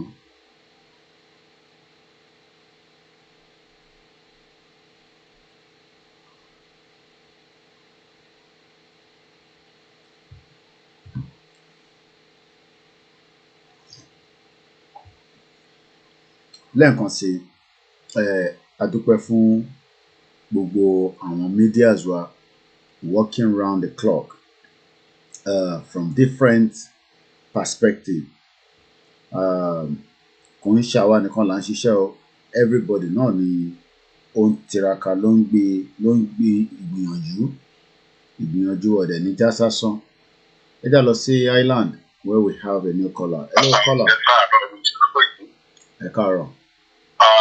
Àwa náà fẹ́ ṣe àdúrà fún àwọn akọni wa tí wọ́n lọ. Ẹgbọ́n sókè. Ọlọ́run ọlọ́jọ́ òní ló bá ní tẹ́ wọn sáfẹ́fẹ́ rere. Àmín. Ọlọ́run ò sí kankan tá a fẹ́ ṣe fún òkú ọ̀run kọjá ká ṣàdúrà fún un. Bẹ́ẹ̀ni. Wọ́n ń tọrọ kankan lọ́pọ̀ ọ̀run. Bẹ́ẹ̀ni. Ọlọ́run bá láàánú jùlọ yóò wọ ọlá ẹ̀jẹ̀ wọn tí wọ́n dà sílẹ̀ yóò jẹ́ kí Yorùbá nation yóò jẹ́ kó dúró. Àmín. Ọlọ́run bá kò ní ṣe ní ikú tí wọ́n kà kú dànù bẹ́ẹ̀. Ọlọ́run jẹ́ kí ẹ̀jẹ̀ ń wókè. Ẹ̀jẹ̀ ń wó dẹ́gbẹ̀sán lórí àwọn ìjọba lókùnjẹ́ 419 tí wọ́n ṣe iṣẹ́ burúkú yẹn. Àwa bẹ̀ Ọlọ́run ọba gbogbo nǹkan tí wọ́n fi sílẹ̀ nítorí nǹkan tí ò mí nínú nǹkan wọn Ọlọ́run ní jẹ́ kó bàjẹ́. Gbogbo ìbànújẹ́ ò ní wọ inú ilé wọn. Gbogbo tí wọ́n fi sílẹ̀ pátá Ọlọ́run ọba ní mójútó. Ọlọ́run dáwọ́lé. Gbogbo ẹ̀yin tí ẹ wá jẹ́ onígbọ̀wọ́ pátápátá, gbogbo ẹ̀yin adititors pátápátá, gbogbo ẹ̀yin medias pátá, Ọlọ́run ọba láàánú jùlọ kò ní jẹ́ kó sùn nítorí ìjọ rẹ̀. Nígbà tí òmìnira náà bá wá dúró, Ọlọ́run ní jẹ́ afẹ́nìkankan ní sàwátì. Ẹnìkan kan ní bọ́ sọnù mọ́ láàrin wa àti gbogbo àwọn tí wọ́n tẹ̀lé Yorùbá nation ní tọkàn tara tí wọ́n fi gbogbo ẹ̀mí wọn sí. Ọlọ́run ọba láàánú jùlọ yóò jẹ́ gbogbo owó jọ dé ilẹ̀ ìlérí. Ìgbòho òòṣà bàbá dáadáa Ọlọ́ọ̀ba kò ní gbà wọ́n níwájú wa, kò dẹ̀ tó ní gbà wọ́n ní ẹ̀yìn wa torí wọ́n ju àwọn kan lọ, wọ́n tún ẹnìkan akátújú àwọn náà lọ. Ọlọ́ọ̀ba aláàánú jùlọ yóò bá ní kú tiwọn àti gbogbo bàbá àtàwọn màmá gbogbo wọn fi dáradára dúró àti gbogbo àwọn tí wọ́n kó lọ sí àlọ́ DSS gbogbo wọn padà dé. Ọlọ́ọ̀ba ọba ní dáàlà bí àdúgbò yẹ padà fún gbogbo wọn. Gbogbo wa ò ní sọ́ọ̀fù ara wa. Qul huwallahu ahad Allahu samad lam yalid wa lam yulad wa lam yakun lahu kufuwan ahad. Bismillahir rahmanir rahim. Qul huwallahu ahad Allahu samad lam yalid wa lam yulad wa lam yakun lahu kufuwan ahad. Bismillahir rahmanir rahim. Qul huwallahu ahad Allahu samad lam yalid wa lam yulad wa lam yakun lahu kufuwan ahad. Ila fi Quraish ila fi ila ta'ala Ashhadu Maria Yoruba Sarigiti Latia Mobi Juri wa Mana Ominekaufi. Àwa tá a wà láyé ènìyàn wà fún títa wọn òkú ọ̀run àwa tọrọ bísímílà bẹ́tà kúlẹ̀ aláwọ̀ bẹ́tà fún wọn. Ọlọ́run gbogbo bí tí a bá ti dúkọ Ọlọ́run bá ní sílẹ̀ fún àlùjá náà lọ. Bá ní sílẹ̀ fún àlùjá náà lọ. Wọ́n dá millions of people tí wọ́n torí wọn kú. Ọlọ́run dákun bá ní pàṣẹ wọn rẹ̀. Láàbù láìra wọn yìí. Olúwa dáwọ̀ sáwọn. Lam yalid wa lam yulad wa lam yakun lahu kufuwan ahad. Bismillahir rahmanir rahim. Qul huwallahu ahad Allahu samad lam yalid wa lam yulad wa lam yakun lahu kufuwan ahad. Bismillahir rahmanir rahim. Qul huwallahu ahad samad lam yalid wa lam yulad wa lam yakun lahu kufuwan ahad. Subhana rabbika rabbil izzati amma yasifun. Wassalamu alaykum. Alhamdulillahi rabbil alamin. Ọlọ́ọ̀bá ni Musa ara rẹ̀ bá wọn ọlọ́run sára rẹ̀ lọ́ba wọn àlè rí ìnira àlè rógun àlè rí wàhálà tí ọlọ́run fi bá mi gbàdúrà bá ní san wa tí a fi na àṣẹ àwa sókè ẹnìkan ká wò ní sọnù ẹnìkẹ́kọ̀ọ́ ní sọnù làwàlàwùlà làwùwàtà ìlà àbílà ìrìn àṣẹ ẹ kú iṣẹ́ Mr. Koiki ọlọ́run ti gbà tó ti wí àdúgbò ní fi nílẹ̀ yẹrẹ o. tó a dúpẹ́ lọ́wọ́ bàbá wa tí àwọn náà bá wa fi ohùn sí ihun tí à ń bá lọ. Mo kí gbogbo wa bí a ti ṣe ń jí sí inú ètò a fi ń ṣe ìrántí fún àwọn tí wọ́n pa nílé bàbá wa ti Sunday Igboho àtàwọn tí wọ́n pa náà tó jẹ́ pé ẹni bá wà nínú ilé níjọ́ tá à ń wí nìkan ló lè sọ bó ṣe rí. But intakọ̀ lè sọ pé a rí ni ohun tí ìyá wa tó fi sílẹ̀ yìí. òkú lọ́la jàǹtà èmi náà kó sọ fún wọn ṣẹlẹ̀ bọ́tún náà gbọ́dọ̀ sá lọ láti fà á. ṣẹ́gun èmi mímọ́ èmi ti pa náà wù mí o.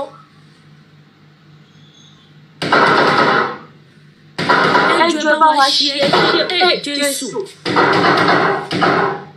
ẹjọ́ ńlá bá wa kẹsàn-án ìwọ̀n bá sọ. òró ìbọn tí ẹ̀ ń gbọ́ yẹn kò ń ṣe tọ́ọ̀ àwọn tó wà nínú ilé níjọ́ yẹn nìkan ni wọ́n lè sọ ohun tí ojú wọn rí. àwa tá a sí níbẹ̀ náà oríṣiríṣi èèyàn ní ìgbé oríṣiríṣi ló ń jábọ́ lára ẹ̀ níjọ́ tí à ń sọ yìí.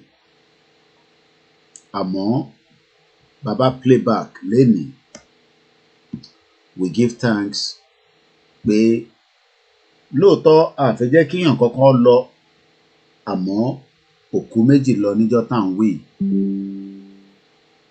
ẹja gbọ́ àwòrán yẹn lẹ́ẹ̀kan sí i as we say may their soul continue to rest in peace. My name is Olayomi Koiki, and as we continue to remember this very, very painful day that only the Almighty Lord can be with the family of those that died. I need caller Kono, and we'll take that call before we continue the program. Hello, caller. Go ahead, caller, you're live. Oh, okay. Hello, Koiki, Eku Show. Mo fẹ́ kàn kí wa pé àwọn ọmọ káàró ìjìyà kú ìṣẹ̀lẹ̀ tí ó àti ọjọ́ burúkú èṣùgbọ́mi tó ṣẹlẹ̀ ní last year, but gbogbo àwọn tó bá lọ́wọ́ náà mo ti gbé káàkiri gbogbo shows tó wá kó lé ní mo dẹ̀ ti di same thing náà ni mo rí fún wọn ni lágbára ogun lákàáyé àwọn gbogbo àwọn tó bá lọ́wọ́ náà nínú òkú Adogan àti Alfa bọ́n ṣe ṣe yẹn náà ni àwọn ọmọ náà lọ ṣe máa gbé ọgbọ́n wọn sìn àti fámìlì wọn ẹ̀jẹ̀ tó ń ta sílẹ̀ ogun lákàáyé máa fi ẹ̀jẹ̀ títí wọn náà wẹ̀ àti fámìlì wọn àti ẹbí wọn àti ọmọ títí dé ṣiṣẹ́ ilé wọn. ṣọ̀gbọ́n olùkóso àkàtà yẹ́rìyẹ́rì ló máa sọ bàárà ẹ̀ máa sọ pa gbogbo ẹbí wọn pátápátá ni títí ní kò ọba ní lẹ́yìn òdì ọba ní òkè ọba gbogbo ọ̀nà ara máa sọ pa. so because alájúlẹ̀ kí kò máa kó wọ̀ ilé ètò ìjọba wa yìí ní náà lọ́ gbọ́ pé àwọn Fúlàní ti post gbogbo ọtí lọ rí gbogbo fíìmù ìjọ tí wọ́n fi ta Lagos Island ó ti gbàgbé sáìdì ní Mandela. So that means wọ́n ti wọlé wọ́n ti lọ fún wa pé àwọn tó láyà tẹ́lẹ̀ ní òbí torí pé a máa ń fọwọ́ lẹ́rùn àti gbé ọ̀tá wa àgbé sí forefront which is Tinubu. A sọ pé Tinubu is the àná ìtàn tó ẹ̀ ń tì wá sínú inú dish ni tí a kọjá tá a nílé pọ̀lú ẹ̀. Èmi ò ní gbà ọ́ ọ ní èmi máa jà fún ìdíje mi ẹni tó bá òun náà kó dúró síbẹ̀ fún àwòrán pé mi ìgbájà fún orí ara mi. So gbogbo nípa pé a kò July 4 ọ̀pọ̀lọpọ̀ àdẹ lórí pẹ̀wọ̀ tí ẹ ní ṣẹlẹ̀ mọ́ because tí àwọn gọ́ọ̀mẹ̀ntì bá gbé ojú tó wá gbé same stupid same ẹwà èmi máa káńtà o mi ò ní sọ̀rọ̀ kí n máa ṣe bẹ́ẹ̀ èmi ọ̀ máa fi ìṣojú lé ayé mi mo lè ti máa bá kú nìyẹn so mo ní kí n sọ ni Mr. Koiki. ẹ ṣé gan ni, thank you so much. Yeah, you're welcome. You're welcome. tó bíyàn bá rántí ọjọ́ yìí kódà ohun ọ̀pọ̀lọpọ̀ pé kí Kóìkì náà wà nínú ilé kíjọba lè pa mí sínú ilé ọ̀pọ̀lọpọ̀ tí wọ́n ní àwa là ń dá wàhálà sílẹ̀ pé ó ṣe jẹ́ mi escape irú ọjọ́ báyìí kò ń ṣe agbára wa kò dẹ̀ ń ṣe mímọ̀ ṣe wa. Bẹ́ẹ̀ lómi bá tẹ̀ pè mí lẹ́yìn ìgbà tí ìṣẹ̀lẹ̀ yẹn ṣẹlẹ̀ wá ní bàbá wa Kóìkì tó bá jẹ́ pé ẹ bá wà nínú ibẹ̀ màá ní ẹ sọ́tàn wọ́n máa pa mí síbẹ̀ náà ni torí pé wọ́n mọ̀ pé mi ni agbẹnusọ Ìgbòho. Bó bá tẹ̀ fẹ́ àwọn tó kù sílẹ̀ probability of killing me in that house is definitely real. So kò ń ṣe tíyàn máa sọ pé kò likely. If I was in the house, I would be killed. There's no doubt about that in my mind. And maybe today, you will just have to continue to remember somebody called Koiki. But when they try, my show, Kolon foríjì, Kolon wá pẹ̀lú àwọn ẹbí ẹ̀. Ọ̀sẹ̀ méjì mo kúkú dágbére fún àwọn family mi nígbà tí mò ń lọ sílé. Mo máa ṣe oṣù mẹ́fà. Mo padà wá láti wá ṣe June 12 rally. Ìyẹn ó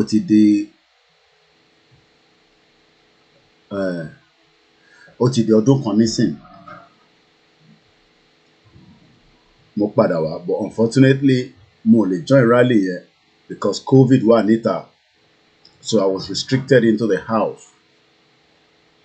Nígbà tí mo dé ni wọ́n make announcement pé a máa ṣe the July 3rd rally after tá ti ṣe gbogbo rally tó wà very very peaceful tí kò sí ìjà kò sí rally tá lọ tí wọ́n lè sọ pé èèyàn kan kú níbẹ̀ gbogbo rally tá ṣe pátápátá throughout that period was a very successful rally.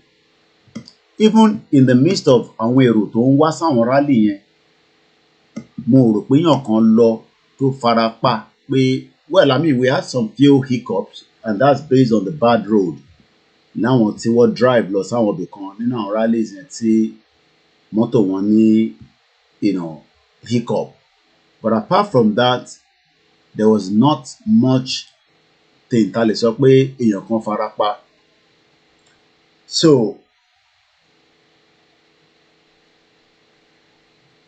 ìgbà tí mo máa fi di pé rally yẹn tán ní UK mo ti ṣe bí ọ̀sẹ̀ kan kò tá bá calculate timeline yẹn I flew back in time for that rally which was June 12. I think I got in 2 days but like I said COVID ò jẹ́ kí mo participate in the rally yẹn. That's after the 6 months tí mo ti lọ sí ilé. I got to Nigeria. I won't give you the exact time I got to Nigeria, but I was in Nigeria before Chief went to Igogan. Lẹ́yìn Chief nìkan ló mọ̀ pé mo ti ra ticket pé mò ń bọ̀ nílé. Even my mom, I told her the day I was traveling. Ni mo ṣe sọ fún mom sí mi pé mo lọ sí Nigeria. Mo dẹ̀ sọ lánàá fún ẹni tó bá wà wẹ̀. And my mom is listening that my wife sees my passport on that day I was traveling out and it was almost a fight in the house because one month mo fẹ́ lọ ṣe nílé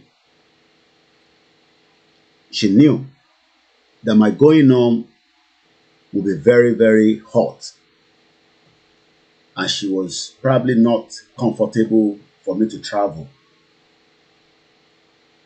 And my mom had to intervene and say, just release his passport. So when I returned back after 6 months, even when I was traveling back, àwọn tó wà nílé wọ́n ní chief ti lé mi lọ ni mo ṣe padà. But ẹ mọ̀ pé ibi táwọn mọ̀ sí nìyẹn. I don't live in Nigeria. I've lived there all my life. So tí bá tẹ̀ wálé náà ṣé mo ní time láti padà wá rí àwọn family tí mo fi sílẹ̀ ní bíbáyìí. After 6 months, 2 weeks ni mo dágbére fún wọn. Èmi ni mo mọ̀ dí tá ṣe di pé mo pẹ́ bẹ́ẹ̀ yẹn àti pé chief nìkan ló tún lè mọ̀. But all that I will leave that for some other time. Then 6 months, I returned back. Mo kúrò nínú Nigeria for that 6 months. I was inside and I traveled everywhere that I will not tell you some of the places I visited. Maybe that will be in some documentary later. I moved around during the day, during the night, and during the afternoon. Kódà mo wà ní public transport, ẹlòmíì ò ní mọ̀ pé mi mo wà ńbẹ̀, and I did not disguise. I moved around until chief restricted that it was no point for me moving around for my own safety. And everybody can testify to that. When Timolokwe leaflet ní Ìbàdàn, I think a lot of people were not comfortable with that. Even chief himself was not comfortable pé kò necessary pé nígbà tá ti láwọn tí wọ́n lè bá wa ṣe. Okay. But àwọn tó wà nínú ibi tọ́rọ̀ yìí tí mo wá di pé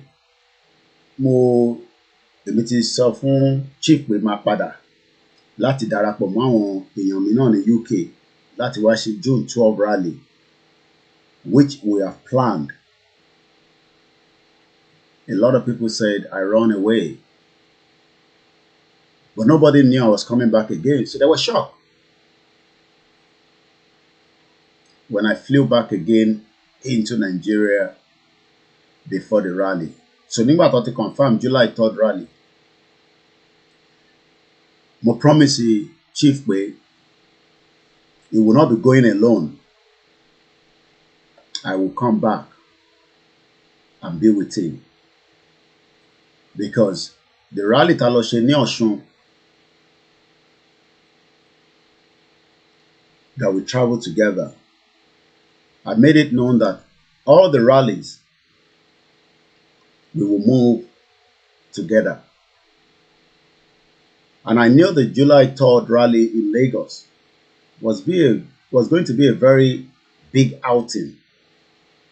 So I don't have anything, but the only thing I have is I can sacrifice to go back. Even after gbogbo táwọn èèyàn sọ, I was not bothered. I was not concerned. Kò sí táwọn èèyàn sọ tán. Kódà wọ́n ní mo gbé girlfriend wá sọ́dọ̀ chief. Kódà wọ́n ní mo gbọ́ ọmọ kan wá sọ́dọ̀ chief. Because that's all they can see. Ẹ mọ̀ pé gbogbo nonsense táwọn máa ń ṣe nílé nìyẹn. Everybody plays all kind of different nasty things. So what if you pé àwọn ẹ̀gbọ́n wọn tó máa ń wá sílé tó máa ń ṣe oríṣiríṣi àṣemáṣe lèmi náà. But I was not bothered. I was not concerned. Bàbá tó bí mi, ìyàwó tó pọ̀ ló fẹ́, ó dẹ̀ lọ́mọ tó pọ̀. We are more than 19. So èèyàn kan ọ̀dẹ̀ lè sọ pé n tó bá wù mí ni máa ṣe. And ó dẹ̀ ní life tí mò ń live tẹ́lẹ̀ ká tó bẹ̀rẹ̀ Yoruba nation. So why do I have to restrict my life? Which I have done for 3 years. But that's my own personal life. I was already in Nigeria before the July 3rd. An arrangement was all in place fully for the July 3rd. And I remember When I flew back again to Nigeria, nobody knew I was back, apart from maybe 1 or 3 people at the chief.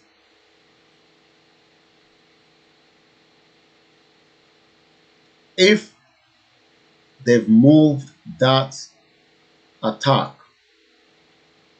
another 24 hours, I will be in that house. The Bible won't move or attack 24 hours. Nobody knew where I was, but the belief was I was in Chief's house because people knew I was back.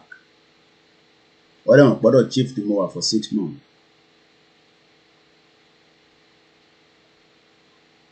Ọlọ́run kó tẹ́ bàbá wa Adogan Alfa. I remember Alhaji Fatai, the one on the right-hand side of the screen. Very, very playful. Honey, Mr. Koike, my team frame me last show. Wọ́n ṣe ní fẹ́yìn láṣọ. Ẹ̀yin gbọ́dọ̀ gbáṣọ now. Ẹ̀yin lẹ́ni lé. And we will laugh. I will sit with him for hours. Kádò kan bá wá sínú yàrá wa, a jọ jókòó.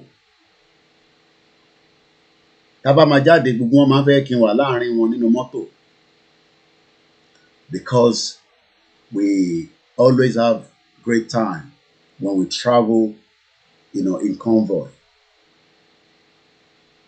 But I think a lot of people thought my coming home, one outshine one, but they did not understand the role Tolani came to play when I got there.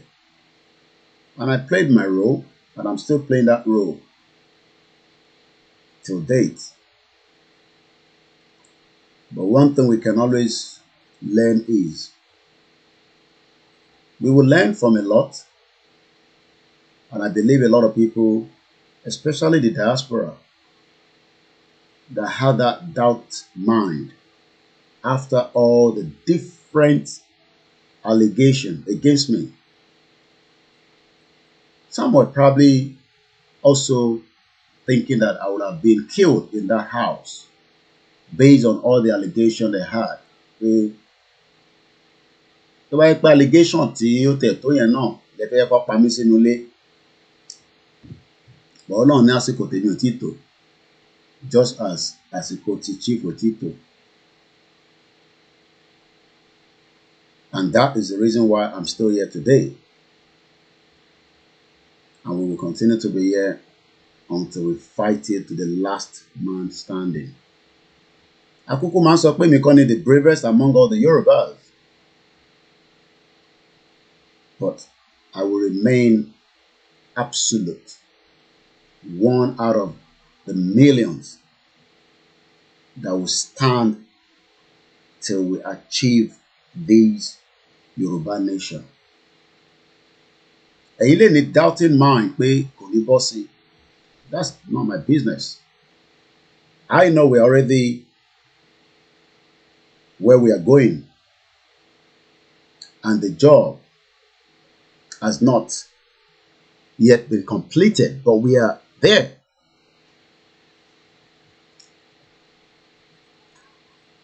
What I can say is, some even blame myself and Chief for not listening to them.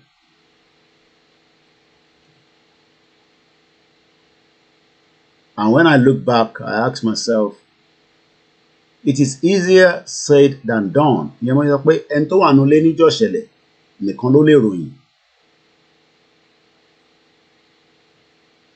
I was not in the house on that fateful day, but Lady K was there. Omiyale was there. Ola was there. Taiwo was there. So many other individuals that I cannot remember all their names. Good morning, Citizen AY. But one thing I can say is,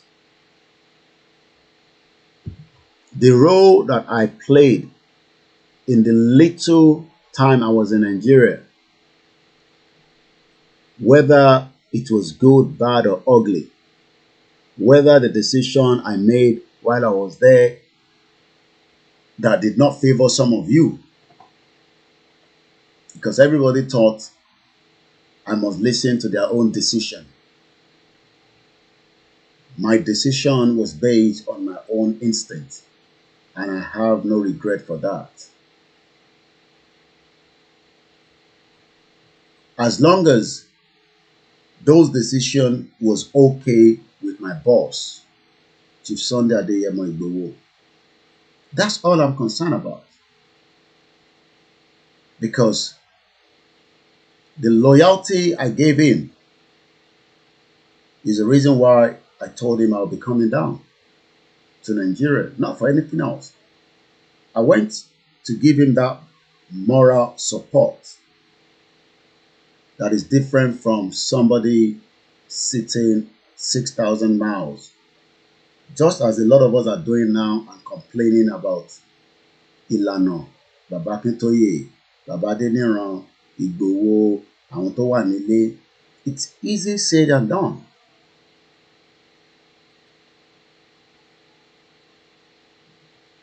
And that is why I have said so many times on this journey,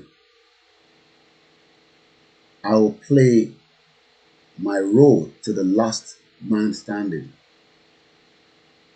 Some of you might say that even that our media has changed the narratives, because that was part of what I was told when I went to Nigeria. I am just a media. I am not a security. I am just the media that was there to give this movement a boost. And for the last 2 years, this is what I've been doing. Day and night. Because this is the only thing I believe in now. And the reason why I'm putting this effort, I'll tell you this morning. Energy. For 20 years, I served this country called Great Britain. I got paid for it. And I still have opportunity. But if I give everything I have now for this actualization of our Yoruba nation, I've only given 2 years, going to 3 years. I don't think I've given enough yet. It might not give me the kind of money that I want. Because you have to remember that the money must serve for UK for 20 years. I was paid for each day, hours I was working. It doesn't matter what kind of job I was doing. But one thing is, the difference between Intimo Shenisin and Titi UK Nepe, I'm happy. Because I can see that we will liberate ourselves from the shackles of what every one of us has been kept in for the last 62 years. I don't want anybody to praise me for what I'm doing and what I'm going to do.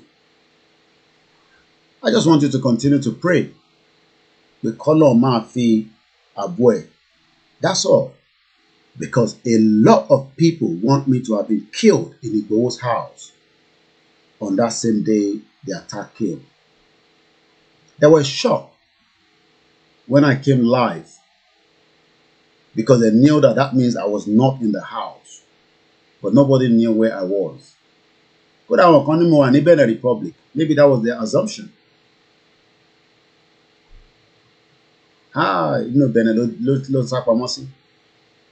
That's what they believe in.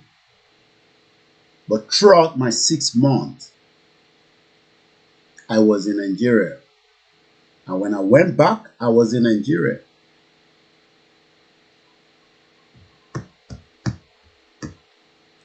Nobody, and I repeat it, will be able to play the role I have played. You would have to go and play your own role and then give me another challenge. I repeat it again.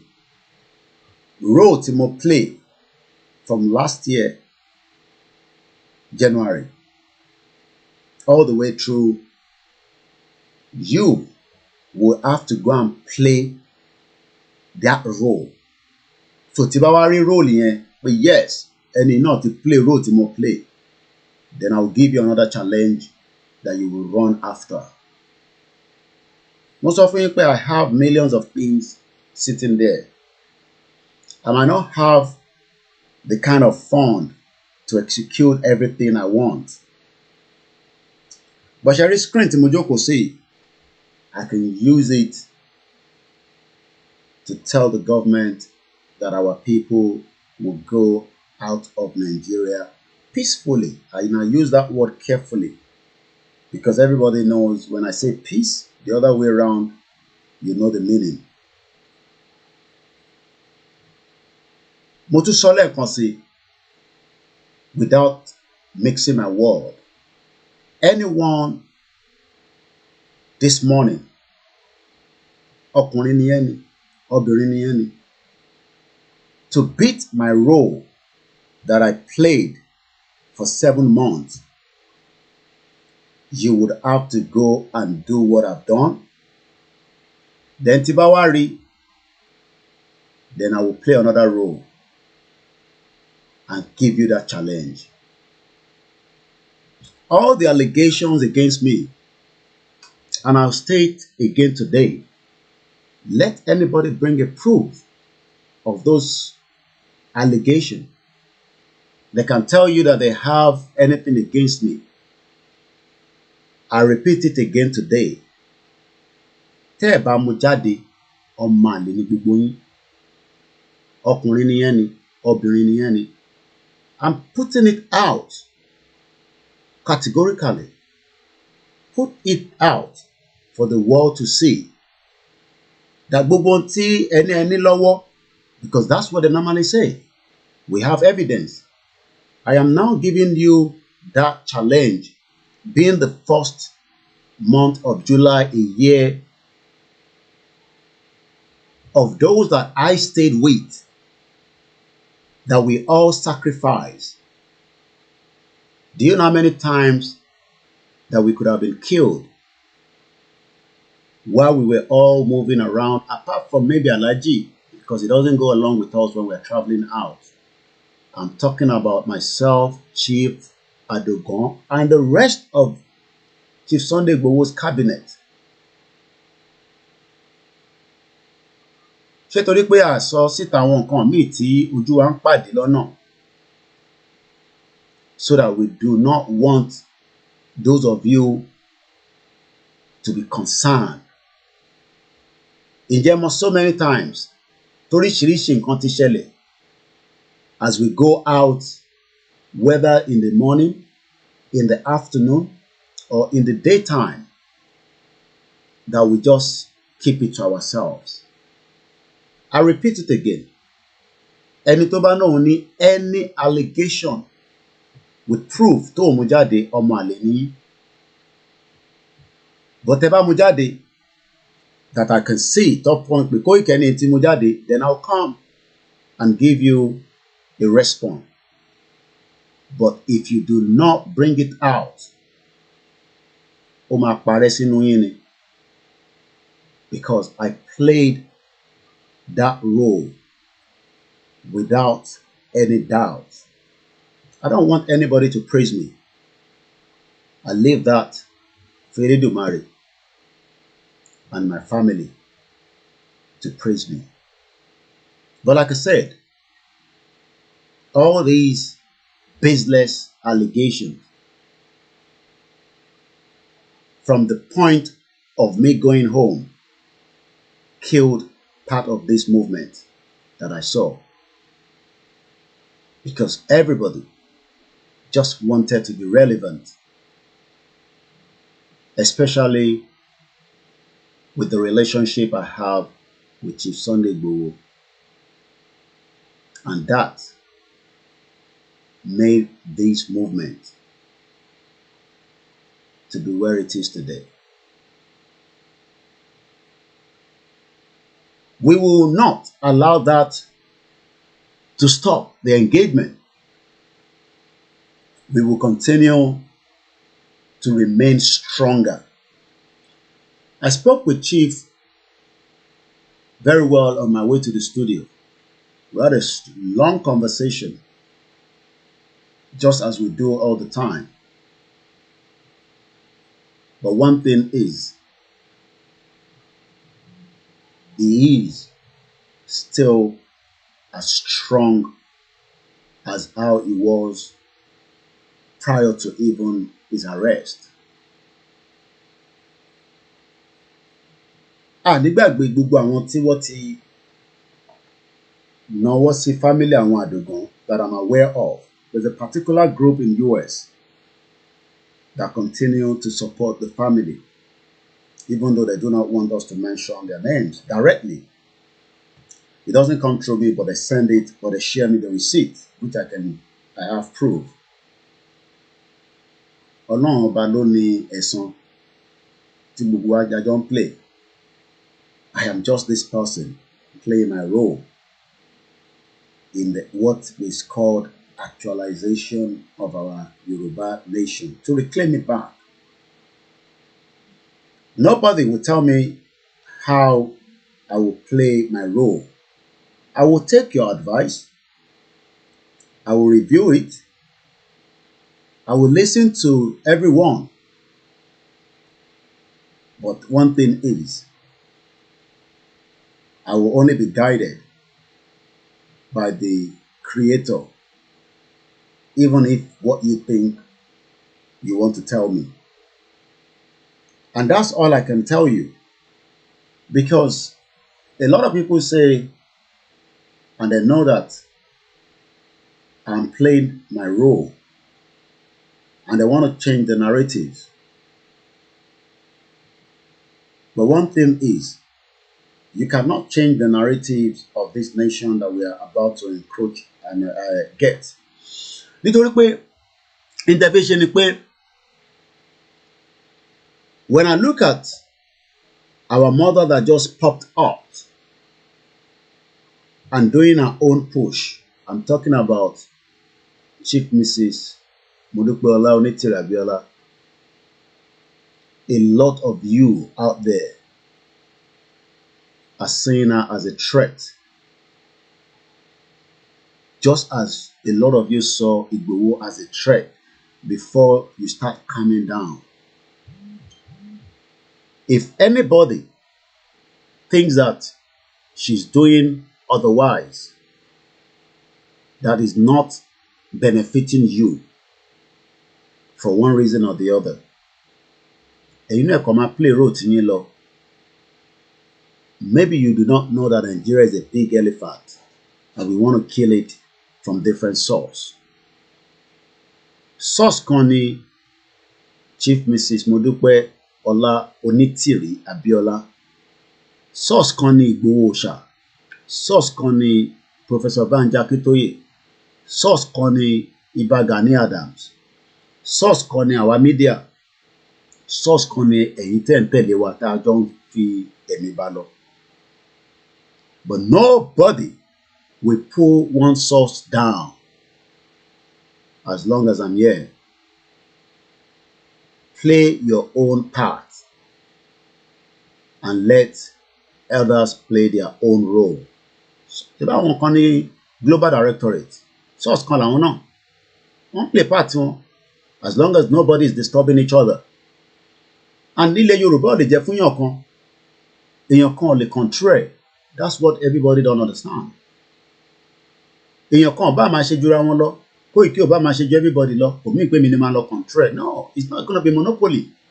We will not allow that. We will not give room for that. Because in tó pa Nàìjíríà tí a fi ń jẹ àwọn èèyàn wa lénìí nìyẹn. Tó di pé ẹ sọ Tinubu di elephant kan tó gbọ́dọ̀ control gbogbo ọmọ Yorùbá. We will not tolerate that, because I don't see the Prime Minister here as somebody that controls me.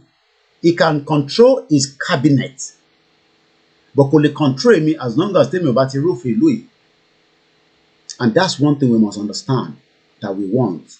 So tẹ́ bá wá fi pé bóyá ìyá wa Mrs. Modupe Onítìrẹ Abíọ́lá ló fẹ́ control gbogbo wa based on some of what she's saying, you are probably not getting the message. She's just playing a role. And you know, play a role just as Baba Akintoye is playing his role, just as Chief Sunday Igboho won't play role tiẹ̀ náà. Gbogbo wa la ní role tá à ń play. Ẹ̀yin tẹ́ ń gbọ́ wa náà role kan lẹ́ ń play. Ẹ̀yin tẹ́ ń fowó sílẹ̀ role kan lẹ́ ń play. And we are all stakeholders. So báwo lẹ ṣe wá assume pé èèyàn kan ló máa control gbogbo wa? Ṣé bí ìyá yẹn ṣe ń sọ̀rọ̀ tó ń fi wá lọ́kàn balẹ̀, ṣé kò dáa ni?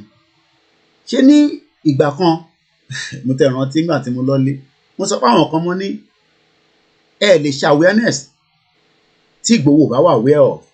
Wọ́n ní ta ni Ìgbòho? Gbogbo ẹnu mo fi sọ, mo mọ àwọn tó sọ bẹ́ẹ̀. Wọ́n ní ta ni Ìgbòho tó máa decide báwọn ṣe fi ṣe awareness. Mo kọ̀ rẹ́rìn ni. Mo ní ẹ̀yin wà ní abroad, ẹ sọ pé ta ni Ìgbòho,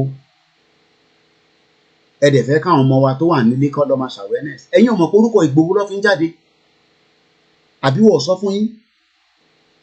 Kò sí ẹni tó wà Nàìjíríà tó máa lọ ṣe door to door campaign tó o bá ti forúkọ Ìgbòho síwájú.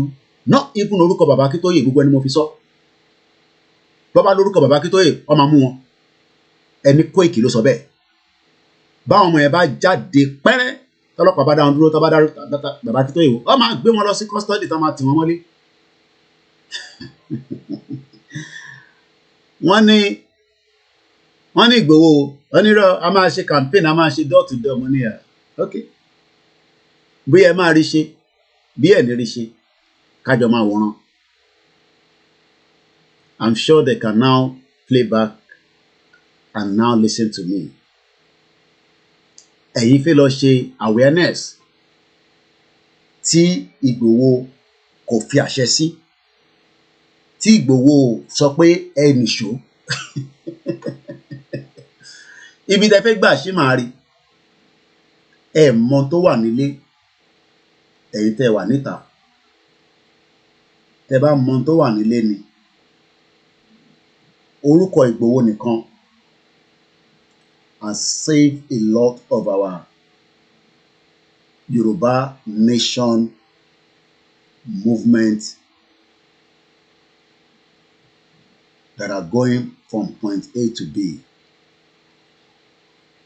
So bí ọ̀kan bá wá ṣe ń sọ pé ẹ máa ṣe campaign, ẹ máa ṣe awareness, tẹ́ ẹ bá fi tó Ìgbòho létí, kò ní ṣeé ṣe. Gbogbo ẹnu mo fi sọ. Nítorí pé the only person tí ìjọba ìpínlẹ̀ state kọ̀ọ̀kan tó sì fún ní ọwọ̀, òun lorúkọ Ìgbòho.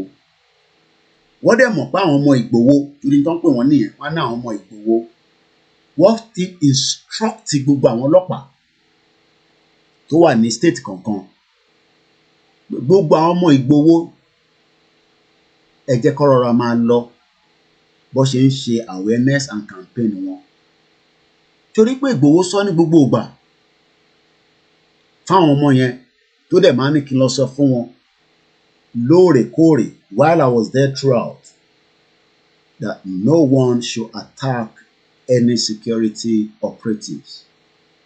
Kò bá jẹ́ ọlọ́pàá ni, kò bá jẹ́ sójà ni, kò bá jẹ́ civil defense, none of them must attack. Ẹ̀yin ẹ fi sọ́kàn pé tó bá jẹ́ pé Ìgbòho ní kó lọ attack wọn, there would have been a lot of bloodshed in Yoruba land. Because I can assure you, àwọn ọmọ ẹ̀ máa attack. And they will attack them in a way that the government will have no other reason to give order for them to attack back. But Igboho, ẹni t'Ọlọ́run fún ní làákàyè tó pọ̀ ni, ẹni t'Ọlọ́run fún ní ìmọ̀. A dẹ̀ dúpẹ́ lọ́wọ́ ìyá tó bí wọn, mo dúpẹ́ lọ́wọ́ àwọn ìyàwó wọn, mo dúpẹ́ lọ́wọ́ àwọn ọmọ wọn.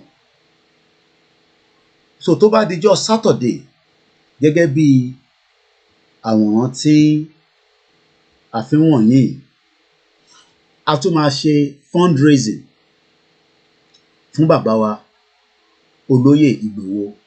Kò sí iye tí a lè ṣì fi sílẹ̀. Ẹ gbọ́ mi dáadáa, kò sí owó tí a lè gbé sílẹ̀ tó ti pọ̀ jù láti fi sọ́pọ́tì olóyè ti Sunday Adéyẹmọ Ìgbòho Òòṣà. Bó ṣe máa ṣe ètò ọjọ́ náà, àwọn mídíà máa ṣàlàyé fún wa nípa fundraising tó fi ṣe. Bá máa ṣe fundraising ní gbogbo ìgbà, it is still worth it. Kódà mo rántí pé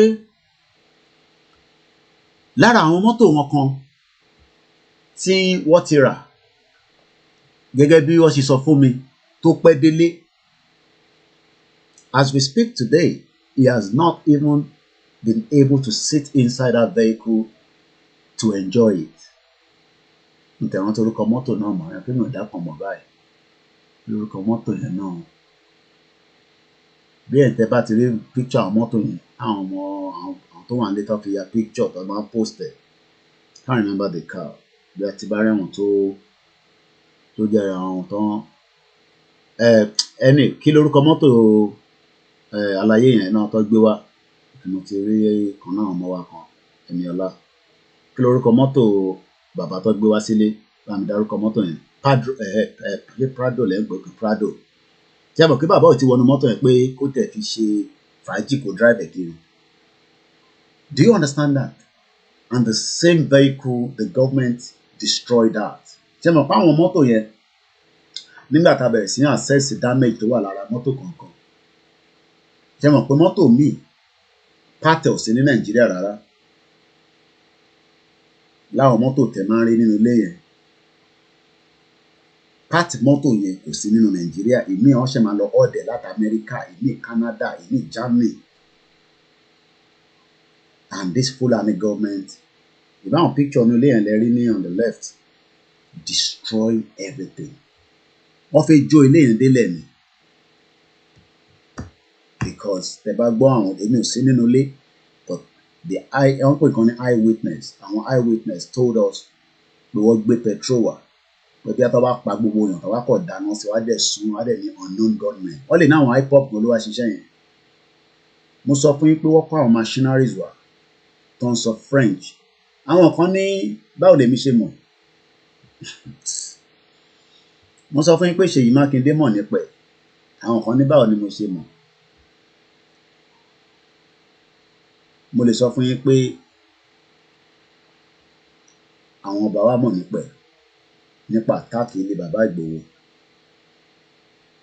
Mo ní dárúkọ àwọn ọba yẹn for now. I'm talking about first class kings. And we have evidence to that. And those are not evidence we will release now. Our kings gave the order for the go-ahead. Tó fi go-ahead sí, the government will have slowed down not to come. But they gave the order for the go-ahead.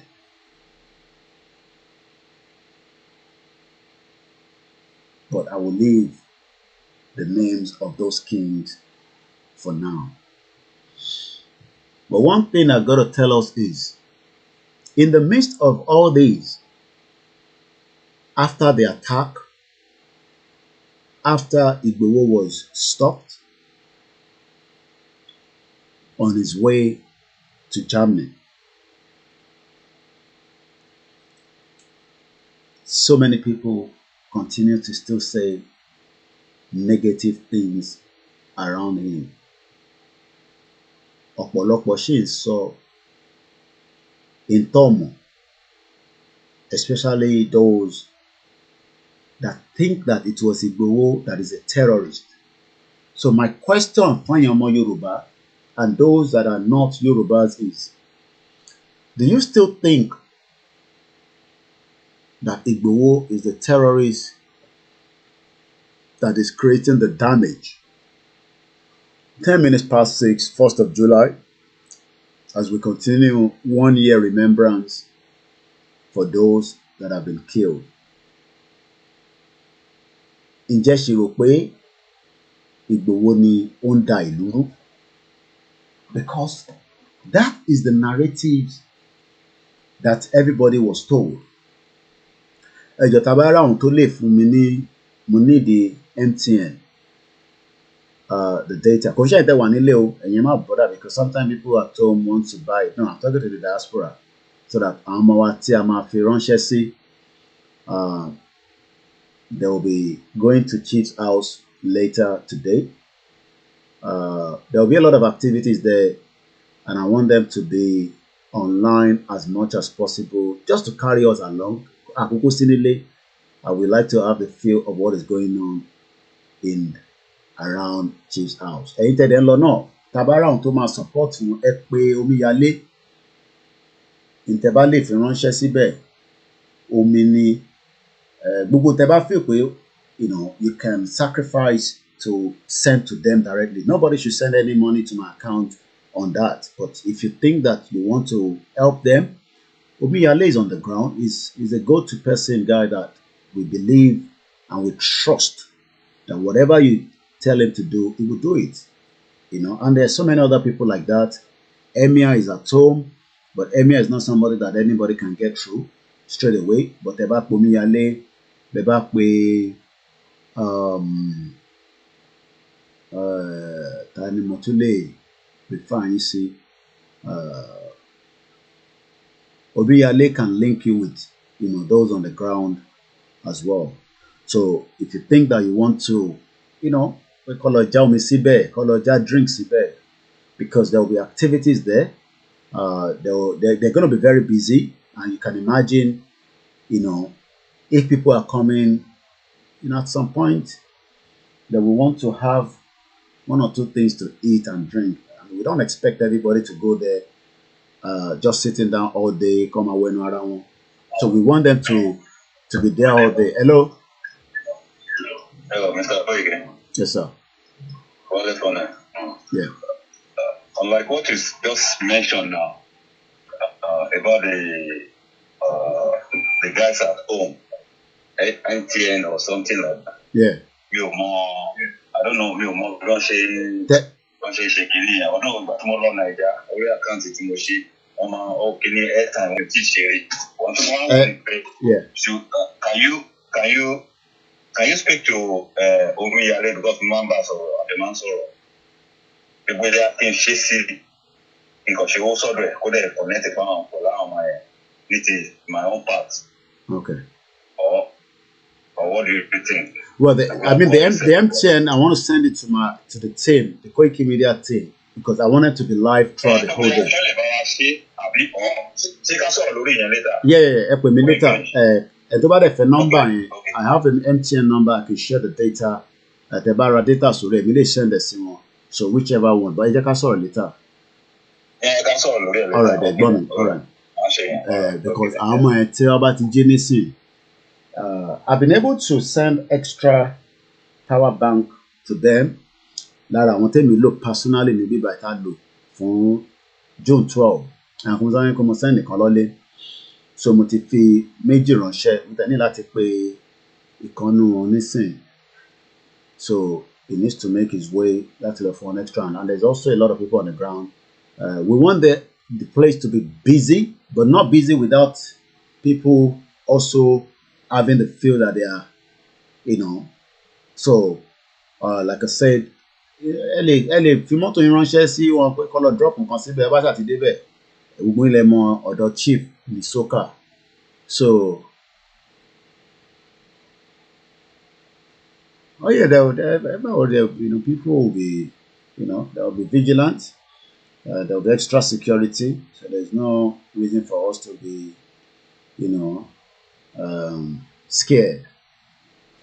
There'll be security there, and there'll be a lot of people on the ground, to be. Ìtọ́ba dẹ̀ sọ fún ìtẹ́bá ti débẹ̀ ìtẹ́ ń lọ listen tọ́ba ní ẹ̀ lè wọnú compound pé ta ni kẹ́ dúró síta. Ẹ ṣé gan ni ìyá wa Comfort, thanks so much. So ìtọ́ba ní kó wà níta ẹ jókòó síta. Afẹ́ kó gba chair ẹ pè wọ́n kó gba as many chair kó gba canopy. Ẹ mọ̀ pé wẹ́dà ilẹ̀ Yorùbá wẹ́dà tó da burúkú báyìí ni ló da lára wa, but unfortunately Nàìjíríà ni kò jẹ́ kó ṣiṣẹ́ lára wa. So wọ́n máa ní láti gba tent, wọ́n máa gba chair. So all these things, chair yẹn kẹ̀rẹ́ wọ́n lè gbà fún 2 days kó jẹ́ pé tó bá gbà lénìí ó dijọ́ Sunday kó tó dá padà, so that as many dozens ẹ̀yin tẹ̀dẹ̀ ń lọ náà, people go there and they sleep over. People sleep out. Mọ táwọn ọmọ tó ń wá yẹn mọ intern face, kó bá dalẹ̀ wọ́n máa da iní sílẹ̀ lẹ́ olúkálùkù máa sùn. Sometimes when I come out, I do a lot of patrol in the night. Tó bá di bí i 3, màá wake up, màá kọ́ go round, àwọn èèyàn máa wà níta. Wàá ṣàdúpẹ́ fọlọ́run pé kò ń ṣe irújọ́ tó jẹ́ pé tó bá jẹ́ pé Friday lọ wá tàdé ń lọ sí rally yẹn ní Saturday wọ́n máa pààyàn tó pọ̀ gan because èrò máa pọ̀ níbẹ̀. The intention was people will start arriving on Friday for the rally on Saturday, but ìjọ Thursday lọ wá wọ́n wá lóru ìjọ Thursday mọ́jú Wednesday/Thursday, but tó bá yẹ pé wọ́n lọ wá níjọ Friday ni ẹ̀jẹ̀ máa súnlẹ̀ gan because wọ́n máa bá àwọn èèyàn níta tó dò máa èrò tá a bá ń lọ fún rally àwọn èèyàn máa ń dé because wọ́n fi move pẹ̀lú convoy, èrò yẹn dẹ̀ máa ń pọ̀ gan. So it could have been a different catastrophe, but a dúpẹ́ pé kò ju bí àṣírí yẹn lọ. So the intention of the government was to kill as many people. Àwọn kan nítorí pé rally tá a fi lọ ṣe ni wọ́n ṣe wá. It's not just for the rally alone. The intention was to come and kill Igboho. Tó bá ti pa Igboho, gbogbo àwọn tó kù máa sá lọ, kò sí nǹkan tó máa ṣe Yorùbá nation kankan mọ́. Olúkálùkù máa yí àdànù, ẹ̀rù máa bá wọn yàn and all that. But Ọlọ́run ní òun lòun ní ẹ̀mí. So Igboho tẹ́ fi pa yẹn lè rí pa. So a dúpẹ́ fọlọ́run. So as we continue this live transmission, we continue to say to ourselves again, Nigeria is not for us. Lot of events has occurred in Nigeria for the last 62 years of the independence put together. So ẹni tó bá ṣì ń assume pé we are in one country, we are not in one country. We are running a country where the Fulanis would like to take control of what belongs to me and you. And if we don't do anything now, it will come back and have a big impact. Let's listen to this.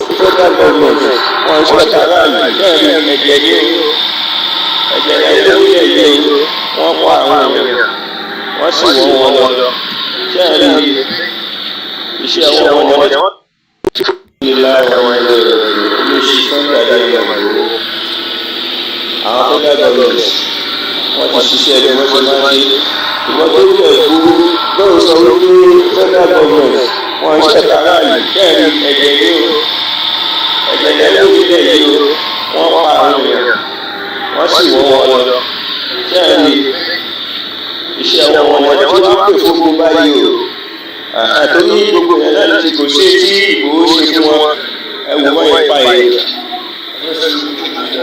ẹ̀wọ̀n wọn ìpa wọn yẹn ẹ̀wọ̀n wọn wá wọ yẹn wọ́n wọ̀ lọ kánú má bẹ̀rẹ̀ sí pé àwọn pa yẹn tí o bá ṣe kí ní ẹgbẹ́ aláàbò yẹn wá sí lóru ẹ̀jẹ̀ báyìí ṣẹ̀ṣẹ̀ wọ́n pa kẹ́kẹ́ gan wọ́n pa kẹ́kẹ́ gan gbogbo ẹ̀rọ ọmọ Yorùbá ẹ má sùn tó bá lè rí kàn ó ti wà lẹ́yìn ẹ̀fún ẹ dìde ìjà owó wa lórí àrò ẹ̀wọ̀n bọ́ ẹ ṣe pọ́pátì gbogbo àwọn mọ́tò pátá kò sí èsì wọn fọwọ́ bà gbogbo ẹ̀rọ náà fi lẹ́sìn bàbá yẹ ṣẹlẹ̀ kiri mọ́tò ilé náà wọ́n bá yẹ ẹ̀wọ̀n àwọn ni wọ́n fọ́ báyìí ẹ̀wọ̀n rẹ̀ àwọn fọ́ mọ́tò ṣẹlẹ̀ kiri ẹ̀wọ̀n mọ́tò yìí tí wàá gbà yẹn ṣẹlẹ̀ kiri federal government wọ́n ti kó gbogbo báyìí o àbíkọ́lọ́gùn mọ́tò yìí náà wọ́n bàjẹ́ gbogbo tí wọ́n sọ náà ní pé mẹ́sẹ̀jì kan tó fún mi ká má lè lọ lọ́sọ̀rọ̀ yìí wọ́n tẹ̀ sí àwàdà ní ṣẹ́ni wọ́n pa àwọn èèyàn ṣẹ́ni kí sí wàhálà wọ́n ti pè fún ogún lè máa di bá wọn wọ́n máa wọ̀ wí. Ibi Ìgbòho bá ṣe fún wọn àbí ibi àdìmítọ́sì bá ṣe fún wọn bóyá ṣẹlẹ̀ ká mọ́ ti sọ wípé a fẹ́ gba òmìnira ara wa àbáwọn ṣe mọ́ ṣẹ́ṣẹ́ kí gbogbo ẹ̀ ẹ̀wọ̀n inú ló bàjẹ́ gan o àti nàfàlà ti wọlé báyìí o inú ló bàjẹ́ gan wọ́n pa nǹkan jẹ́ gan wọ́n ṣe òyìnbí wọ́n pa nǹkan jẹ́ o ṣẹ́ẹ̀rì ẹ̀wọ̀n gbogbo ìgbà gbẹ̀gbẹ̀ ẹ̀wọ̀n sí ẹ̀wọ̀n ṣẹ́ẹ̀rì ṣẹ́ẹ̀rì wọ́n bá àwọn èèyàn wa lọ nílé.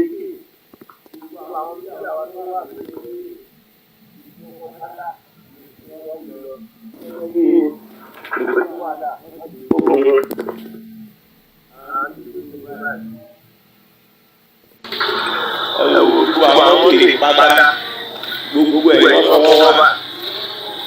Ayé ìjọba ti bàjẹ́ o. Ayé wọn ti dàrú iṣẹ́ ìkànnì fọ́mọ́tò yìí. Fífọ́ lẹ́kùn yẹn o. Ayé wọn ti dàrú o. Ẹ máa ṣe ẹ̀rọ ayé wọn ti dàrú ṣẹlẹ̀ ẹ̀wọ̀n mọ́tò o. Ojúlẹ̀ ti rí o. Sẹ́wọ́n ojúlẹ̀ ṣẹlẹ̀ ẹ̀wọ̀ ẹ̀wọ̀ àwọn owó rere. Lórí kìíní ìwọ̀n Yorùbá tó lọ pé tó ṣe sọ wípé pọ̀lìtíṣà ló wọ́n Sunday ó mọ̀ pé orí ẹ̀ ti burú ò tí mọ̀ wípé ó ń jà fún ọmọ Yorùbá ló jẹ́ pé kúrò ẹ̀ẹ́dẹ̀ ní iye ká àbò sí Yorùbá ló máa gẹ́gẹ́ bí fọmíṣọ̀ tá gbọ́ wọn náà ti lọ tẹ́lẹ̀ wọ́n wá gba bọ́ọ̀lù pé orí sídì ní adarí wa orí sídì lára ní wa wọ́n ti padà wá wọ́n lọ fọ́ ogun sídì náà ṣẹ́ẹ̀rì gbogbo ẹ̀.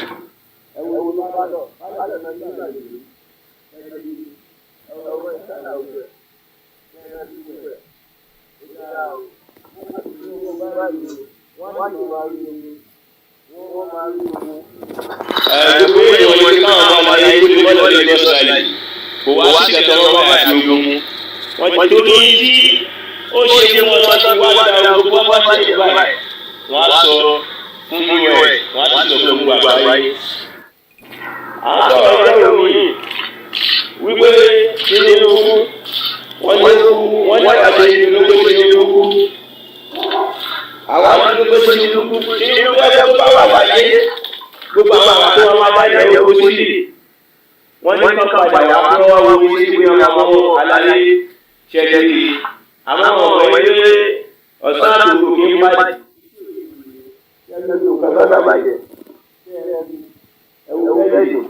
ẹ̀wọ̀n kókó fi dé orí wáyé fún ọmọ aláyé adébẹ̀lẹ̀ kan wọ́n ní ká káwọn ọmọ nítorí àwọn ọmọ náà padà wá gbogbo ọmọ jẹ́ kẹ̀ wọ́n pa ìyẹn.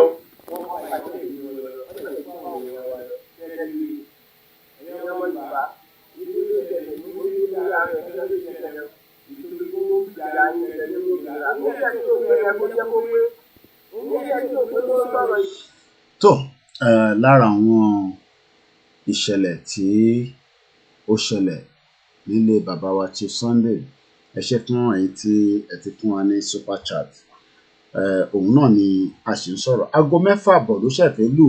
À ń fi èní a fi ń ṣe ìrántí fún ìṣẹ̀lẹ̀ tó ṣẹlẹ̀ lọ́dọ̀ bàbá wa, èèyàn wa.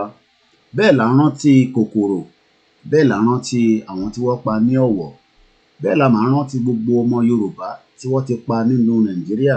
Èèyàn kan tẹ̀ tún rán mi létí Kẹ́nsaro Wíwá. Bẹ́ẹ̀ là ń rántí àwọn ọmọ Ìgbò tó ti pa. À ń rántí àwọn ọmọ Haúsá náà tí wọ́n pa àtàwọn ọmọ Middle Belt.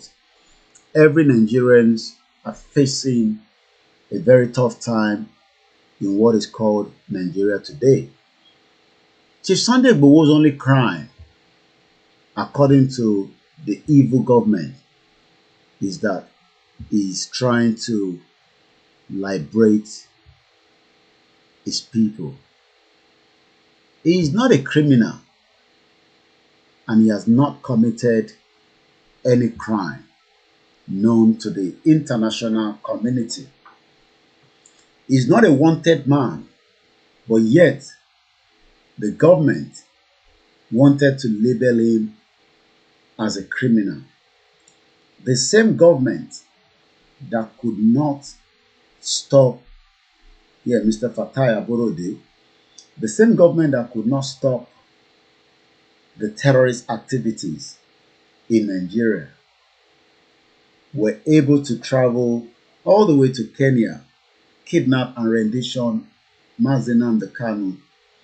Do you know that as we speak today, more than 50 Nigerians that were kidnapped during the terrorist bomb on the March 28th are still being held in Nigeria by the same terrorists, but yet the government cannot search for them. One of them was killed, according to reports. Do you know that on Wednesday, 30 Nigerian soldiers were killed in Shiroro in Niger State?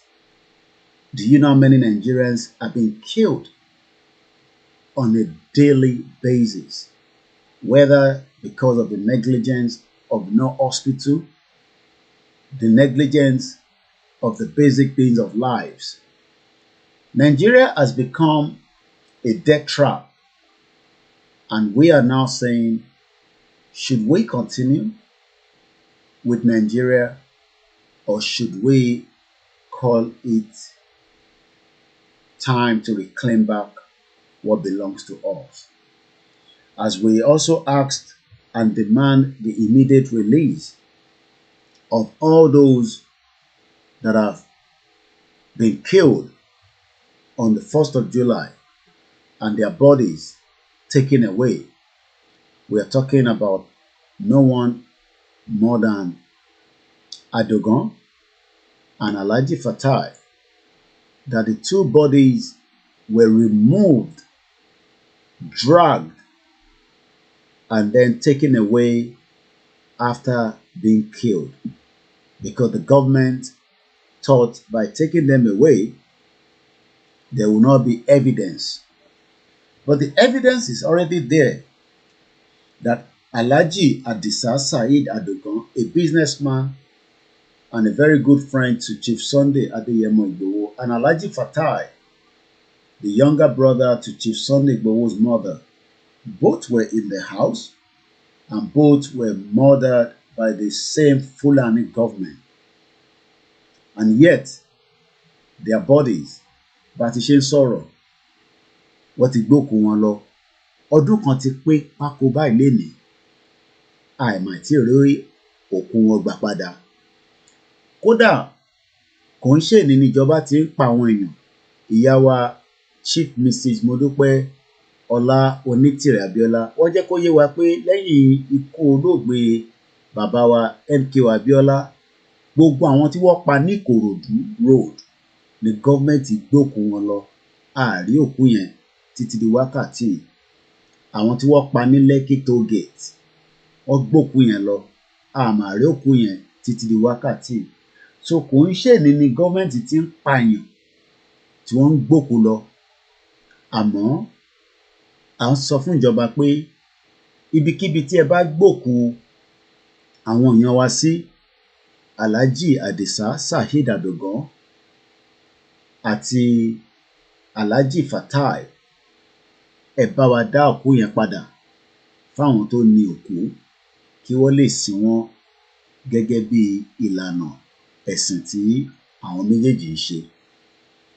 Kí nìdí tí ẹ pa wọ́n tẹ́ tún gbòkú wọn lọ tí kò bá ṣe pé ẹ mọ̀ pé ẹ ti ṣe jàǹbá?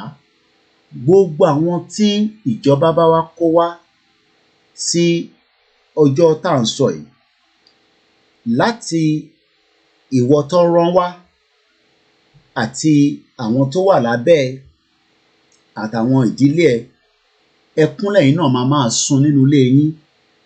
Yorùbá ni ẹ́ ni, Ìgbò ni ẹ́ ni, Haúsá ni ẹ́ ni, Fúlàní ni ẹ́ ni, ọmọ Faransé tó rán wá ni, àbáwọn ọmọ ìlú míì tó kó mọ́ yín. Gbogbo àwọn tí wọ́n rán wá ní ìjọ tá à ń wé bẹ́ẹ̀ ni àtìyá wa Mrs. Kudirat Abiola tó pa. Gbogbo ẹni tó wá sínú ilé Chief Sunday Igboho ẹkún lẹ máa sun láti ìgbà tí ẹ̀yin náà ti wá yẹn. Kò ní sísinmi fún ìdílé yín, ẹ ní nísinmi, ẹkún lẹ máa sun nítorí pé Ìgbòho ò ṣe ohun tó tọ́, Adogan ò ṣe ohun tó tọ́, Alhaji ò ṣe ohun tó tọ́, tó fi di pé ẹ̀ ń pa wá lẹ́kún. Ẹkún máa wọnú ilé tẹ̀yin náà, jàǹbá máa wọnú ilé yín, nítorí pé tí wọ́n bá jọmọ Yorùbá tó jẹ́ tòótọ́ tó dẹ̀ mọ̀ pé òun bọ̀ wá ṣe irú jàǹbá bẹ́ẹ̀, ó jẹ́ kí ìwọ náà ti fi tó wa lọ́wọ́. But nígbà tó ti ṣe yẹn, á jẹ́ pé ìjọba mùjẹ̀mùjẹ̀ nìwọ náà wà pẹ̀lú nìyẹn. Ẹkún á wọnú ilé wá bá yín. Gbogbo ẹni tó wá ń sọ pé bẹ́ẹ̀ ló dáa fún Ìgbòho, pé òun ló ń dá wàhálà rùgbùrùgbì sílẹ̀ ní Ọ̀yọ́ State, nílẹ̀ Yorùbá, ẹkún tí ó wọnú ilé wá tọ̀ wá ní July 1st, ẹkún náà máa wọnú ilé wá tọ̀ wọ́n náà. Mo mọ̀ pọ́pọ̀lọpọ̀ yín ibi tí ń pa yín láti bí ọdún kan náà nísìn, kúkú lówó lápò. Gbogbo ẹ̀yin tẹ́ wà lórí Twitter, social media, tẹ́ ń fẹnu wa rough, bó da bẹ́ẹ̀ bọ́ ṣe lọ mú Ìgbòho. Ìwọ náà rí pé economy ti ń bá ìtẹ́ nísìn, àṣẹ̀ṣẹ̀ gbogbo àṣẹ ìjọ wọnú ṣòkòtò kan náà ni. Torí bẹ́ẹ̀ economy ṣe ń bá ìtẹ́ yẹn, ẹkún á tún wá wọnú ilé wá tọ̀ ẹ́, nítorí pé ìjà tí Ìgbòho ń jà, ìjà kí ayé lè rọrùn, kó lè dá fún èmi, kó lè dá fún ìwọ. But nígbà tí wọ́n dẹ̀ ti sọ pé kí Ìgbòho gbẹ́nu dákẹ́, kí Ìgbòho kó lọ shut up, kí Ìgbòho kó keep quiet, ìyẹn la ṣe ń rán pé ìwọ náà nídìílé tí o ti wá, máa sunkún ni. Bẹ́ẹ̀ bá fẹ́ lọ sí hospital, wọn ò ní oògùn tó máa fi pa fámílì ẹ. Tó bá rìn ní ojú títì, Fúlàní máa jí ẹ gbé, wàá bẹ́ ẹ sùn.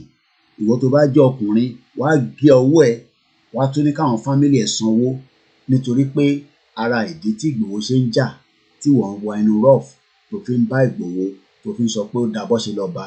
Tó bá wá jẹ́ pé o ti yí padà, pé o ṣe mistake ni, kò yí ẹ nígbà yẹn, kò ní wá báwọ̀.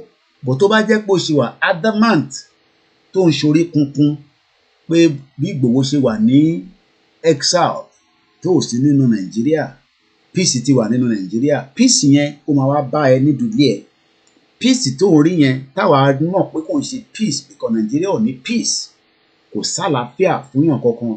But tó bá jẹ́ pé o sì ń sọ pé peace wà nínú Nàìjíríà, Ọlọ́run á jẹ́ kí peace kó wọlé wá tọ̀ ẹ́. Ọlọ́run á jẹ́ kí Nàìjíríà kó lé ẹ mú, kó lé ìdílé ẹ mú, kó lé àwọn tó jẹ́ fámílì ẹ àtàwọn tó yí kẹ́ ẹ. Nítorí pé gbogbo àwa tá à ń sọ pé Nàìjíríà ò dáa, àwa rí tán ni. But ìwọ ò rí tán nìyẹn. So à ń fi Nàìjíríà, a fi ń bẹ Ọlọ́run fún ẹ kó wọlé wá tọ̀ ẹ́, so that tí àwọn tó súnmọ́ ẹ bá fi bímọ, tó bá dé hospital, kí ẹ̀jẹ̀ má wà níbẹ̀, kómi má wà níbẹ̀. Níbi tó bá ti fi gba labour yẹn, kí iná kó kún, iná tó sí, kí iná yẹn kó túbọ̀ kún. Nítorí pé gbogbo ohun tí Ìgbòho ń fẹ́, ohun tó máa rọrùn fún gbogbo ọmọ Nàìjíríà ní gan sef, tó kúkú ṣe Yorùbá nìkan. So bó tó bá wá jẹ́ pé o sì sọ pé a ṣe mistake ni, àmọ́ pé Ìgbòho ń jà fún ẹ̀tọ́ aráàlú ni, gbogbo ìpè yẹn kò ní wá mú ẹ. Bó tó bá jẹ́ pé o ṣe insist pé Nàìjíríà yìí ni sẹ́, Nàìjíríà will come to your doorsteps. Nigeria will knock on your door as it's knocking on the doors of millions of Nigerians today. And if you do not know, I'm going to show you that as we speak right now, there is about almost 80 million Nigerians that are living according to the World Clock Poverty, a country where millions of Nigerians out of all the countries around the world is suffering as being a country that has been number one for the last 6 years of the capital poverty of the world. Lẹ́ẹ̀kan sí, data tẹ́ ń wò nísàlẹ̀ is not a gimmick. This is the reality.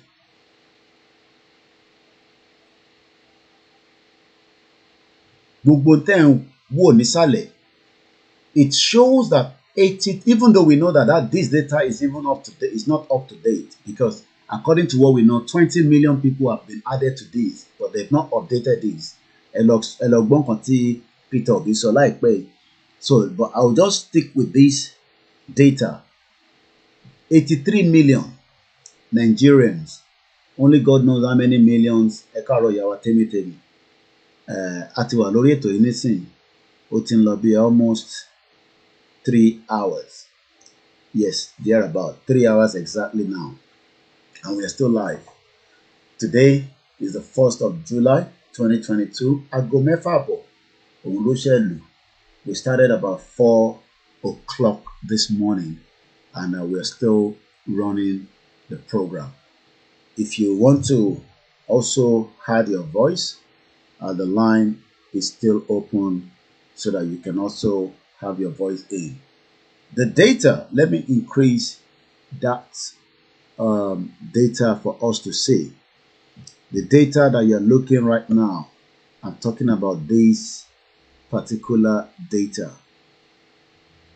This data indicate that Nigerians will continue to suffer. Nigerians will continue to cry for help on a daily basis. Nigerians will continue to seek support from different people, whether to pay a medical bill, whether to buy food, whether to do the anyway. There's nobody that can ask anybody for money that I'm going to university, because your university has been closed for the last 4 months and nobody cares, not even your politicians. But one thing is, you will cry, you will ask for help. Nobody will be there to help you, because Nigeria is happening to every one of us, including me. If you think that sitting in UK, Nigeria is not happening to us, Nigeria is definitely happening to us, because our people are told. And when I say our people, it is not literally the next kin to me. It is all the Yorubas, the women, the children, the adults, the old, the disability. Everyone is crying on a daily basis for help, and there is no help coming. There is no miracle that will solve this problem. The only miracle is what Chief Sunday IGBOHO stand for, what Professor Banji Akintoye stand for, what Mrs. Modupe Ola Onitiri stand for. What? Come inside, come inside. Omodua, open the door. How are you? Did you sleep well? What do you want? You want anything? You want anything? Okay. Go and take your iPad. Go and bring it. Let me unlock the password for you. Whatever that you that is still talking about one Nigeria has happened. Good morning, Mr. Oba Martins. Good morning to Idewo Michael and the rest of you, Babawa Latif, Olamide, gbogbo ẹ̀yin tẹ́tí fẹ́ pọ̀ mọ́ wa lórí gbogbo platforms. Ìrántí àwọn tó pa nílé bàbá wa Chief Sunday Adéyẹmọ Ìgbòho Òòṣà, òun là ń ṣe lọ́wọ́lọ́wọ́. Tí ẹ bá ṣẹ̀ ń darapọ̀ mọ́ wa, ẹ ṣé ẹ káàbọ̀ sórí ètò. Tí ẹ̀yin náà bá ní tí ẹ fẹ́ sọ, ẹ láǹfààní àti pè wọlé. A máa dúpẹ́ lọ́wọ́ ẹ̀yin tí ẹ̀ ń fi nǹkan ránṣẹ́. Àwọn ọmọ wa máa lọ sí ẹ ṣé gan ni mo ti rẹ́ni tó fi pọ́n 6 ránṣẹ́. A máa convert ẹ̀, ó máa di data ká máa fi ránṣẹ́ sáwọn ọmọ wa, because we spend a lot of money. Okay, mo ti rẹ́ni tó ṣe ẹ ṣé gan ìyá mi. So tí bá ti ṣetán nísìn, a máa ẹni tó bá dẹ̀ fẹ́ nọ́mbà MTN mi yẹn, ẹ pè mí. Mo lè fún yín ní nọ́mbà yẹn kẹ́ bá mi credit ẹ̀. I do a lot of sharing of data to people at home, especially àwọn ọmọ wa tó ń ṣiṣẹ́. The last thing we want is not for them to have internet on their phones, especially people that work with KOIKIMEDIA. Internet must be on their phone 24/7, because they can bring any news to me all the time. I mean, I do make sure they have, but if I can get extra, ó máa nà mí lẹ́yìn náà ni. So tẹ́yin náà bá ń bá wa rà lẹ́ẹ̀kọ̀ọ̀kan, kò pọ̀ jù. Èmi náà phone ta fi ń operate ní bíbáyìí, especially when I'm outside. I just paid my phone bill and it cost me £100, £95 something, you know. If I don't have internet, ṣẹ́rí gbogbo broadcast mo lọ ń ṣe níta yẹn. I know it might not mean anything to some people, but it's going a long way by educating people. When I show you this, when I show you that, it's because I want people to see how life is in abroad. Ṣé mo kí gbogbo kìíní yẹn some 20 years ago, nobody knew what London looks like. All we just hear is London, London, London. I've not been to America, so I don't know what America looks like. I've not been to Dubai. I've not been to Kuwait. I've been to Dubai. I've not been to Egypt, Saudi Arabia. And ìdí tí à ń sọ òyìnbó, à ń sọ Yorùbá sí wọn, ilẹ̀ Yorùbá ẹ̀ à ń sọ Yorùbá sí wọn. A gbọ́dọ̀ máa sọ èdè Gẹ̀ẹ́sì díẹ̀díẹ̀ náà lẹ́ẹ̀kọ̀ọ̀kan. Àwọn wọ́n gbọ́ Yorùbá, so wọ́n lè má ì tí sọ púpọ̀. So à ń gbìyànjú, So but kí la fẹ́ ṣe sí? When you live in this country, it doesn't matter. I know people will say, àwọn kan máa ń sọ Yorùbá sáwọn ọmọ wọn.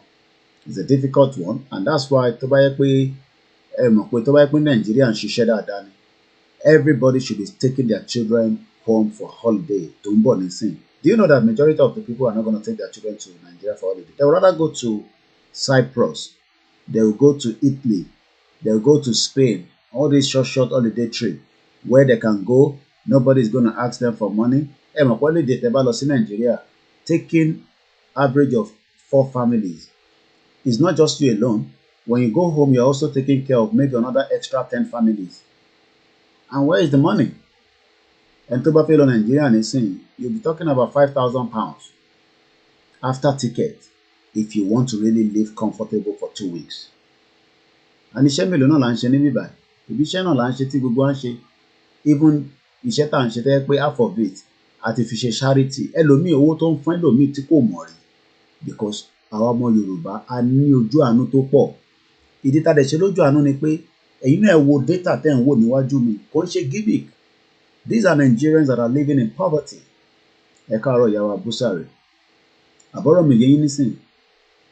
These are our families. I mean, not all of them are Yorubas, but these are Nigerians. So if you think going home for holiday is the piece of, people take their children, but not majority of diaspora. They would rather go to America for holiday. They would rather go to Dubai for holiday.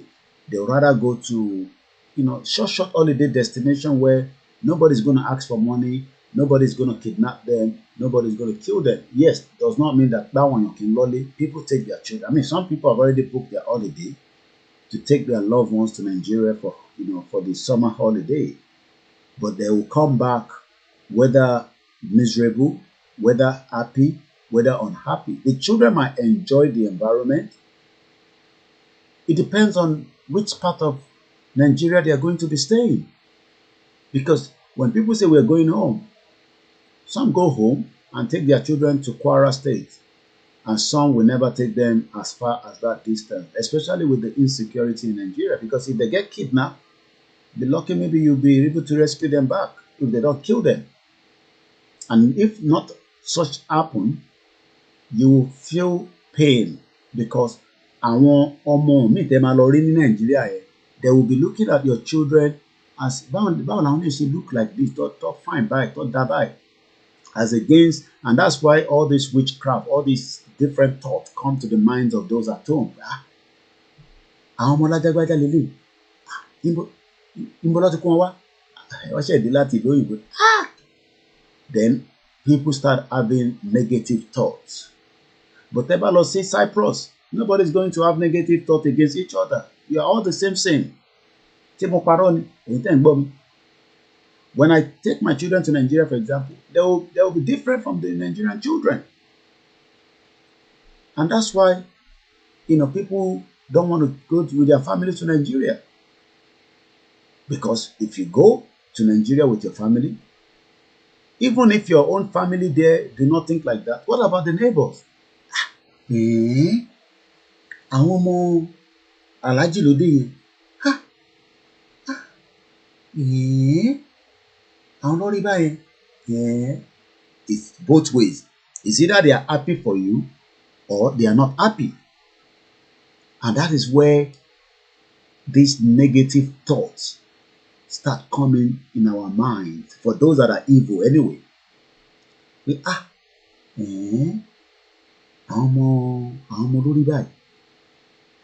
But if we have a country that is peaceful, that is working, that is basic things of life, Ekaro Yawa Stella, right?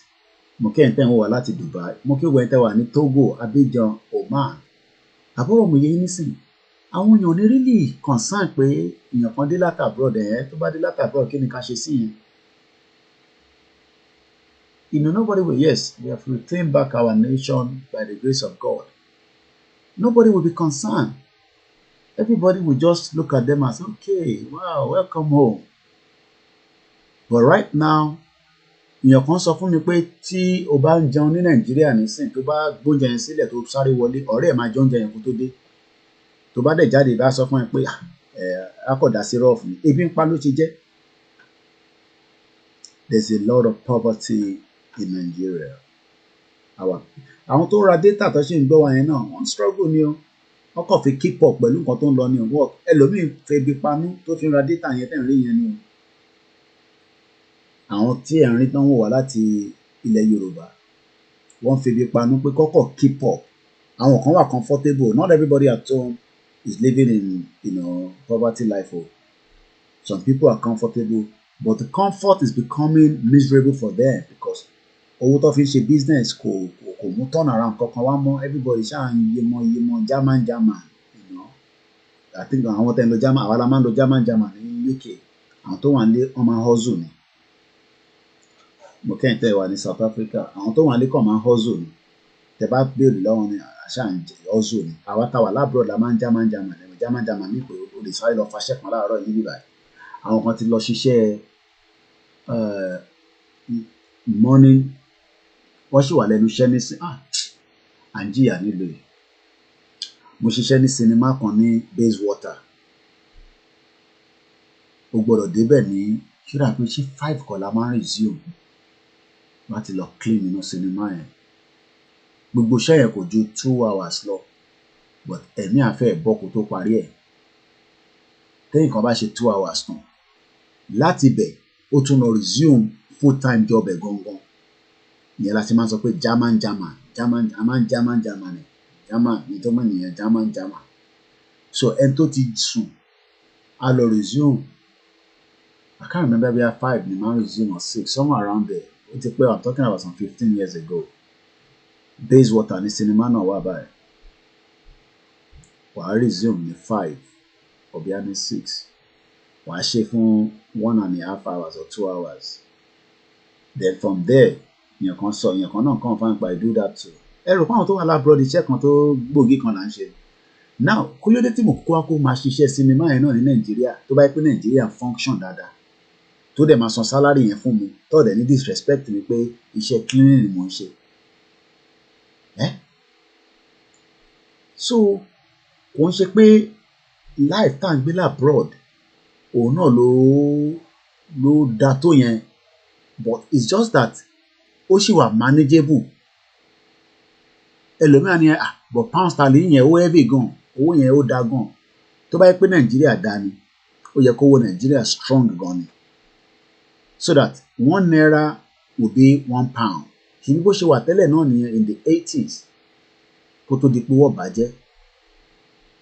So and I think people need to start. Ṣe rí àwọn ọ̀rẹ́ yín lè máa parọ́ fún yín pé big boys làwọn ń ṣe, wọ́n ń gun Mercedes, wọ́n ń gun Lamborghini, wọ́n ń gun that. Yes, some people have good jobs. There's no doubt about that. But how many percentage? Majority of those that are diaspora are all doing odd jobs.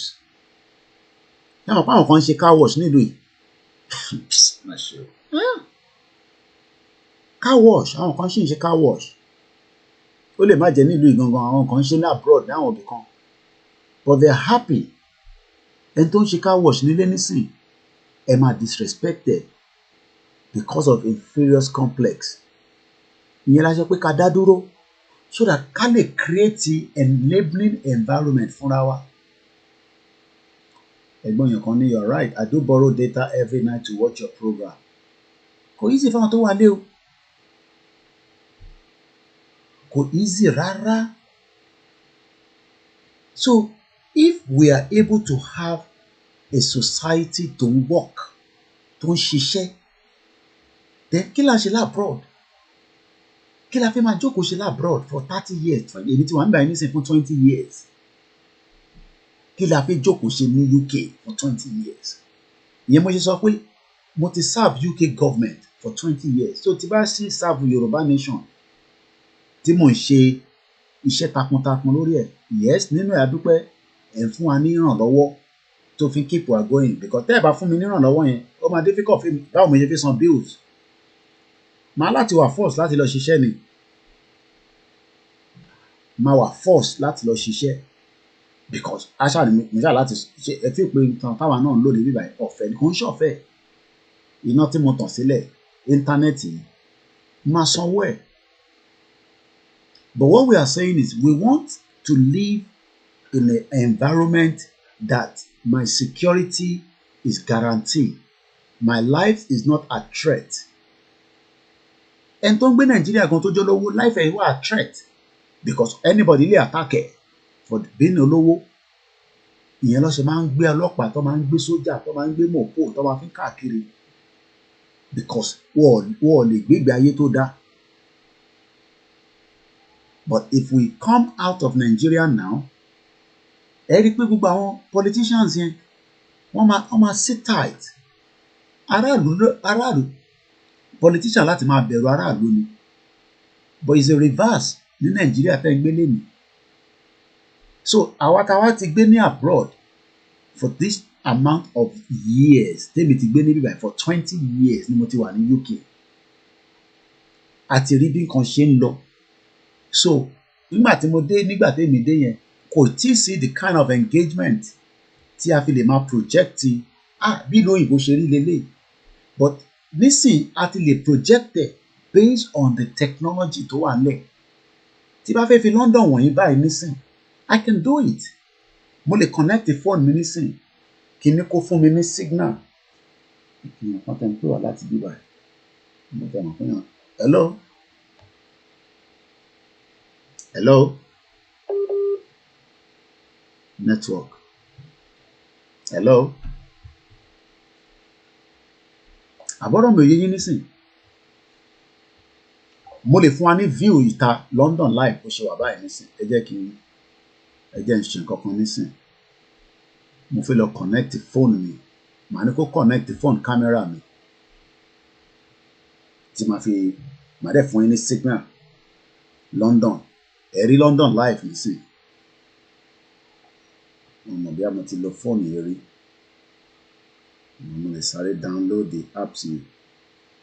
You will see London now. London tẹ́ ẹ̀ lè rí ní some how many years ago.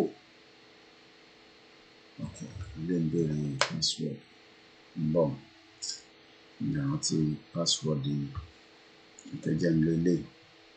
Ẹ rí máa ṣó yín London nísìn. gbogbo tá a lè rí tẹ́lẹ̀ ó ti wá di pé a ti láǹfààní àti rí. So tá a bá wá lè mọ bí London ṣe rí tí a lè sọ pé London lélẹ̀ ní Koiki show yìí, kí ló dé tí ẹ ṣe wá fi yẹ ká kúrò ní Nàìjíríà tẹ̀sífẹ́yìn sì fi takú sínú ṣé màá rántí password ní ṣábà ìtọ́jú lọ. Alright, let me just forget the password and because we want the password the Apple ID me every time. Okay, I can just say forget so that I can feel.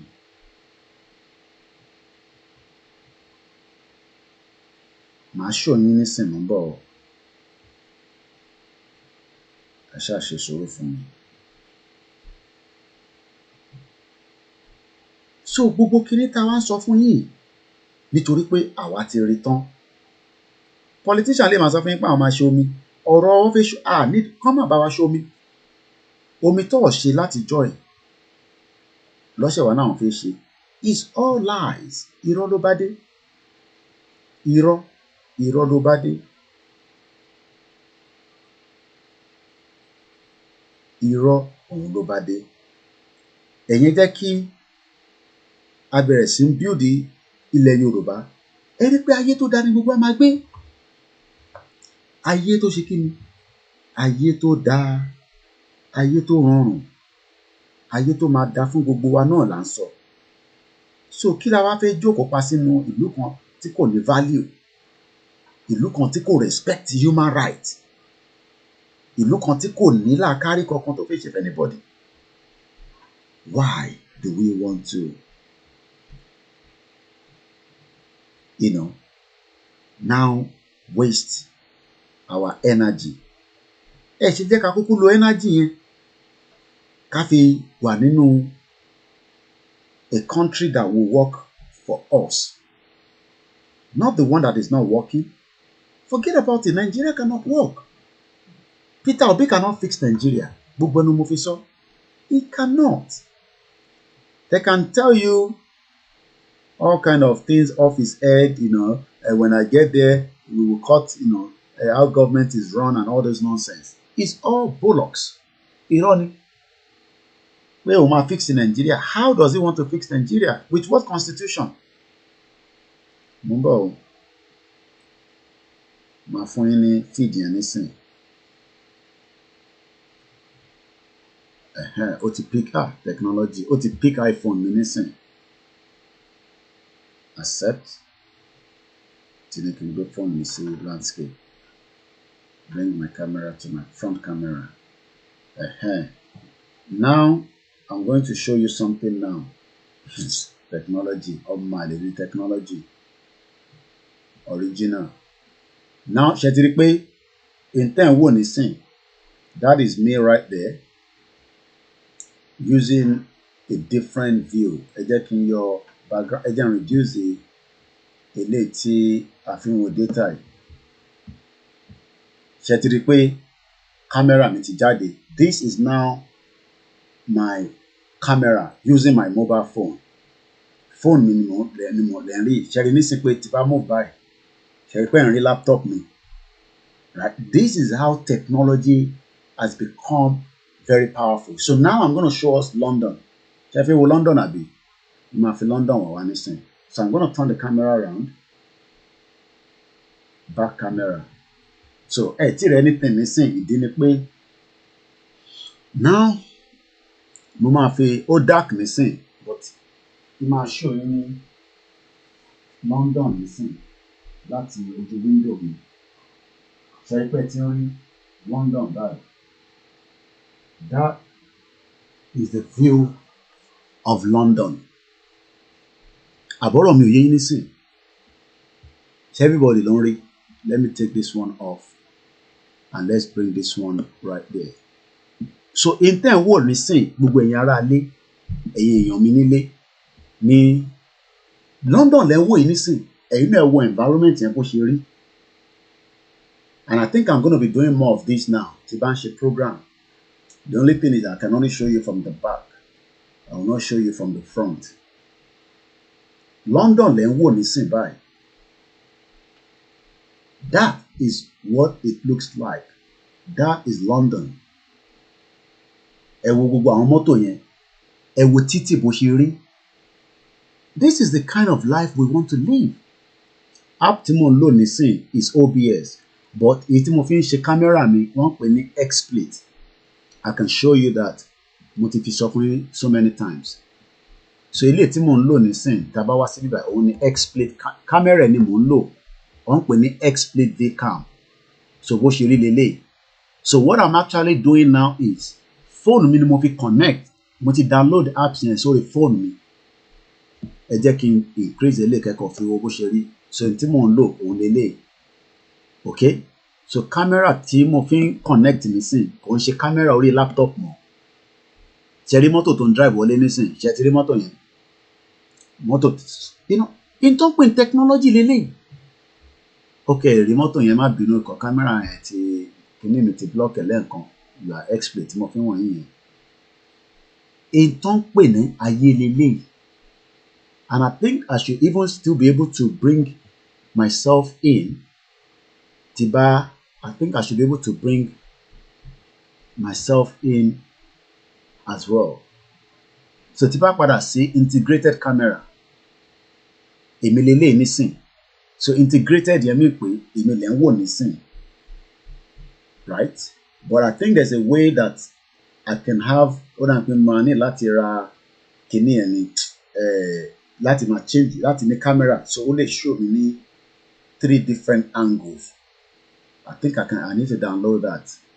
So camera mi lè ń wò nísìn but tí bá gbé pé kó show background kó change background mi ìyẹn lẹ ṣe máa rí àwọn àdògàn. So ilé nísìn mo ti change background mi tí bá dá padà original ilé. Then tí bá fẹ́ lọ lo camera ti orí phone mi camera ti phone ó ti pick òun lẹ ń wò níta yẹn nísìn. And this is how we want our life to be. Ẹ ṣé gan ni Mr. Idowu Michael. So in ten wò nísìn live picture bí London ṣe rí nìyẹn. Gbogbo àwọn mọ́tò tó park yẹn nísìn ó lè jẹ́ lómìn ó sì ń sùn ó ti mọ time tó máa lọ síbi iṣẹ́. Ó lè jẹ́ lómìn night ló ṣe. Gbogbo àwọn nǹkan báyìí kò ń ṣe big deal. But it's a big deal in Nigeria because Nigeria is not a country. So èyí tá fi wá ń gbàdúrà. Àdúrà dá lóòótọ́.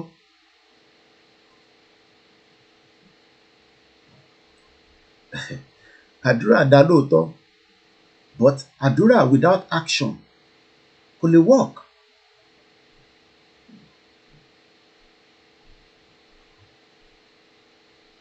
Àbọ̀rọ̀ mi ò yé yín nísìn. Àdúrà dá lóòótọ́ àmọ́ kò lè work. Àdúrà dá lóòótọ́ àmọ́ kò lè work without action.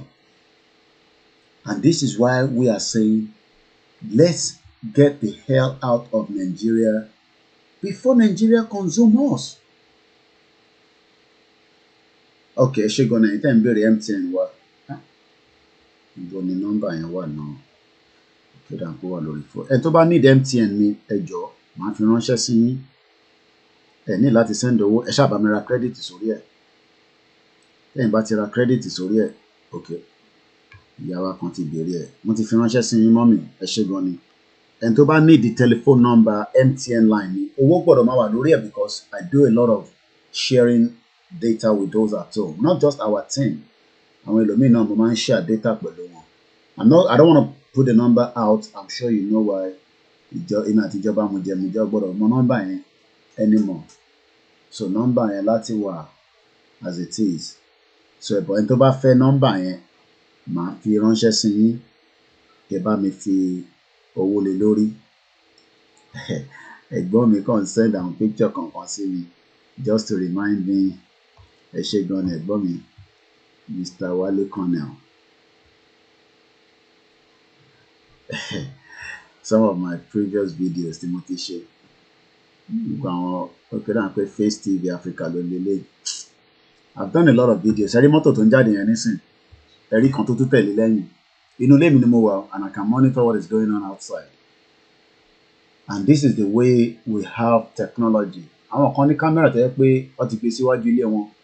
But travel anywhere in the world, as long as wọ́n bá ti ní internet, o lè wọnú ilé lọ jí nǹkan lọ́dọ̀ wọn. Ṣé ẹ fẹ́ rú life báyìí ni? And this is how life is meant to be. Ẹ̀bẹ́ ìnáwó mọ́tò tó ń jáde lọ. Intent wo life ni o. Back end ilé mi nìyẹn. I can show you the back end, but I can't show you the front. And ẹ̀yin ẹ wo sky bó ṣe blue. A dẹ̀ ń sọ fáwọn èèyàn wa pé irú life ta fẹ́ lélẹ̀, but ẹ̀yin fẹ́ wà nínú poverty. Ká wà nínú poverty tí ìlú mùjẹ̀mùjẹ̀ tẹ́ ń pè ní Nàìjíríà, 419 country, a country that does not value human lives. Ẹ ṣe gan ẹ̀gbọ́n mi Wálé Colonel. Nàìjíríà, ẹ ṣe gan ìyá mi Tómilọ́lá Agnes. Èmi àti ọmọ yín ti parí ìjà wa o. Tí wọ́n bá sọ̀rọ̀ ti yé wọn tí wọ́n ń sà. Àbúrò mi ni wọn tó wà nílé. A gbọ́dọ̀ gbé Yorùbá nation dání ká tún máa báyàn kankan jà ní Nàìjíríà. But sometimes ẹ mọ̀ fún àwọn ọmọ tó wà nílé. Ìgbà tí mo wálé ọ̀rọ̀ yẹn yé wọn. Nísìn ló ṣe yẹ pọ̀lọpọ̀ nú wọn. Ọ̀rọ̀ pé bí àgbà tí mo wà nílé yẹn pé mo wá take ẹ̀tọ́ wọn ni ọ̀hún kémi bá káwá mọ mission tí mo bá wálé gan. Ẹ lọ máa dúpẹ́ lọ́wọ́ Ìgbòho. Ẹ má bínú máa wá sọ́dọ̀ àwọn ìtẹ́tí request ó ń pẹ́ kó tó load ní látọ̀dọ̀ mi.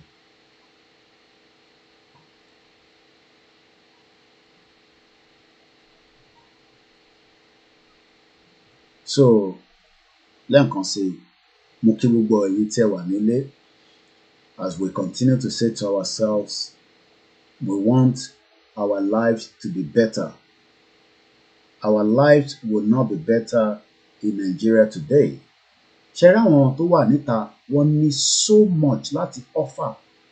Ẹ̀yin tẹ́ wà nílé. Èèyàn kan ní at the age of 47 still struggling to feed my own family. In fact, this location 9 have destroyed many Yorùbás. Ó ti destroy wa tó ń ṣe kékeré.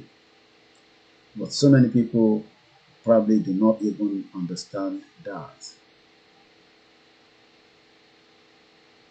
We must all put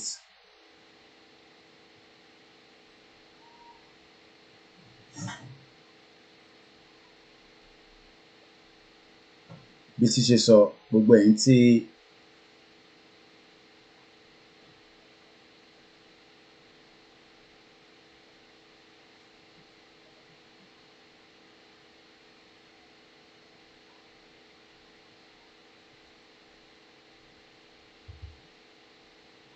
ẹ má bínú.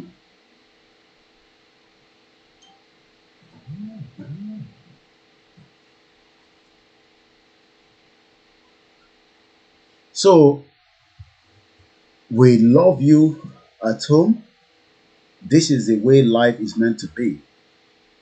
Eléyìí ló ń pè ní inner road, where it is tied, where people live a better and comfortable lives.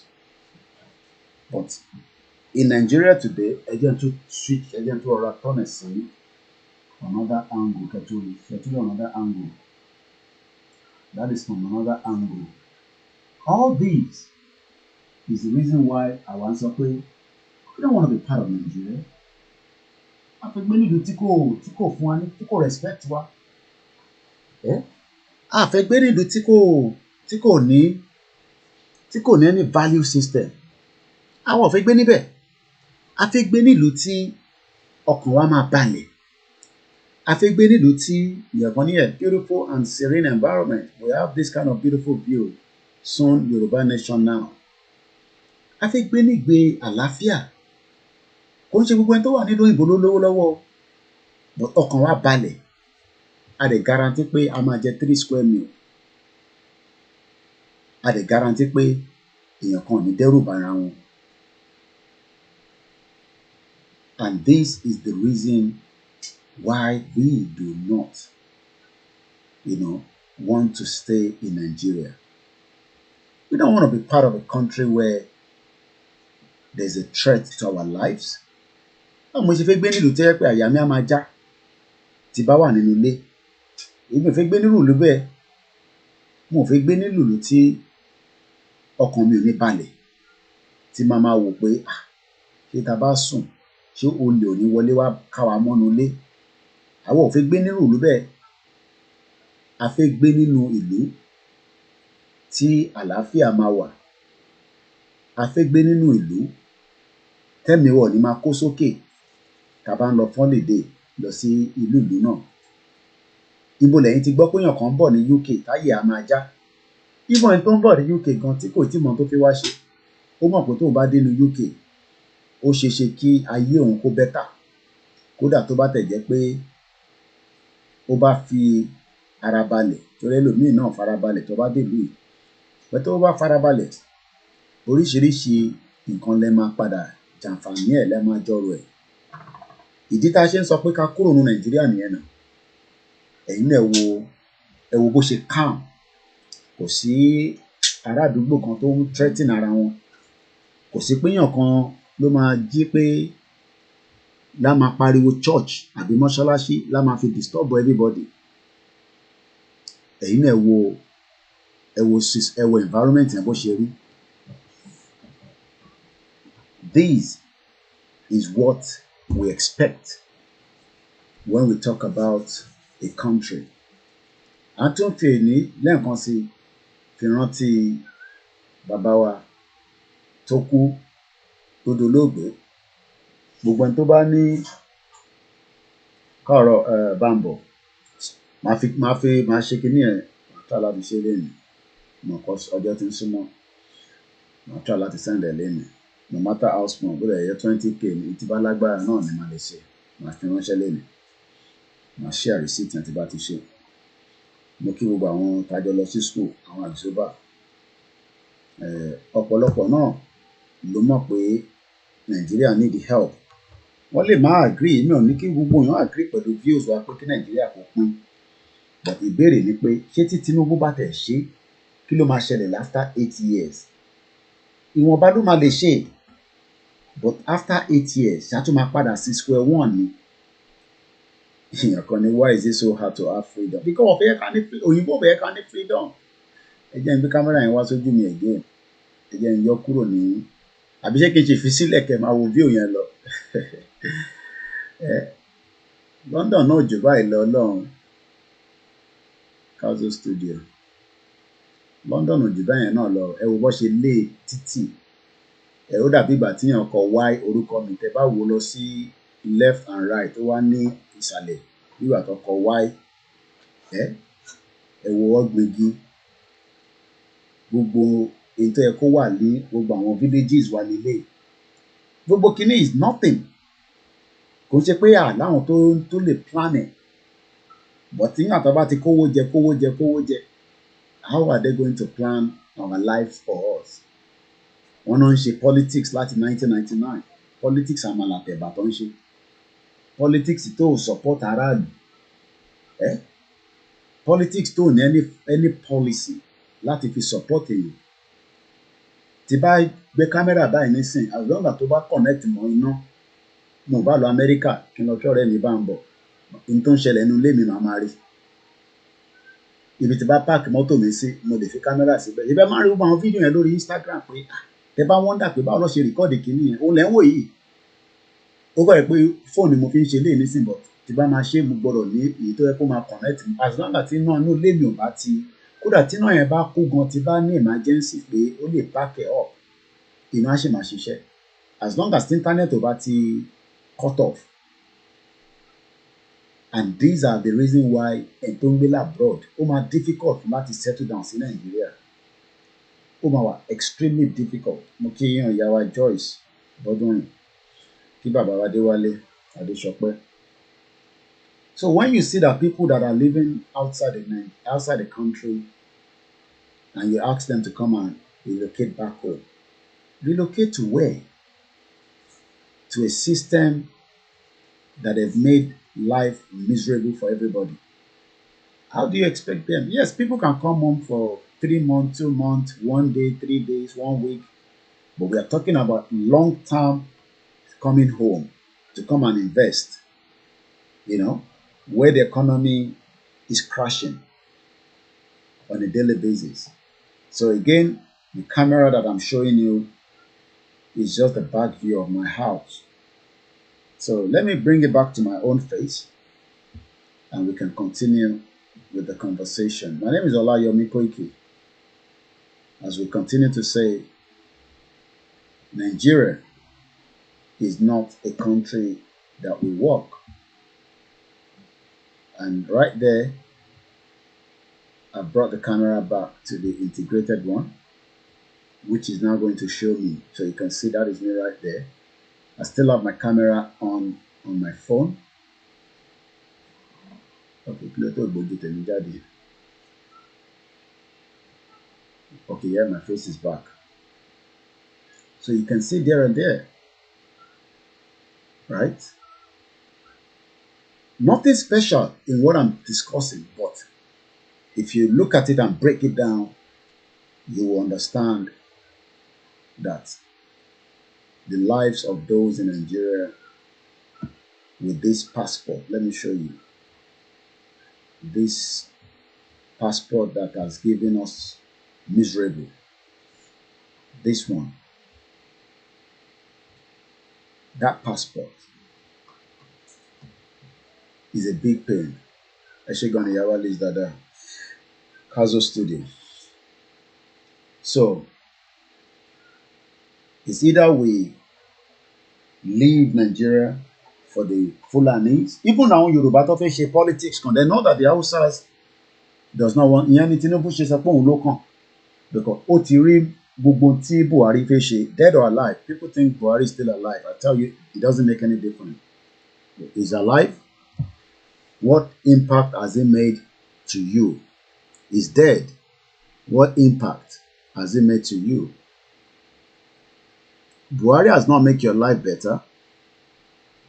It has literally made your life miserable. Most of you come and add me to any group, lórí new number me. When you do so, I'm gonna exit out of that. How you doing? Okay? Because mo le wa lórí group lórí phone ta fi ṣe studio. Mama find it difficult to receive calls. So when I see myself in a group, I'm gonna have to remove myself. Please do not add that number into any group. It's meant to be just people to call. Even as most of them can come and send message or here, but Ijaya Lele Ike. Okay, again play ohun Ijaya so that kin lọ sókè. Màá padà show yín ní view yẹn. Mo kàn fi lọ ṣe one or two things lókè. Ẹ̀gbọ́n mi mo ti gbọ́ voice kan tó send rẹ̀ tó fi ránṣẹ́ sí mi. Ẹ ṣá mọ̀ ẹ̀ tàn pé ní Ijaya. Ẹ̀yin náà máa wo passport Nigeria yẹn. Ṣẹ́rí gbogbo bí tẹ́ ti rí red yẹn. That means pé Nigerian passport kó tó lọ sí 148 countries in the world ó gbọ́dọ̀ ní visa. Visa láti wà lọ́wọ́ ẹ̀. Gbogbo bí tẹ́ ń rí tó red tó dàbí danger yẹn. Gbogbo àwọn ọ̀dọ́ tó gbọ́dọ̀ ní visa nìyẹn. So ẹ jẹ́ ká tún lọ show yín ní view from the camera phone. So let's on one. Now ẹ jẹ́ ká gbọ́ voice Ijaya while I come back in just about a few minutes. Yoruba nation. Yoruba nation. Yoruba nation ti gbalẹ̀, ó ti gbalé, ó ti gbogbo. Ó ti di àràbà tọ́wọ́ ká mọ́. Ó ti dohun tá a lè gbé kúrò lẹ́nu mọ́. Yoruba nation. Ó ti daṣọ, ó ti dẹ̀wù fún wa. Ó ti dàgbádá, ó ti di ṣòkòtò. Ẹ̀yin dìdìrì tẹ́ ẹ sùn. Àwọn orílẹ̀-èdè sí o. Majority ní Yoruba nation lọ fẹ́. Àwọn ò fẹ́ Nàìjíríà mọ́. Nàìjíríà tó ń pààyàn. Nàìjíríà tí ò jẹ́ ká jẹ́ èèyàn.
so much.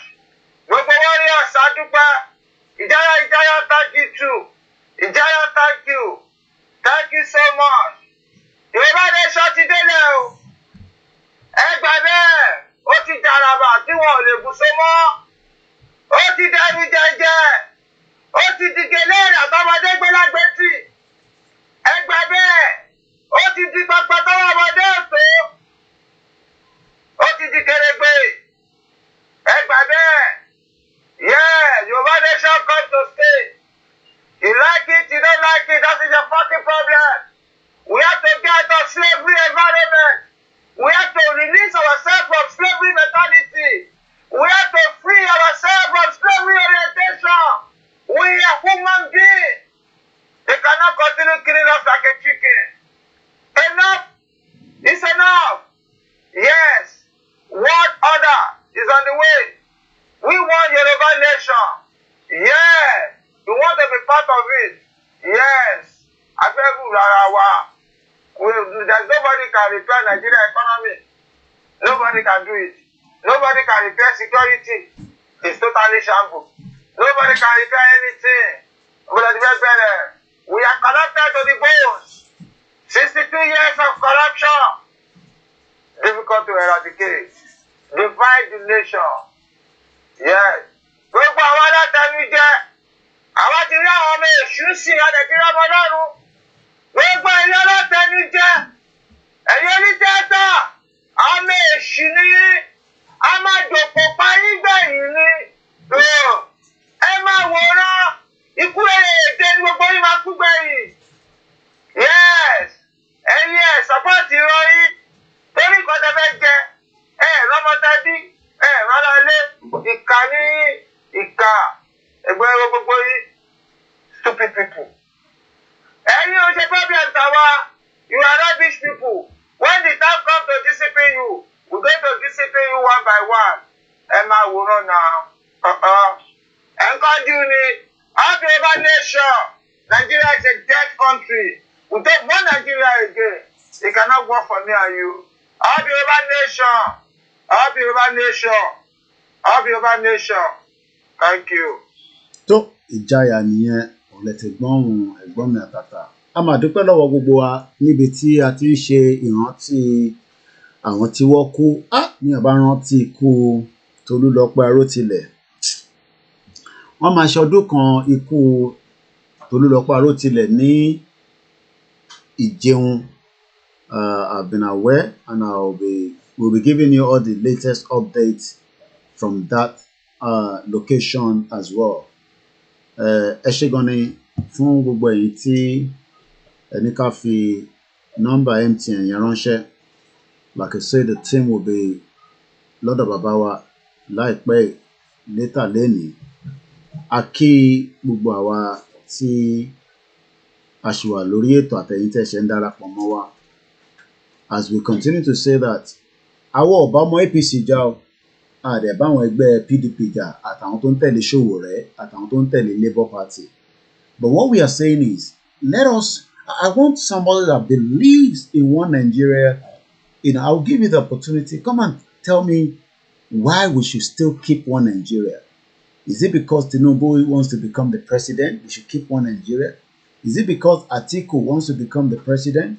Omoyele Sowore, Peter Obi, Kwankwaso. Come and give me the reasons why we should all continue with one Nigeria. Come and tell us that. Let us hear from you. And then that way, hello? Hello. Ẹ káàárọ̀. Ẹ káàárọ̀. Yes, sir. Yes, sir. Mo fẹ́ correct nǹkan kan. Ẹ má jẹ́ ká máa sọ pé Yorùbá nation fi ó mà ó ti fẹ́ tó ẹ jẹ́ ká máa sọ pé ó ti dúró. Hello. A ti gbọ́ yín sẹ́, a ti gbọ́ nǹkan tẹ́ sọ. Hello. À ń gbọ́ yín. Jẹ́ ká máa sọ pé ó ti dúró. Lẹ́rí ilẹ̀ Nàìjíríà tá a wà ní. Ló máa kọ́ àwa Yorùbá yọ pẹ̀ nítorí pé mo wo program kan pásítọ̀ kan sọ pé nínú àwọn tó ń ṣe agbóhùnfò fún àwọn oní ilẹ̀ Yorùbá yìí pé nínú ọlọ́pọ̀lọpọ̀ wọ́n máa gbà pọ̀ pé ẹ̀bẹ̀ kan ẹgbẹ́ bẹ̀rẹ̀ mo fẹ́ rán iṣẹ́ lórí màmá ní ìyá oníṣèlú yẹn ẹ̀jọ̀ kó má wo ariwo ọjà ibi tí wọ́n lọ gbọ́ngàn ní fún fèsì ìkọlọ́ lè mú adé ilẹ̀ lórí ẹ̀ lájú àkàràkà. Hello. À ń gbọ́ yín sẹ́ẹ̀. Tẹ̀rí nítorí pé ọ̀pọ̀lọpọ̀ nínú àwa Yorùbá tá a sọ pé Yorùbá ni wá nǹkan tó táwọn máa jẹ kò jẹ́ kán gbọ́n. Lójú ó bẹ̀rẹ̀ ẹlòmíì ti dìde pé tó ń bá ti tẹ́lómi bá kùkù kan.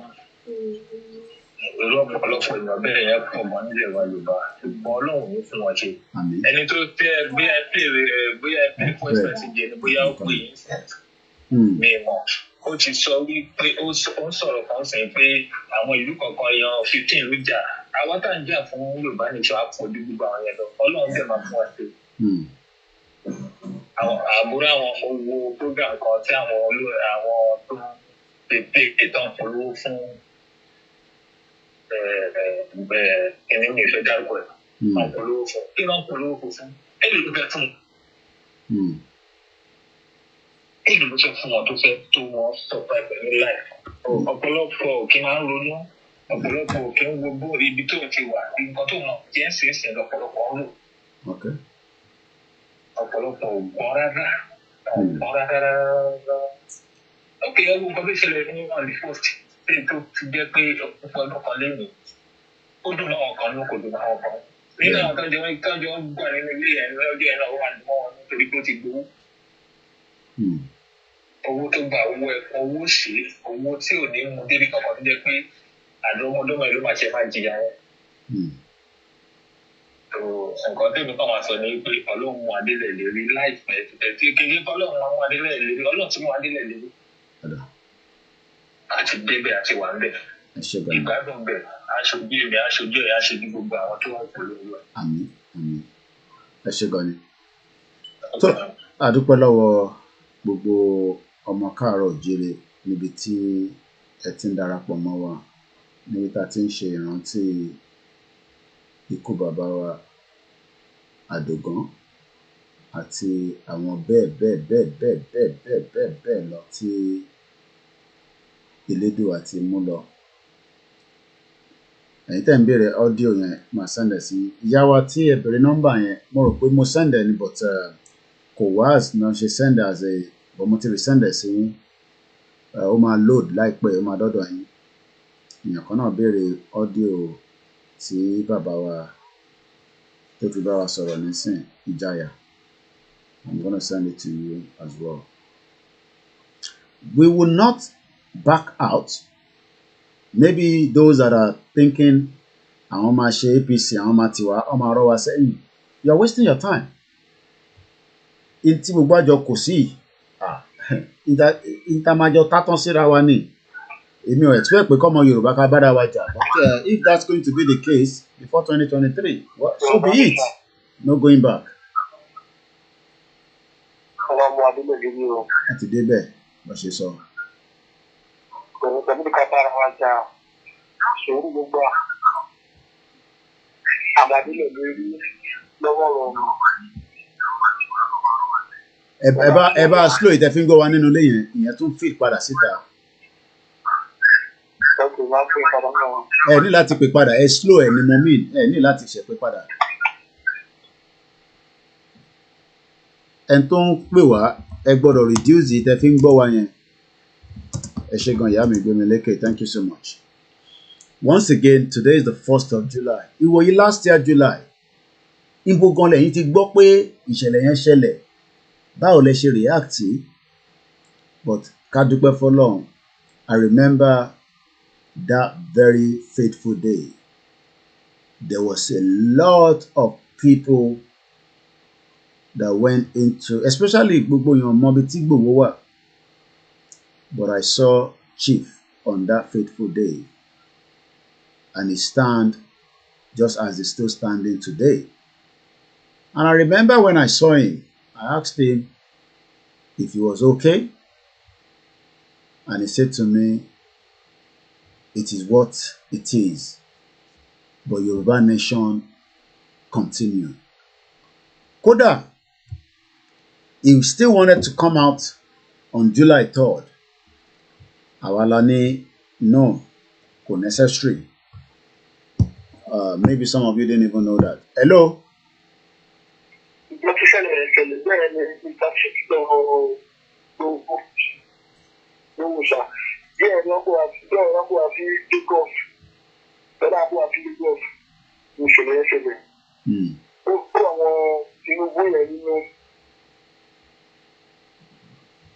I'm going.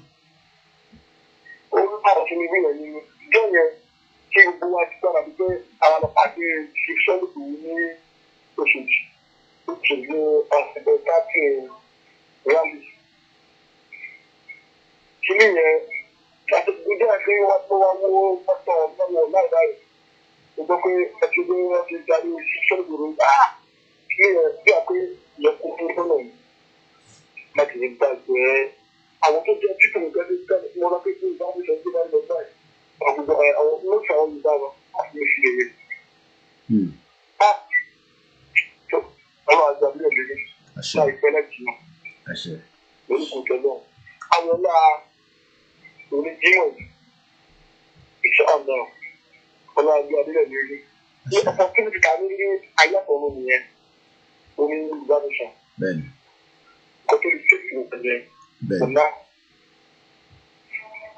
That's what I mean. Zimbabwe port.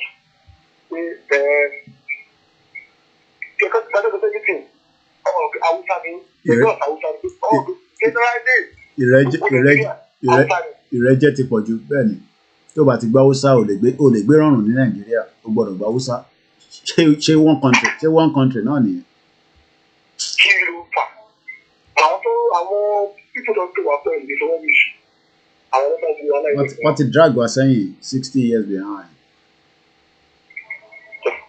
We're 60 years behind. Ẹ ṣe gan ni.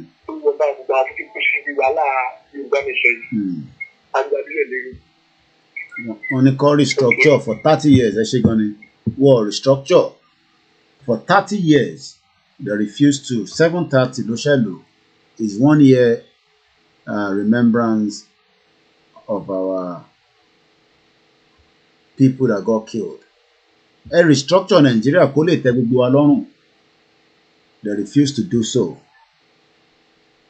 We have a call coming through on this other line here. Let's see if it comes through. Hello. Hello. Ekaro. Hello, Mr. Ekaro. Yes, sir. Ọjọ́ mẹ́ta. Ọjọ́ kan pẹ̀lú. Family nǹkan sà. Àlàáfíà. Èmi náà mo pẹ̀lú àwọn followers mọ̀ pé màá ti máa rí nọ́mbà mi tí màá ti máa ń bá ẹ sọ̀rọ̀ la. In fact, ọjọ́ tí mo gbọ́ kínní yẹn ọ̀dọ́ yìí mo ti gbọ́ o. Okay. I felt so bad that day. I felt so bad. Okay. It's only for now. Your méjì we have lost 2 souls. We have lost 2 souls. Títí ní break àwọn tó kọ́kọ́ kú yẹn. In fact, inú ọ̀tá mi balẹ̀ iná àwọn ọ̀tá ilẹ̀ Yorùbá bàjẹ́ lọ́jọ́ yẹn gan-an. Ọ̀dọ́ yìí mo kọ́ ti gbọ́. Ìfà lọ́jọ́ yẹn gan mi ṣe yàn. Ẹ wá ń gbọ́ náà pé èmi gbọ́ padà tó tẹ̀sí pé bàbá ń kọ́. Ẹni ká má wọ́n bàbá pé bàbá ń fà mí tí bàbá wà. Bàbá ń fà ẹ̀ bàbá ń fà ẹ̀ kọ̀ọ̀kan bẹ́ẹ̀ àyíká ọjọ́ yẹn bá gbọ́ lágbára lọ́run. Gbogbo àwọn tó ń dalẹ̀ Yorùbá kì í ṣe bàbá nìkan náà dalẹ̀ o. Gbogbo àwọn tó ń dalẹ̀ millions of Yorùbá lágbára lọ́run wọn lè bá rẹ kúrò nílé ayé gbogbo nǹkan máa dàrú ṣojú wọn ni. So bó ṣe jẹ́ ẹni Ọlọ́run gba gbogbo ògbó sà. Ẹ ṣé gan ni. Thank you so much. Ẹ jẹ́ ká tún ẹ ṣé gan ni alàgbà. Ẹ jẹ́ ká tún gbọ́ voice ìjayà lẹ́ẹ̀kan sí. Ẹ jẹ́ kí n tún mo fẹ́ lọ ṣe bread and butter fún ọmọ Oòduà. So ẹ jẹ́ kí n turn camera mi sí ti mobile phone ká tó máa wo view tí ó wà lẹ́yìn yẹn. Okay, ìyẹn kan tún pè wá bẹ́ẹ̀ ni ẹ lè. Hello caller. Ẹ káàárọ̀ sà. Àdẹ̀kù bí gbogbo ìṣe ń lọ Ọlọ́run jẹ́ ká rí ròyìn síta. Hello sir. À ń gbọ́ yẹn máa sọ̀rọ̀ lọ, à ń gbọ́ yẹn sà. So wọ́n sọ pé Ọlọ́run jẹ́ ká rí ròyìn. Lágbára Olódùmarè. There is struggle ayé. It's a struggle for all. and the way it is, the oppressed want to purge you, and then they are not using their brains correctly again. So even the few people that want to do the right things or do things correctly, àwọn tí à ń jẹ wọ́n ti pọ̀ jù.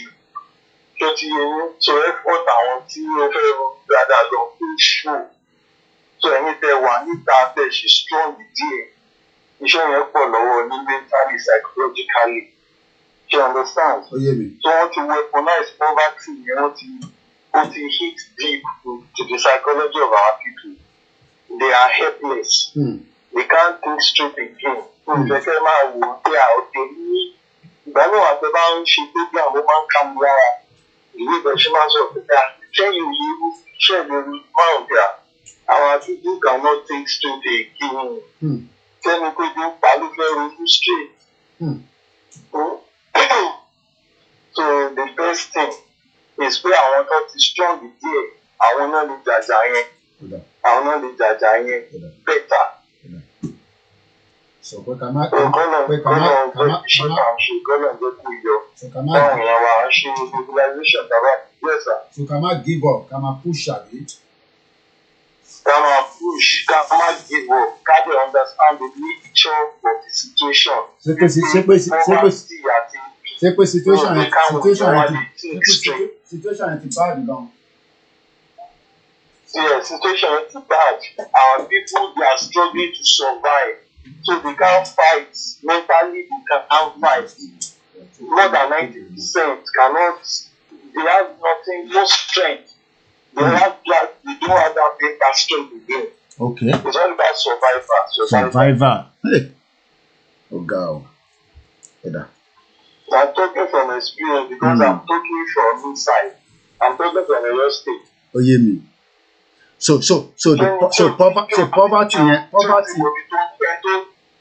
So poverty yẹn ó ti penetrate ju bá ṣe ń rò lọ. Ó ti wọnú brain, ó ti wọnú psychology, you understand? Ó ti show survivor, our people are just panting. Ó dàgbẹ́ pé ojú ẹgbẹ́ tó jẹ́ pé omi invest to need. So omi yẹn náà tó wá máa di tán láti keep the person that bondage. Wọ́n kàn máa fún mi díẹ̀, wọ́n ní jẹ́ kó mọ títí sọ́ọ̀sì omi yẹn wà. Kò ní strength láti ẹ̀dí lọ sílẹ̀ tó tán. Àdẹ́bùtẹ̀ lórí pé bíga sọ̀sọ́ wà lórí pé. That's why people will sell their boots. Bẹ́ẹ̀ni tí ẹgbẹ́ kò tí jẹ́ láàárọ̀ yìí tí ò tí wọ́n tó jọ sẹ́kì máa wá, ṣé yẹn ní ìlú gbà 5,000 láti lò? Èmi gan mi ilé advice ẹ̀ pé kó má gba ilé láti lò sí ilé advice ẹ̀ ṣé mo fẹ́ bá ní. Wàhálà wà o. Ṣé mo fẹ́ ìgbà pé ọdún 100 yàgbé tó jẹ́ pé when you look at it about more than 80, they are skinny, they are not well fed. Báwọn kì í gbowó. Okay. Oda. Ó lọ ẹ̀kọ́ wa. Àwọn náà ṣe ìgbé ìgbàlódé preach but láì sí tó jù. So ẹni tí wọ́n bá ràn wá lọ́wọ́ is no worry about the message. We have to start coming up with alternative packaging, survivor package. That's how it can work. Nationalism is a thing. About penetrate politics, àwọn náà gbọ́dọ̀ bẹ̀rẹ̀ sí fún àwọn èèyàn lówó láti vote fún wa. Nínú ọ̀tún wọn ní vote fún wa ẹ̀ tó bẹ́ẹ̀ tó ní àwọn tó máa bá ìgbìmọ̀. So mo fẹ́ bẹ́ẹ̀ intensify àwọn packages tí àwọn programs tó dáa máa tẹ́lẹ̀ build. Ẹ jẹ́ kó rí more of welfare system. Okay. Ẹ ṣé gan ni. Thank you so much. Ẹ ṣé gan ni alàgbà wa. Thank you. Mo máa kí gbogbo yín tí ẹ wà ní ìlú Ọ̀yọ́ state. A kí gbogbo yín. Mo kí gbogbo wa ní gbogbo communities tí gbogbo wa bá wà ní state kankan. Ẹni tó náà ní question fún yọ ní tìrẹ ẹ béèrè tó bá yẹ pé ní ti bá lè dá yín lóhùn. I think I saw something of such right now. Ẹ béèrè tí bá jẹ́ pé ní ti bá lè dáhùn máa dá yín lóhùn. Hello caller, ẹ káàárọ̀. Ẹ káàárọ̀. Inú mi dùn pé mo tún lè kọ́ ọ lè láàárọ̀ yìí. Nǹkan tí ẹni tó sọ̀rọ̀ tó yìí sọ. Ẹ reduce the ìtẹ̀síwọ́n gbọ́ nínú lẹ́yìn please. máa rí bákan. Ẹ bá wa mute ẹni sọ̀rọ̀ alàgbà ẹ tún gbọ́ra yín nínú ilé kò lè work bẹ́ẹ̀ yẹn ẹ reduce yẹn pátápátá please because. All right. So if you want to fight them, if you want to fight people with dirty mind, you fight them dirty. Pẹ̀lú instrument nìkan tó ń lò, pẹ̀lú ẹni tẹ́ni yẹn sọ lẹ́kùn Èkìtì lè fi wá sí ikú. Ó mọ̀ nǹkan tó ń ṣẹlẹ̀ ń bẹ̀. Level of poverty yẹn sincerely ó ti gbé kú psychology àwọn èèyàn to the extent that pé kọ́tọ́ bá rí gbà at that moment wọ́n believe nínú ẹ̀.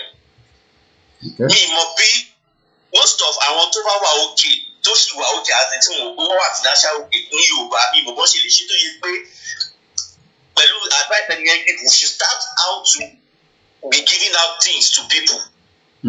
Bó jẹ́ oúnjẹ ni bó jẹ́ little change ni ní each state ní each Yorùbá state. So by the time ẹni tó ti rí kankan gbà tó rí kankan kékeré gbà bó jẹ́ oúnjẹ bó jẹ́ change kan ni tó rí gbà táwọn yẹn bá gún owó wọn wá á look dirty lójú ẹ̀ pé kí ló fẹ́ fún mi tí mi ò tí ì rí. So bí mọ bọ́tàn ṣe lè ràn torí borí gbogbo struggle yẹn gbọdọ̀ kọ́ náà ti ṣe. But we still have to have this means of looking for how to elevate these people.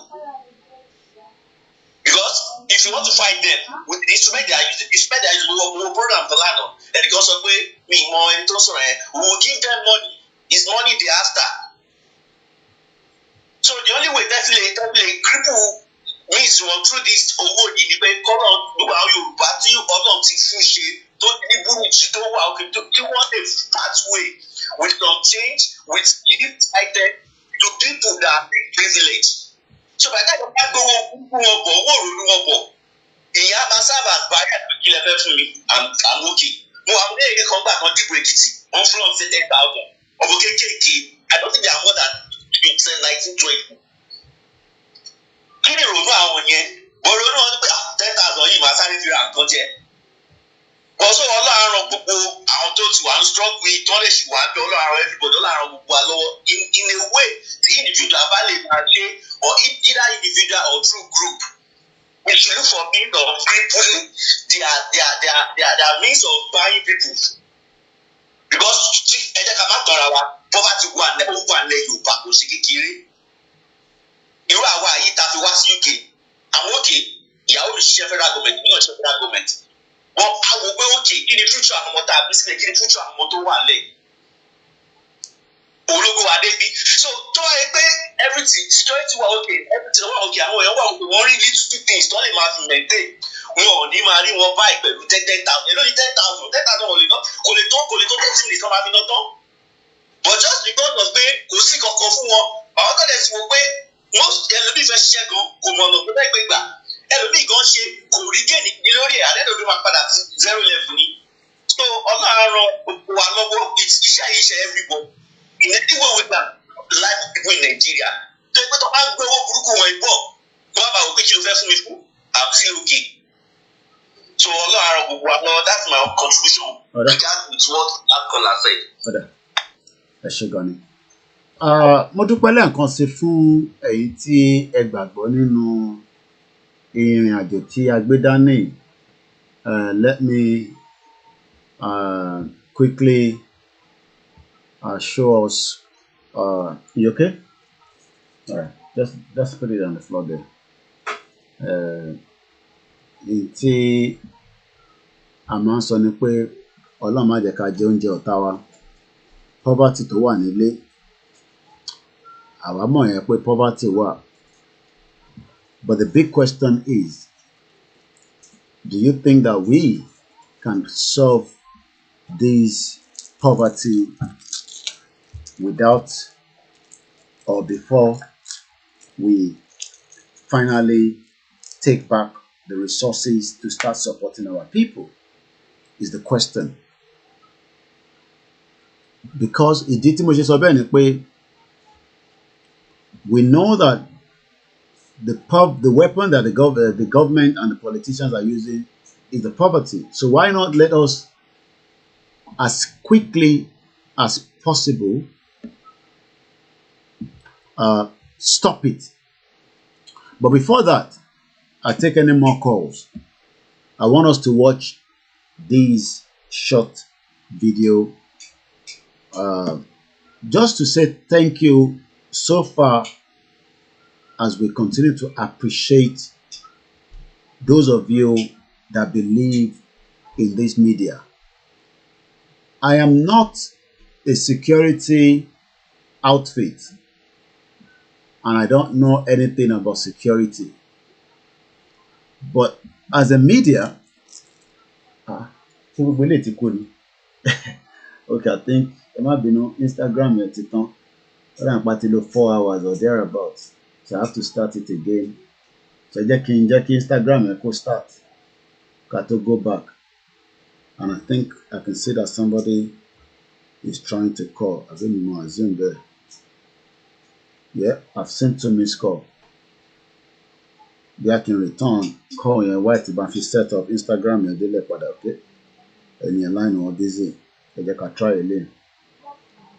The máa fi nǹkan kan wà wá láti fi ṣe ìdúpẹ́ fún ẹ̀yin tí ẹ ń bá wa ṣe tí a bá náà fẹ́ lórí KOIKIMEDIA. Èmi kọ́ ni máa fix security ilẹ̀ Yorùbá o, but ìwọ̀nba tí àwa bá lè máa ṣe láti fi kún wọn lọ́wọ́ òun làwa máa ṣe o. Ẹ má fi pé security ilẹ̀ Yorùbá ọwọ́ Koiki ló wà. Àwọn tó ń ṣètò ló ní kó ṣe ìyẹn. So what we're gonna do now is I have something to show us as part of our engagement this morning, and just to appreciate our followers that are doing their best. So what I'm about to show us now, I've just received it, and it's just to say thank you. Let's watch it together. Ọgbọ̀n ọjọ́ oṣù kẹfà ọdún 2022. Mo wà ní dédé aago 7 ìrọ̀lẹ́ kọjá ìṣẹ́jú díẹ̀ ní ibi tí mo wà yìí. Àwọn èrò tí ẹ wò wọ̀nyí ó wá láti ọ̀dọ̀ Mr. Koiki. Ẹ ṣé o gbogbo ọmọ Yorùbá lápapọ̀. Ọ̀gbọ́n àgbèwà ọ̀tàlẹ̀ kan nígbè. Nígbà tí a bá fẹ́ na ọ̀pá Yorùbá nation sókè, àtìmí àti a ò ní fẹ́nikẹ́ni nínú wa ṣàwátì ní ilẹ̀ Yorùbá. Èmi àti a ó jọ na àsíá Yorùbá nation sókè ní ọdún sùn. Olúwa sì wà pẹ̀lú wa. Àánú Ọlọ́run ìpamọ́ rẹ̀. Òní ni ọgbọ̀n ọjọ́ oṣù kẹfà ọdún 2022. Mo wà ní dédé aago 7 ìrọ̀lẹ́ kọjá ìṣẹ́jú díẹ̀ ní ibi tí mo wà yìí. Àwọn èrò tí ẹ wò wọ̀nyí ó wá láti ọ̀dọ̀ Mr. Koiki. Ẹ ṣé o gbogbo ọmọ Yorùbá lápapọ̀. Ọ̀gbọ́n àgbèwà ọ̀tàlẹ̀ kan nígbè. Nígbà tí a bá fẹ́ na ọ̀pá Yorùbá nation sókè, àtìmí àti a ò ní fẹ́nikẹ́ni nínú wa ṣàwátì ní ilẹ̀ Yorùbá. Èmi àti a ó jọ na àsíá Yorùbá nation sókè ní ọdún sùn. Olúwa sì wà pẹ̀lú wa. Àánú Ọlọ́run ìpamọ́ rẹ̀ kò ní fi wá sílẹ̀. Mr. Koiki, a dúpẹ́ lọ́wọ́ yín. Ẹ kú ìfọmọnìyàn ṣe. Ẹ kú iṣẹ́ takuntakun. Olúwa máa ràn yín lọ́wọ́. Bẹ́ẹ̀ tí ń lù bẹ́ẹ̀ ni a máa dún. Ẹ ṣé àdúpẹ́. Thank you very much and God bless you. God bless you for your land. Kí Ọlọ́run kó lè fún orílẹ̀-èdè Yorùbá. Orílẹ̀-èdè Yorùbá ní kíákíá. Orílẹ̀-èdè Yorùbá ní kíákíá. Orílẹ̀-èdè Yorùbá ó ti bọ́ sí i. Tó òní ni adúpẹ́ ẹni sọjá mute yẹn. Ọgbọ̀n ọjọ́. Adúpẹ́ fún gbogbo ẹ̀yin tí a kàn sí tí ẹ dáhùn. 1,000 pieces ni mo need of the walkie-talkie. We've not been able to get up to 50 yet, but we continue to push for more. So tí ẹ̀yin náà bá sì sọ pé èmi á ra ẹyọ kan, màá ra méjì, màá ra mẹ́ta, a tó bẹ̀rẹ̀ sí stockpile again. Èyí tí a rà ó ti dé ilẹ̀ Yorùbá, ó ti wà lọ́wọ́ àwọn tí a fẹ́ kó wà lọ́wọ́ ẹ̀, a bẹ̀rẹ̀ sí ṣe iṣẹ́ tó kù lọ. Lẹ́ẹ̀kan sí mo dúpẹ́, mo appreciate gbogbo èyí tí ẹ bá wa dá sí. Àmì sọ ibi tí ó wà fún ìdí kan àbí ìdí kejì, but ó ti wà lọ́wọ́ àwọn tí a fẹ́ jẹ́ kó dọ́wọ́ wọn níwọ̀nba tí a fi ránṣẹ́ sílé. Ẹ rí pé flag náà wà níbẹ̀. Flag ti dé Ìlọrin níwọ̀nba tí mo fẹ́ fún bàbá wa Chief Imam ilẹ̀ Yorùbá àti bàbá wa Gẹ́gẹ́ Ojú. Flag máa débi àwọn kọ̀ọ̀kan náà nítorí pé 50 péré ni mo fi ránṣẹ́. Nígbà tá a bá ní tó bá pọ̀ tó go round, mo expect àwọn central account láti produce flags in large quantity. Gbogbo àwọn tó wà ní ìdí ètò central account wọ́n gbọ́dọ̀ lọ bá wa ṣe flags tó pọ̀. Wọ́n gbọ́dọ̀ bá wa tẹ leaflet, wọ́n gbọ́dọ̀ bá wa tẹ poster. Ẹ jẹ́ ká gbé kọ́ọ̀lù yìí kí n dẹ̀ lọ tilẹ̀kùn tó ráwọn ọmọ yín wọ́n ti ń lọ sí iléèwé lọ́dọ̀ tí wọ́n ń bí wọ́n lọ iléèwé ni wọ́n ń ta gbogbo àtẹ̀pà. Ẹ ló kọ́là ẹ̀gbọ́n sókè. Ẹ káàárọ̀, Aníkádá sétò ni. Mo gbàdúrà fún ìdílé àwọn ìdílé Adogan àti ìdílé Alfa tí wọ́n pàdánù ẹ̀mí wọn ní ìwòye last year. Kí Ọlọ́run ọba kó bá wa dúró ti ìdílé wọn, ó dúró ti àwọn ọmọ wọn. Ọlọ́run ni bàbá fún àwọn ọmọ òrukàn. Kí Ọlọ́run ọba ọlọ́jọ́ èdè ó bá wa dúró ti ìdílé yẹn, ó dùn wọ́n nínú gbogbo ohun tí wọ́n fẹ́ pátá. Kí ọba mi òkè kó bá mi yọ̀ǹda fún wọn. Mo tún wá sí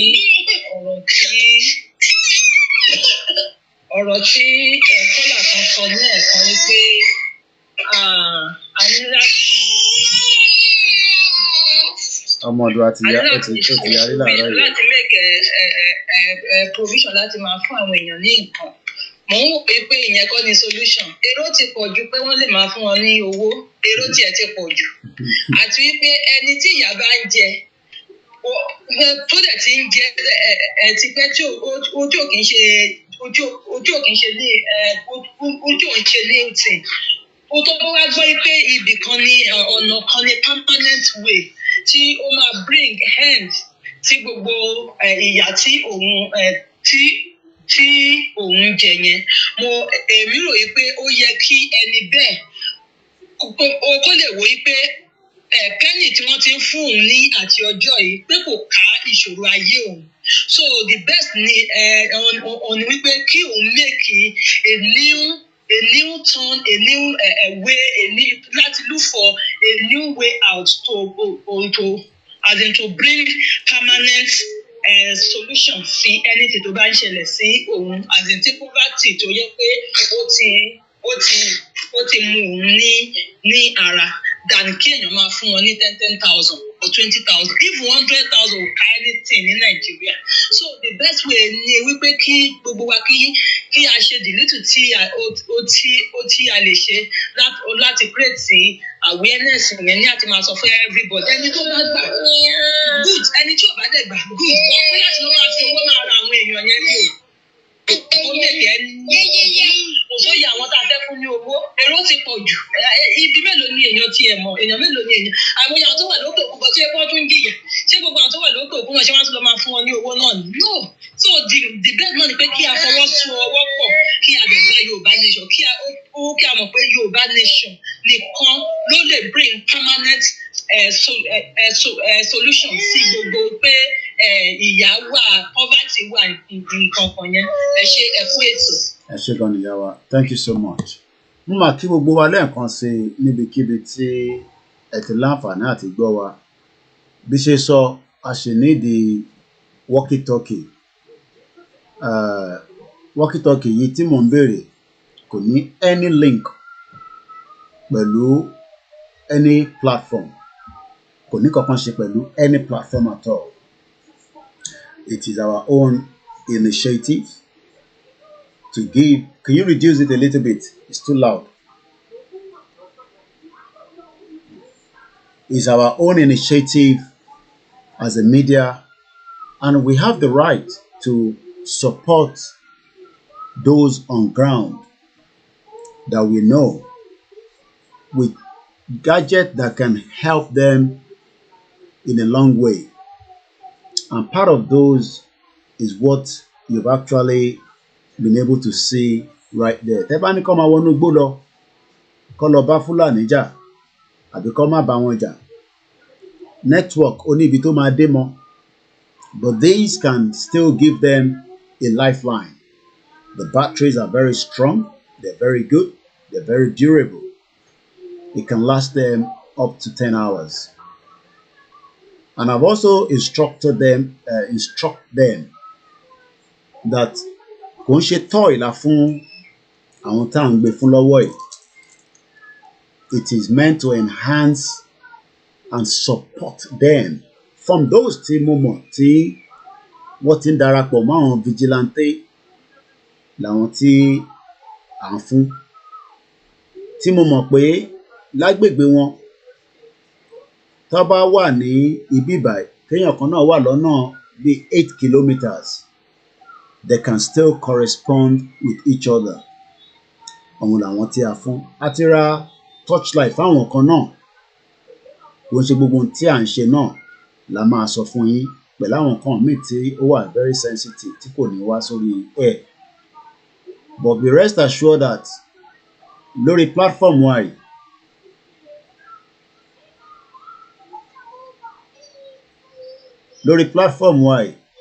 àwa máa gbìyànjú. Èmi kọ́ ni face off gbogbo problem tó wà nílẹ̀ o. A máa fún àwọn èèyàn lówó, ebi ń pa wọ́n dáadáa. Ebi nítorí ẹ̀ la ṣe ní ká kúrò nínú wòtòwòtò Nàìjíríà. Mo rí ẹ̀ńbẹ̀ Bashiru Mustapha káàárọ̀. Mo kíyàn ìyá mi Ọlájúmọ̀kẹ́. A ti wà lórí ètò nísìn láti aago 4 àbọ̀. Láti aago 4 a ti ṣe 4.5 hours and we are still ongoing. A fi ń ṣe ìrántí fún bàbá wa Alhaji Adisa àti àwọn bẹ́ẹ̀ bẹ́ẹ̀ lọ tó ti kú. So tá bá sì rí ẹ̀yin tí ẹ fẹ́ ṣe pé okay, ó dà ń pé a gbàgbọ́ tẹ́lẹ̀, but nísìn tí a ti gbọ́ àlàyé lórí walkie-talkie yẹn, àkànṣe is not mandatory. I am not going to reveal ibi tí mo kó sí àtàwọn tá a fún. So tó bá yẹ pé wá ṣàkáǹtì ibi tí walkie-talkie wà, ó bẹ́tà kẹ́ fi owó yín sápò, because we will not do that from this platform. Àwọn tá à ń fún, we do not want to expose them at all. Ìyẹn sọ pé wọ́n gbọ́dọ̀ ṣí ojú wọn. Kò dẹ̀ ṣe state kan ni ó ń lọ. Níwọ̀nba tí a ti fi ránṣẹ́, ibi tí ó lọ, ó ti dé bí state bíi mélòó kan. But I'm not going to reveal where ọwọ́ àwọn tó wà. But what I can tell you is, it will enhance and help them a lot. Ìtọ́gbé dání yẹn, tá bá convert ẹ̀ sówó ìlú tẹ̀ ń pè ní Nàìjíríà, is almost about 23,000 naira equivalent. So it's quite expensive. It's not cheap. Ẹni tó bá máa fún yàn ní £35 nílùú yìí, á jẹ́ pé a ti ṣiṣẹ́ a lot of hours. But in tí ẹ̀ ń ṣe ni pé ẹ̀ ń help àwọn tó wà nílé láti enhance wọn. It's still the same thing. We cannot produce and give everybody this, because ẹ bá calculate kódà 1,000 tánà fẹ́ gan, we've not been able to see the 1,000 pieces. But that is where we are saying that ẹ̀yin tẹ́ ẹ̀ tí dáwó sínú central account, ẹ lọ máa bá wọn fowó síbẹ̀, because these are part of what I expect them that they have to do in the long run to enhance those at home. And maybe tó bá ní owó tó pọ̀ náà, ó ṣeé ṣe kó máa ṣe tó pè ní food bank tí à ń ṣe nílùú òyìnbó. KOIKIMEDIA kọ́ ló fẹ́ ṣe food bank o. KOIKIMEDIA kọ́ ló dẹ̀ máa sort gbogbo security tó wà nílẹ̀. My job is a media. And just as any media, we can ask and request for assistance to enhance what we are doing. Mo ń bá ìkan náà àwọn èèyàn wa sọ̀rọ̀ lánàá.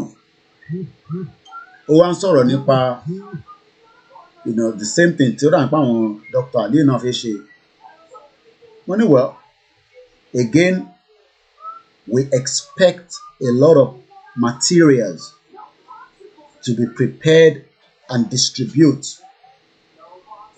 But this platform is not the only one that will do that. It has to be done from the central.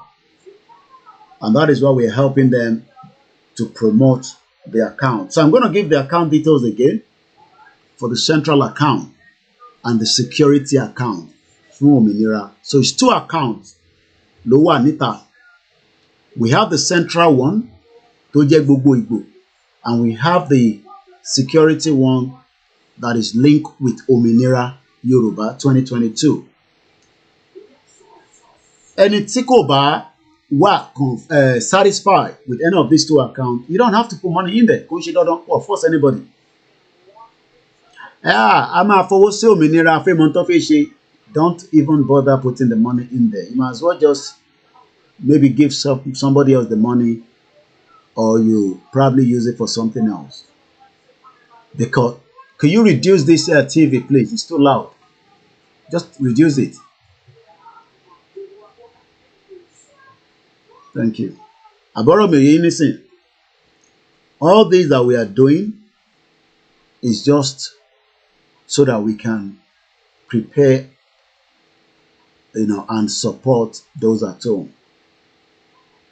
We will continue to do that. So let me go straight to those central accounts again this morning, as we do all the time. I have to put it scrolling so that, let me even see if I can do that, so that Mumbo, I can try to copy and paste. I send this recently. Okay, I'm going to send this.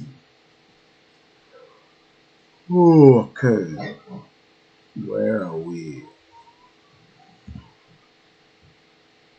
So that ìyẹn máa jẹ́ kó yá, so that tí mo fi máa ń pè jáde nǹkan ẹlòmíì tí bá pè jáde yẹn wọ́n lè má tètè get it, but at least tó bá ń scroll ẹ lè rí. So let me do that this morning because ẹnu mo máa fi ń ṣe. So let's first do this one, the security one, Òmìnira. So what we're gonna do, I'm working behind the scene, and I think some people were trying to call. All right, let's return these callers if they're still there. So màá ṣe lè sọ pé Òmìnira, so that màá lè rántí pé Òmìnira. Hello, ẹ káàárọ̀. Àwọn ni. Ẹ̀rọ. Àmín. Ọlọ́run alágbára mẹ́ta ló ti fàyà mi. Ìlẹ̀fẹ́ àtúpara tí yóò tún kágò àwọn akókò tó ń kọ́ fún wọn orí náà láti ṣe fún wa. Fún ilẹ̀ Yorùbá tó tún wá tún rí ọjọ́ ti tèmi.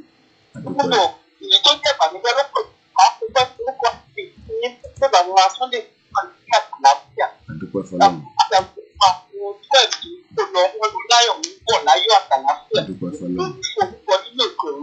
Adúgbò fún gbogbo àwọn tó ń jàgbára fún ilẹ̀ Yorùbá ìlú àti ìgbà fún ìdìbò ní orúkọ nínú ìṣòro.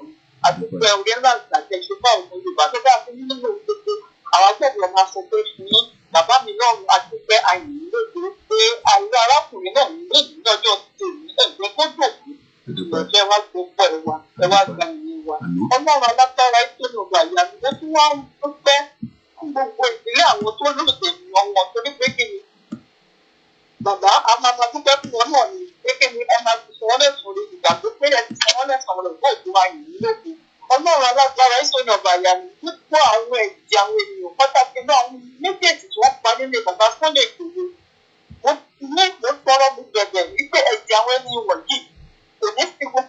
ẹni tá a bí nínú obìnrin tó ní ọwọ́ nínú ikú wọn kò ní fi wọ́n sílẹ̀ pé wọ́n fún ẹ̀sìn ẹkún tí a fi hàn ní púpọ̀ jù láti yẹ iṣẹ́ mi wà láàrin òru ọjọ́ náà ọlọ́run mi tí a sun ẹkún tí àwàpọ̀ ẹ̀fẹ́ nínú àwọn ẹkún tí a ń ṣe ní ọjọ́ náà tàbí kí n ṣe ìrántí àwọn ènìyàn wọ̀nyí ìbéèrè olú ọlọ́run ìyanu ẹ má fi bá àwọn ìjà gbogbo àwọn ẹni tàbí inú òbí tó ń ní àwọn ọwọ́ ní ìgbàgbọ́ ènìyàn ní orúkọ jésù ní ọwọ́ nínú ẹ bá wa fi sọ ní kíkẹ́ fún ọmọ mi tẹ̀lé bílíọ̀n orúkọ jésù nípa àwọn ènìyàn bàbá wọ́n sì ṣe ìṣẹ́ bí ìgbàgbá ẹ má ṣe jẹ́ káàkiri ìkùnmọ́ náà tó sí gbangba nígbà tí wọ́n ṣẹlẹ̀ sí wọn ìròyìn bẹ́ẹ̀ wọ́n tó máa fi ti wọ́n gbọ́ ìbàdújẹ́ ìròyìn ẹ̀kọ́ tó ń sílẹ̀ yorùbá ní ọdún fọ́sùn July ní ọdún tẹ́lẹ̀ ẹ̀rọ ìgbẹ́ àti ọmọ ìjọ ọ̀run ó fẹ́ wí ni àwọn àbí nínú òfin tó fọ́ ọdún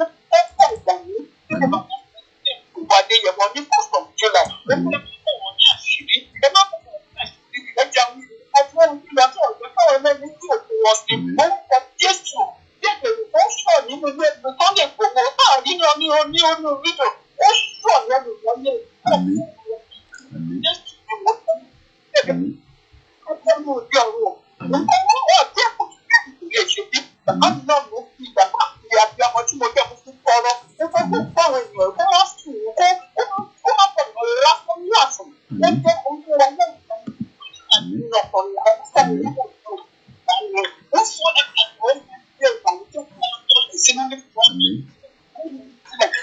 ọjọ́ àwọn akọrin nípa fún bí wọn tọ́jú nígbà tí nígbà tí wọn náà bá délé ní orúkọ Jésù ọlọ́run ìwọ̀n níjàdá ọlọ́run níjàdá náà ó ti wọ́n olùdarí wọn kọ́ gbogbo ẹ̀yàn náà bọ̀ fún gbogbo ìdílé yìí fún comfort ṣùgbọ́n ìfẹ́ ọlọ́run náà ti balẹ̀ ní orúkọ Jésù ní sọ́nà wọn bàbá mímú ẹ̀sìn mímú ẹ̀sìn wọn lọ́kàn balẹ̀ ẹ̀sìn ènìyàn ní tó máa jẹ́ ìyanu ní orúkọ tí yóò fẹ́ fi ìyàwó lẹ́nu ní gbogbo àwọn ìdílé wọn ní orúkọ Jésù ní ọlọ́run ìyanu ní dúpẹ́ tó fẹ́ sí ìjìnlẹ̀ mẹ́mọ́ yìí lóògùn pẹ̀lú ìgbọ́ bàbá Yorùbá nation wa ó dúró gba àwọn akókò ìfọwọ́pọ̀ ní nígbà tá a máa gbé àsíá Yorùbá nation gbogbo ọdún tàbí nínú obìnrin tí wọ́n sọ pé kò ní ṣojú àmì bàbá ó kò sí ní lọ́wọ́ ọ̀gọ́ọ̀gù ẹ bá wa ṣùdájọ́ mi orúkọ Jésù ló tọrọ níbẹ̀ ọlọ́run ìyanu bàbá ò bá gbèsè àṣẹ ìgbà tó dé ayọ̀ náà ẹ̀kọ́ ìṣẹ̀lẹ̀ kó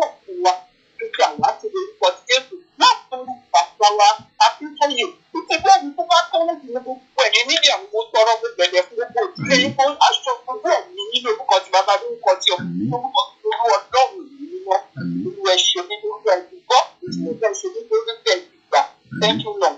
Wọ́n fẹ́ fi àtìgbọ́ náà tún sọ nípa màmá wa tó pẹ̀gbẹ́ wọ́n sọ̀rọ̀ kan pé a lè máa fáwọn èèyàn ní owó àgbójẹ ó tọ́ ni wọ́n sọ ẹ má ẹ̀ka fi ìpìlẹ̀ pé Yorùbá ní Nàìjíríà wọ́n ti fi sílẹ̀ ká máa bẹ́ẹ̀ tó ní bẹ́ẹ̀dì náà ń pè lóko yẹn àwọn náà ní fẹ́ ká náà fi yẹn ká fi bẹ̀rẹ̀ Yorùbá ní ìṣúná wa wọ́n ń jà fún ọjọ́ ọ̀la ẹ̀bùdó àbúrò wa.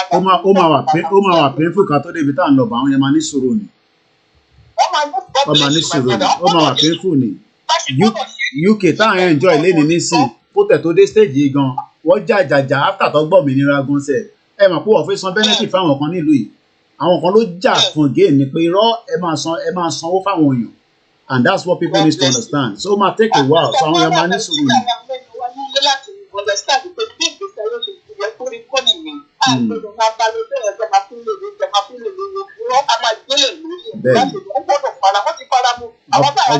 Bẹ́ẹ̀ni wọ́n máa ṣe sùúrù gidi bẹ́ẹ̀ni.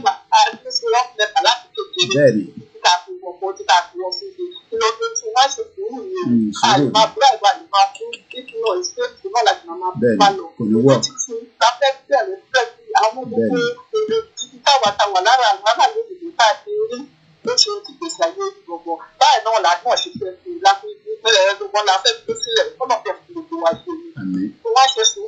Bẹ́ẹ̀ni sùúrù tó lọ́jọ́ ẹ ṣé gan ni thank you so much ẹ ṣé gan ni.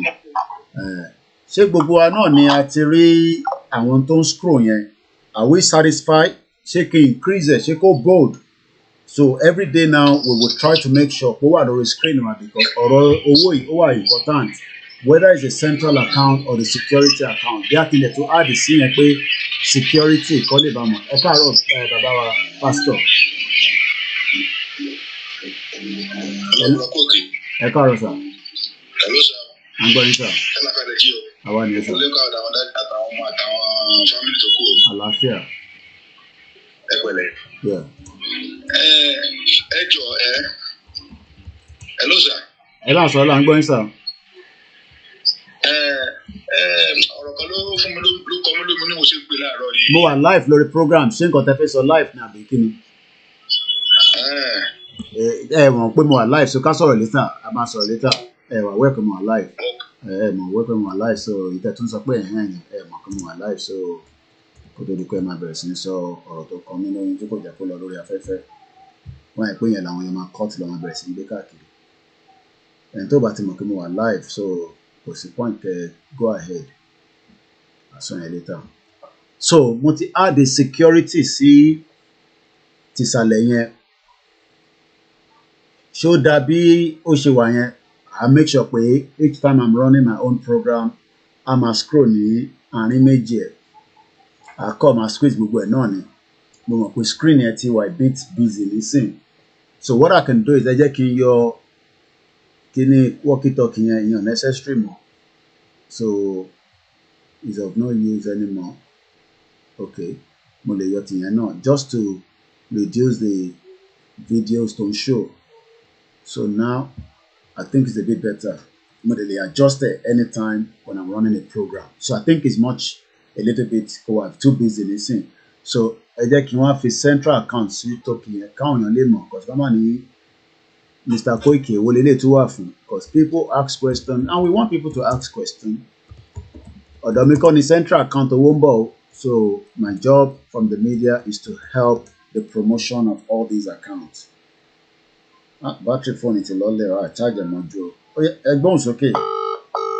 Okay, mo ṣe ń pè wọ́n.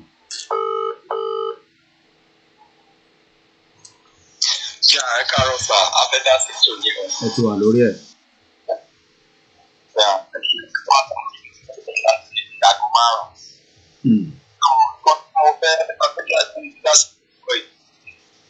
Àwọn ìwà ọ̀gá pápá kan. Ẹ máa bẹ̀rẹ̀ lọ́la òkè. Ẹ bẹ̀rẹ̀ lórí ata. Kẹ mú ata sídìí ata kẹ bẹ̀rẹ̀ sí ní máa gbìn sẹ́ńkùlé yín. Ẹ̀yin tẹ́ ẹ̀ bá ní ilẹ̀ tẹ́ lè gbin nǹkan sí lẹ́ńkùlé ẹ wá ike ọ̀dà ẹ bu iyẹ̀pẹ̀ ẹ nídà tí lọ ra iyẹ̀pẹ̀ ẹ bu iyẹ̀pẹ̀ sínú ẹ dá sídìí ata sí i bẹ́ẹ̀ náà ni kẹ́ lọ wá tomatoes ẹ dá iyẹ̀pẹ̀ sínú ike ọ̀dà ìmí kẹ́ gbin tomato síbẹ̀ bẹ́ẹ̀ náà ni kẹ́ lọ wá ike ọ̀dà míì kẹ́ bu iyẹ̀pẹ̀ ilẹ̀ dú kẹ́ wá ẹ̀fọ́ àwọn síìdì ẹ̀fọ́ àwọn kóró ẹ̀fọ́ ẹ bẹ̀rẹ̀ sí ní máa gbìn kí ni díẹ̀ ni pé ó máa sọ́ọ̀bù pírọ́blẹ́mù pé ẹ̀ ń dúró de kí lágbájá wá fún yín lówó lé ní kí tàmẹ̀dù wá fún yín lówó lọ́la láàárín ọ̀sẹ̀ 2 sọ́sẹ̀ 4 àwọn nǹkan tá à ń sọ yóò máa bẹ̀rẹ̀ sí ní máa wù ẹ máa rí nǹkan máa já ẹ máa rí tomatoes ẹ máa rí nǹkan máa fi ṣe ọbẹ̀ ṣóyè yín àti pé àwọn èso míì náà wà tí kò kì í gbà ju bí oṣù 2 oṣù 3 ní àwọn nǹkan tẹ́ máa gbìn tẹ́ máa bẹ̀rẹ̀ sí ní máa jẹun so ìdí tí mo ṣe sọ ọ̀rọ̀ yìí ni pé tẹ́ bá rántí àwọn callers kan tó sọ pé ká bẹ̀rẹ̀ sí ní máa fún wọn ní owó ká bẹ̀rẹ̀ sí ní máa òótọ́ ni àwọn ìyá wa kan sọ náà tó ní èrò pọ̀ èèyàn mélòó lèèyàn fẹ́ bọ́ tán ṣùgbọ́n èèyàn tó bá ní agbára láti máa ṣèrànlọ́wọ́ fún àwọn neighbors wọn ẹjọ ẹ máa ṣe títí tẹyà máa fi ta àsíá ilẹ̀ Yorùbá sí òkè so ìkejì tí mo tún fẹ́ dá síbẹ̀ ni pé kọ́lọ́hún fi kí Olódùmarè kó rẹ àwọn tí àwọn èèyàn wọn kú nílé CSI fún Sunday Igboho Òòṣà ní exactly a year ago kọ́lọ́hún fún wọn ní ẹ̀mí ìfọ̀kànbalẹ̀ pé àwọn ọmọ wọn tó kú náà wọ́n ṣe fún olórí orílẹ̀-èdè Yorùbá ni. Pàápàá jùlọ náà ẹ̀yin Mr. Koiki mo ṣe ládùúrà fún yín rọ̀ pé Ọlọ́run á fún yín ní okun àti agbára nítorí ẹni tọ́lọ̀ ń dá ẹni tọ́lọ̀ ń gbéṣẹ́ lọ́wọ́ tó gbé iṣẹ́ ilé lọ́wọ́ tí Olódùmarè gbéṣẹ́ ilé lọ́wọ́ kò ṣe fara wé ẹ̀yin náà wò láti bí aago tó 40 ẹ ti wà online the energy is still standing and ẹ jọ̀ọ́ ẹ máa keep that energy up because àwa kan wà tó jẹ́ pé bí energy yín ṣe ń lọ bẹ́ẹ̀ náà ni ó ń ignite energy ti àwa náà because one way or the other Olódùmarè ó ti fi àwọn kan ṣe ẹni ìṣáájú ó ti fi àwọn kan ṣe olórí gbogbo wa ò lè jẹ́ olórí àwọn kan máa jẹ́ olórí àwọn kan máa jẹ́ ẹni tó máa jẹ́ followers bẹ́ẹ̀ náà ni bàbá wa Chief Sunday Igboho Òòṣà mo gbà ló àdúrà fún yín lówùúrọ̀ yìí náà pé gbogbo àwọn nǹkan tí ẹ lost pàápàá jùlọ ẹ̀mí àwọn ènìyàn mo gbà ló ládùúrà fún yín ní òwúrọ̀ yìí pé Ọlọ́run á fún yín ní okun àti agbára because kò sẹ́ni tí ó máa rò nǹkan tó ṣẹlẹ̀ yìí exactly a year ago when I saw the message no I was just shouting no exactly a year ago I was just shouting no because I was really upset so nǹkan tí mo ní kí n dá sí ètò lówùúrọ̀ yìí nìyẹn ẹ ṣeun ẹ jẹ́ máa dé tó lọ. Thank you so much. Implementation stage òun la wà lọ́wọ́lọ́wọ́ nísìn implementation stage fún àǹfààní èyí tí ẹ ti rí pé a ti fi information lórí bí ibi tí ẹ lè fowó sí central account òun ló wà lókè security one òun ló wà nísàlẹ̀ mo mọ̀ pọ́pọ̀lọpọ̀ lè máa béèrè pé kí ló dé tí kò wà lójú kan bó ṣe wà náà lẹ ṣe rí yẹn because central ó yàtọ̀ sí bí àwa onítìrì ṣe ń bá ṣe tí wọ́n lọ bẹ́ẹ̀ lómi náà bá wá náà tá a bá fi pé nǹkan ṣe wọ́n ní ìdánwò a ní láti fún wọn ní support yẹn well why not we will do so àbọ̀rọ̀ mi ò yẹ yín nísìn and there is no reason why people should have any doubt so and it's all voluntary pé àní ní ìdánwò yẹn rọ́lá pa I need a lot of owó láti fi ṣiṣẹ́ ẹ bá fowó sínú central account ẹgbọ́n sókè ẹni tó ń pè wá +218 láti Libya. Hello brother mi ẹ káàárọ̀. Ẹ káàbọ̀ sá. Ẹ sà mi follow owó ṣe mi follow program yẹn láti bẹ̀rẹ̀.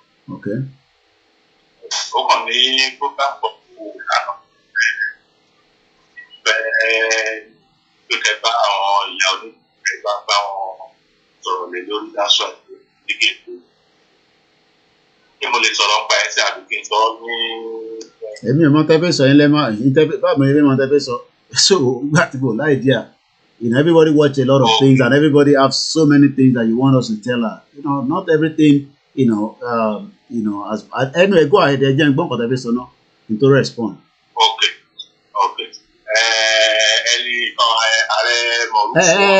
mo gbọ́ yẹn níbí yẹn gbọ́ yẹn níbí báyìí kò sí ìta fẹ́ gbọ́ níbí yẹn kẹ́yìn náà lo sẹ́ǹsì yìí náà kí lẹ fẹ́ máa tún máa sọ yẹn níbí báyìí bí ẹ̀yin ò tẹ̀ lo bẹ́ẹ̀ tẹ̀ lo sẹ́ǹsì kẹ́ mọ̀ pé kò necessary so ní tó bá wọn anybody ní kó sọ lẹ ti fi máa sọ yẹn lórí platform bí ó ṣe jẹ́ ẹ ṣe lọ sọ yẹn lórí platform Almaroof wọ́n sọ yẹn lórí platform níbí báyìí ẹ má distract wa ẹ ṣe jí ni ẹ tẹ̀ tí follow program tá à ń ṣe gan à ń ṣèrántí ẹ̀ ń sọ̀rọ̀ Almaroof là ń sọ níbí báyìí à ń sọ̀rọ̀ àwọn èèyàn kú ẹ bá àwọn èèyàn bá sọ fún tẹ bá wọrí show ẹ kọ́kọ́ tẹ́tí ibo ló ń bẹ́ tó lọ ẹ ṣáà rí i pé à ń show bóyá torí pé background tí mo ṣe bóyá ọ̀rọ̀ background bóyá torí mo change background yẹn ni bóyá kí n dá padà sí ìrántí bóyá torí mo tún change ẹ̀ à ń sọ̀rọ̀ nípa wọ́pa àwọn èèyàn nílé olóyè ọdún kan ti ṣe I don't understand àwọn èèyàn wa ìyá yẹn dẹ̀ ti ó tún ṣe clarification ẹni tó bá gbọ́ program Lady K lánàá so tẹ́ ẹ̀ bá tẹ́ ẹ̀gbọ́n kankan tẹ́lẹ̀ yìí bẹ́ẹ̀ gbọ́ ti Lady K tó ṣe lánàá alágbá ìjọ torí Ọlọ́run please I don't want anybody just to come here ẹ̀yin náà lè mú fóònù kẹtàn kámẹ́rà yín kẹ́yìn gbogbo tẹ́fẹ́ sọ yẹn sọ ẹ máa lo platform tiwa láti fi contradict n táwa gbé dání níbí báyìí I mean ó convenient fẹ́yìn kẹ́ jókòó síbi tẹ́wà ní tó bá wọn olúkálukú ní kó sọ̀nà anybody can say anything so let's continue with the program so alàgbà tó pè yẹn I have to cut you off because in terms of it's a complete different thing. Since mo gbé dání sí bíbá láàárọ̀ yìí, èèyàn kan lè paná program tí a onítìrí ń ṣe, ní tèmi lè sọ nìyẹn. And just bọ́ọ̀ ṣe lè paná ohun tí bàbá Akíntóyè ń ṣe, bọ́ọ̀ dẹ̀ ṣe lè paná ohun tí Ìgbòho ń ṣe. Ẹgbọ́n sókè, ẹ̀gbọ́n wa. Yeah, my brother.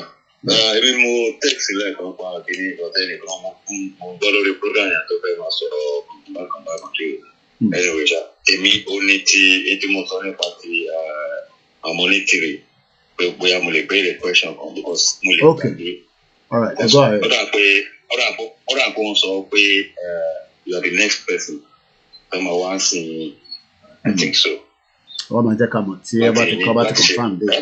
Tó bá ti confirm date àṣọ. Tó bá ti confirm date àjẹ́ kó lókàlùkù mọ̀ àgbọ̀rọ̀ Elédùmarè. Yeah, but there's something to what reminding me. You can take note of it, please. About passport. Okay.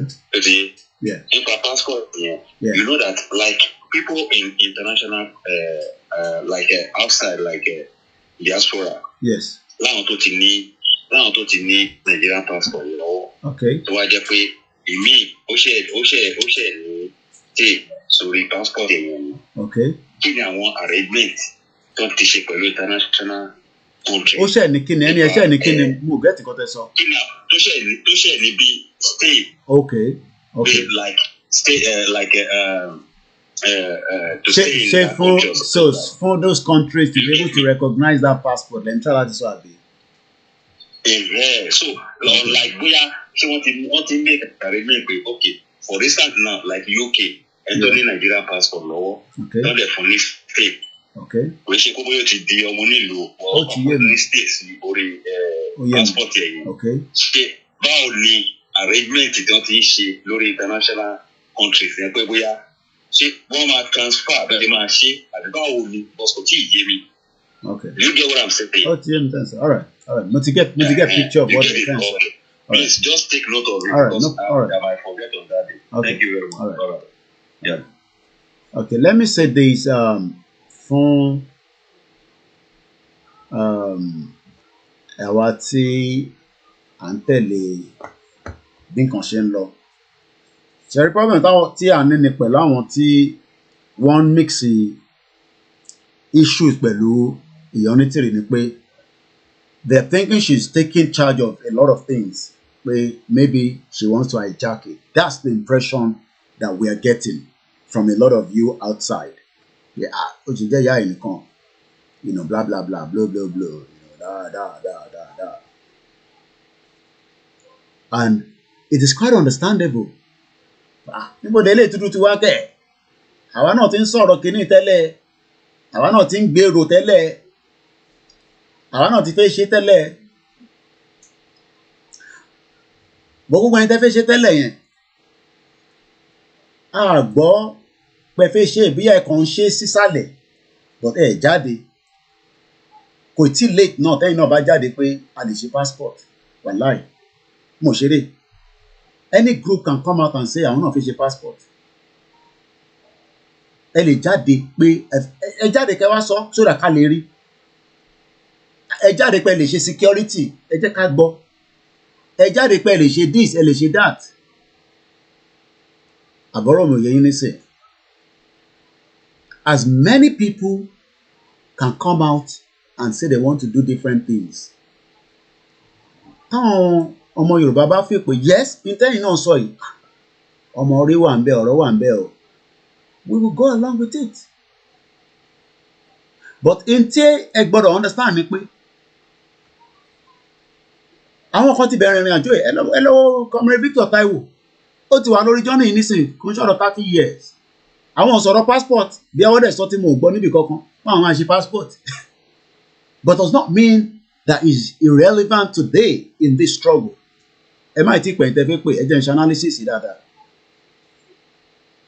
Does not mean that we will push him to the side pé àmọ́ Comrade Victor Taiwo mọ́ rí pé irọ́ ọ̀rọ̀ tẹ́yìn sọ yẹn kò relevant sínú intanṣọ nísìn. Ó sì wà relevant because he's still part of this movement. Kódà àwọn bàbá Fẹ́nifẹ́re tán náà fẹ́ restructure ìyàtọ̀ tó kọ̀ wọ́n bẹ́ẹ̀ ni pé if treasury ni a mọ̀ pé Fúlàní ò ní fún wọn àwọn tó dẹ̀ ti tẹ̀lé àwọn Afẹ́nifẹ́re for the last decades with the hope pé wọ́n máa fún wa ní nǹkan tá a fẹ́ based on that ká push pẹ̀lú Afẹ́nifẹ́re àwọn kan ṣì wà pẹ̀lú wọn but àwa mọ̀ pé Fúlàní ò ní dá wọn lóhùn káwọn náà bá change ohun wọn we will go with them but one thing is Yoruba nation will not be run by one person. It's going to be a collective effort of every single one of us.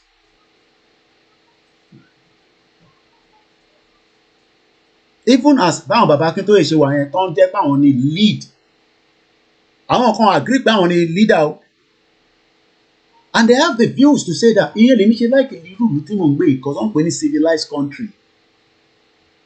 We want as many people to have different views, but our intention must all be for the same reason, for the same purpose. Because tí ẹ bá ní ẹ fẹ́ ṣe nǹkan kan tí intention yìí lọ yàtọ̀, we will know in time. Ó lè pẹ́ ni, but ìjọ́ ta bá ti mọ̀ àwọn kan àwọn eléyìí intention ní ibi tẹ́ ń gbé wa gbà yẹn, ẹ ṣe sùúrù díẹ̀. Ṣé mọ̀ pé gbogbo ọ̀rọ̀ irú Kànífà nísìnyí tó lọ gbá football yẹn ṣé mọ̀ pé àwọn Yorùbá kan wà against it they were trying to pull it down maybe because their views ó yàtọ̀ sí views tiwa and we cannot all be on the same page so tẹ́ bá fi pé gbogbo aláma wà on the same page irọ́ la pa but one thing is we don't want anybody to drag us down. Pé torí pé ìyá Onítìrí jáde nísìn it's so passion pushy just as I was very pushy but a lot of people did not want that ọ̀bọ̀n ìrora àpò tí ń wà too pushy jù but now people are start to understand my own views because wọ́n fi pé views tèmi yẹn ó yàtọ̀ sí views tàwọn kan èmi ò dẹ̀ rí views ta anybody as ó yàtọ̀ ṣèbí kankan náà lájọ ń ṣe elephant ńlá ní Nàìjíríà ká pa bàbá ṣe fẹ́ pa so lórí question tí ẹ̀gbọ́n mi béèrè yẹn I can even help you to answer it a ní láti dúró de ìyá Onítìrí and the way I'm going to answer it is we are already a nation of our own and the approach that we are telling countries around the world is they must recognize us. So that passport must be recognized by Great Britain, whether they like it or not. Ẹ wá máa béèrè pé Kóìkì tó bá recognize kí la máa ṣe sí. That means pé ilẹ̀ wa tó wà lọ́hùn yẹn náà à ní recognize wọn. Kí ni máa dìjà? Mọ̀ tá à ń sọ yìí. Oh my God of Jesus of Nazareth. Ìdàgbédání ó máa ṣì dìjà because tí Britain ò bá recognize the Yorùbá passport kí ló fẹ́ recognize wọn fún nílẹ̀ Yorùbá ẹ jẹ́ sáré gbé kọ́ọ̀lù tó ń bọ̀ yìí hello caller oh my God hello ẹ ti wà lórí ètò ẹ káàbọ̀ sàn ẹ káàárọ̀ ẹ ti wà lórí ẹ̀ ìrántí là ń ṣe so mo fẹ́ ẹni sùúrù ìrántí là ń ṣe so as much as ìbólẹ́wà ẹwà ní trọ́ọ̀kì ni ariwo pọ̀ báyìí. wọ́n ní gbogbo ìrántí àká ṣe lẹ́gbẹ̀ẹ́ ó bẹ̀ látòrí àdùgbọ̀n aláàjì àfà yẹn. a gbọ́dọ̀ máa rántí yẹn ká tó sàn kan. ọdún máa bá dùn bí wọn nínú wọn bí wọlé kẹ̀kẹ́ bò ní ṣẹlẹ̀ mọ́ láṣẹ náà ìyàwó wọn àwọn ọmọ wọn kẹ̀dẹ̀ rí oríire lágbá Ọlọ́run wá ṣoore tó gbélé wá ṣùpèrè lágbá Èdùmàrè ẹgbẹ́ wọn tó wá ṣiṣẹ́ ìbànújẹ́ yẹn ìjọ yìí jẹ́ kí àwọn ọmọdé ìjọ yìí jẹ́ kí àdùnkàn dúró jẹ wọn mọ́ wọn ò ní dúró jẹ wọn mọ́ láṣẹ Ọlọ́run ọba wọn ò dẹ̀ ní jèrè àwọn ọmọ wọn pápá gbogbo ẹnikẹ́ni tó mọ̀ ń pa iṣẹ́ ibi tó lọ ṣe nílò lóyìnbó gbogbo ò ní jèrè ọmọ láṣẹ Ọlọ́run ọba wọn ò dẹ̀ ní dúró jẹ wọn mọ́ then godun tó fẹ́ sọ again ṣé gbogbo àwọn actor àwọn actress tó ń support pé olórí burúkú mà làwọn yẹn. ló ṣe ń gbọ́ mi. mo ń gbọ́ yín. gbogbo àwọn actor bẹ̀ láti mú kí ẹ̀yin máa dárúkọ àwọn àtàwọn yankee don't give a fuck sorry for using ìyá ìbò ìyá òṣì gbogbo àwọn òbí tó fojú sunkún ọmọ ní Esther 2020 èyí tó ṣẹlẹ̀ lọ́wọ́ nínú church ní tọ́lẹ̀ tìbí ọ̀sẹ̀ bíbí tó ṣẹlẹ̀ lọ lágbá ọlọ́run bó nǹkan tó ṣẹlẹ̀ sáwọn òbí yẹn á ṣẹlẹ̀ sóhun náà láṣẹ ìdùnmọ̀ rẹ̀ gbogbo àwọn àgbàdo àtọ̀sẹ̀ yẹn ìgbà ọgbọ́n tó bá wọ́n jẹ́ tó ní ìrònú ni náà dẹ̀ ẹjọ́ yìí kí ló ń lọ padà jẹ́ ní jẹ́nu lọ́sídùú ní kóòdù wọn tètè kí ẹ̀mí ọ̀gbẹ́ni yẹn ṣe kùnà. Onírànú wọn tó bá ń tọrọ owó àwọn tó ń wo owó bí wọn náà ló ń dá fọlọ́ọ̀ṣì wọn bàbá ṣùgbọ́n tó ń pawó jàgàbá ọ̀rẹ́ òun gbà tó kú kí ni wọ́n ṣe fún nothing wọn ò lórí tó ń rò ẹ jẹ́ ká pa gbogbo àwọn àtọ̀jẹ́ ẹ jẹ́ ká pa wọ́n ti sẹ́gbẹ́ kan gbogbo nǹkan tó ń ṣẹlẹ̀ sáwọn òbí tó sunkún ọmọ tó so ọmọ nù lójijì gbogbo àwọn àtọ̀ àti àtọ̀jẹ́ sọ́kọ̀tì nǹkan tó ń ṣẹlẹ̀ nígbà kí wọ́n fẹ́ dókè Nàìjíríà gbogbo akọ̀wọ̀n láṣẹ Ọlọ́run bá àti yáwó tó tún sọmọ tẹ́lẹ̀ á tún sọmọ tó lù yẹn lọ jíjẹ́ kó sọ̀kọ́ kẹ́dẹ̀ ìlú òde ìyàwó méjì kú mọ́ lójú tó wáyé pé Nàìjíríà function dáadáa ni olùsí ẹ̀ tí kò ń gbé àbí nǹkan tó fi ń bọ ògùn níjẹ̀bú òde tàbí bẹ̀rẹ̀ lọ akẹ́mọ́ níjẹ̀bú òde ṣé àwọn ìyàwó méjèèjì tó ti kú wájú ẹ̀ tí wọ́n bá kú ni wọn ò ní kú náà ìjẹkújẹ nǹkan tó fẹ́ jẹ ní òjò ọgbọ́n wọn ò dẹ̀ ní jèrè àwọn ọ̀dẹ̀ jèrè gbogbo ìlú èmọ̀ tó ń wọ́n wá iṣẹ́ ọ̀dẹ̀ tí wọ́n ṣe lamẹ́ríkà tó ń wá kiri náà tí wọ́n kúrẹ́ ìjàgà ni wọ́n ṣe jókòó sílé kọ́ máa lọ lóyìnbó kiri náà kọ́ máa lọ kiri tí wọ́n pé Nàìjíríà mo mọ actress mo fọ́ kọ́bọ́lẹ́dì kan láṣìírí ní Atlanta ń bí báyìí àwọn ọmọ olódùn olè ló ń jà sí ìkòlè wọ́n yá bí for the next 10 years obìnrin ni kó wá di tó bọ́tà kó wá di bọ̀ǹkẹ̀ ní ọ̀sẹ̀ òdo ṣẹlẹ̀ àwọn tó ń bá wọn wọ́ọ̀kẹ́ kiri ni tí wọ́n pé Nàìjíríà ṣáà máa jalè lamẹ́ríkà máa bá wọn wọ́ọ̀kẹ́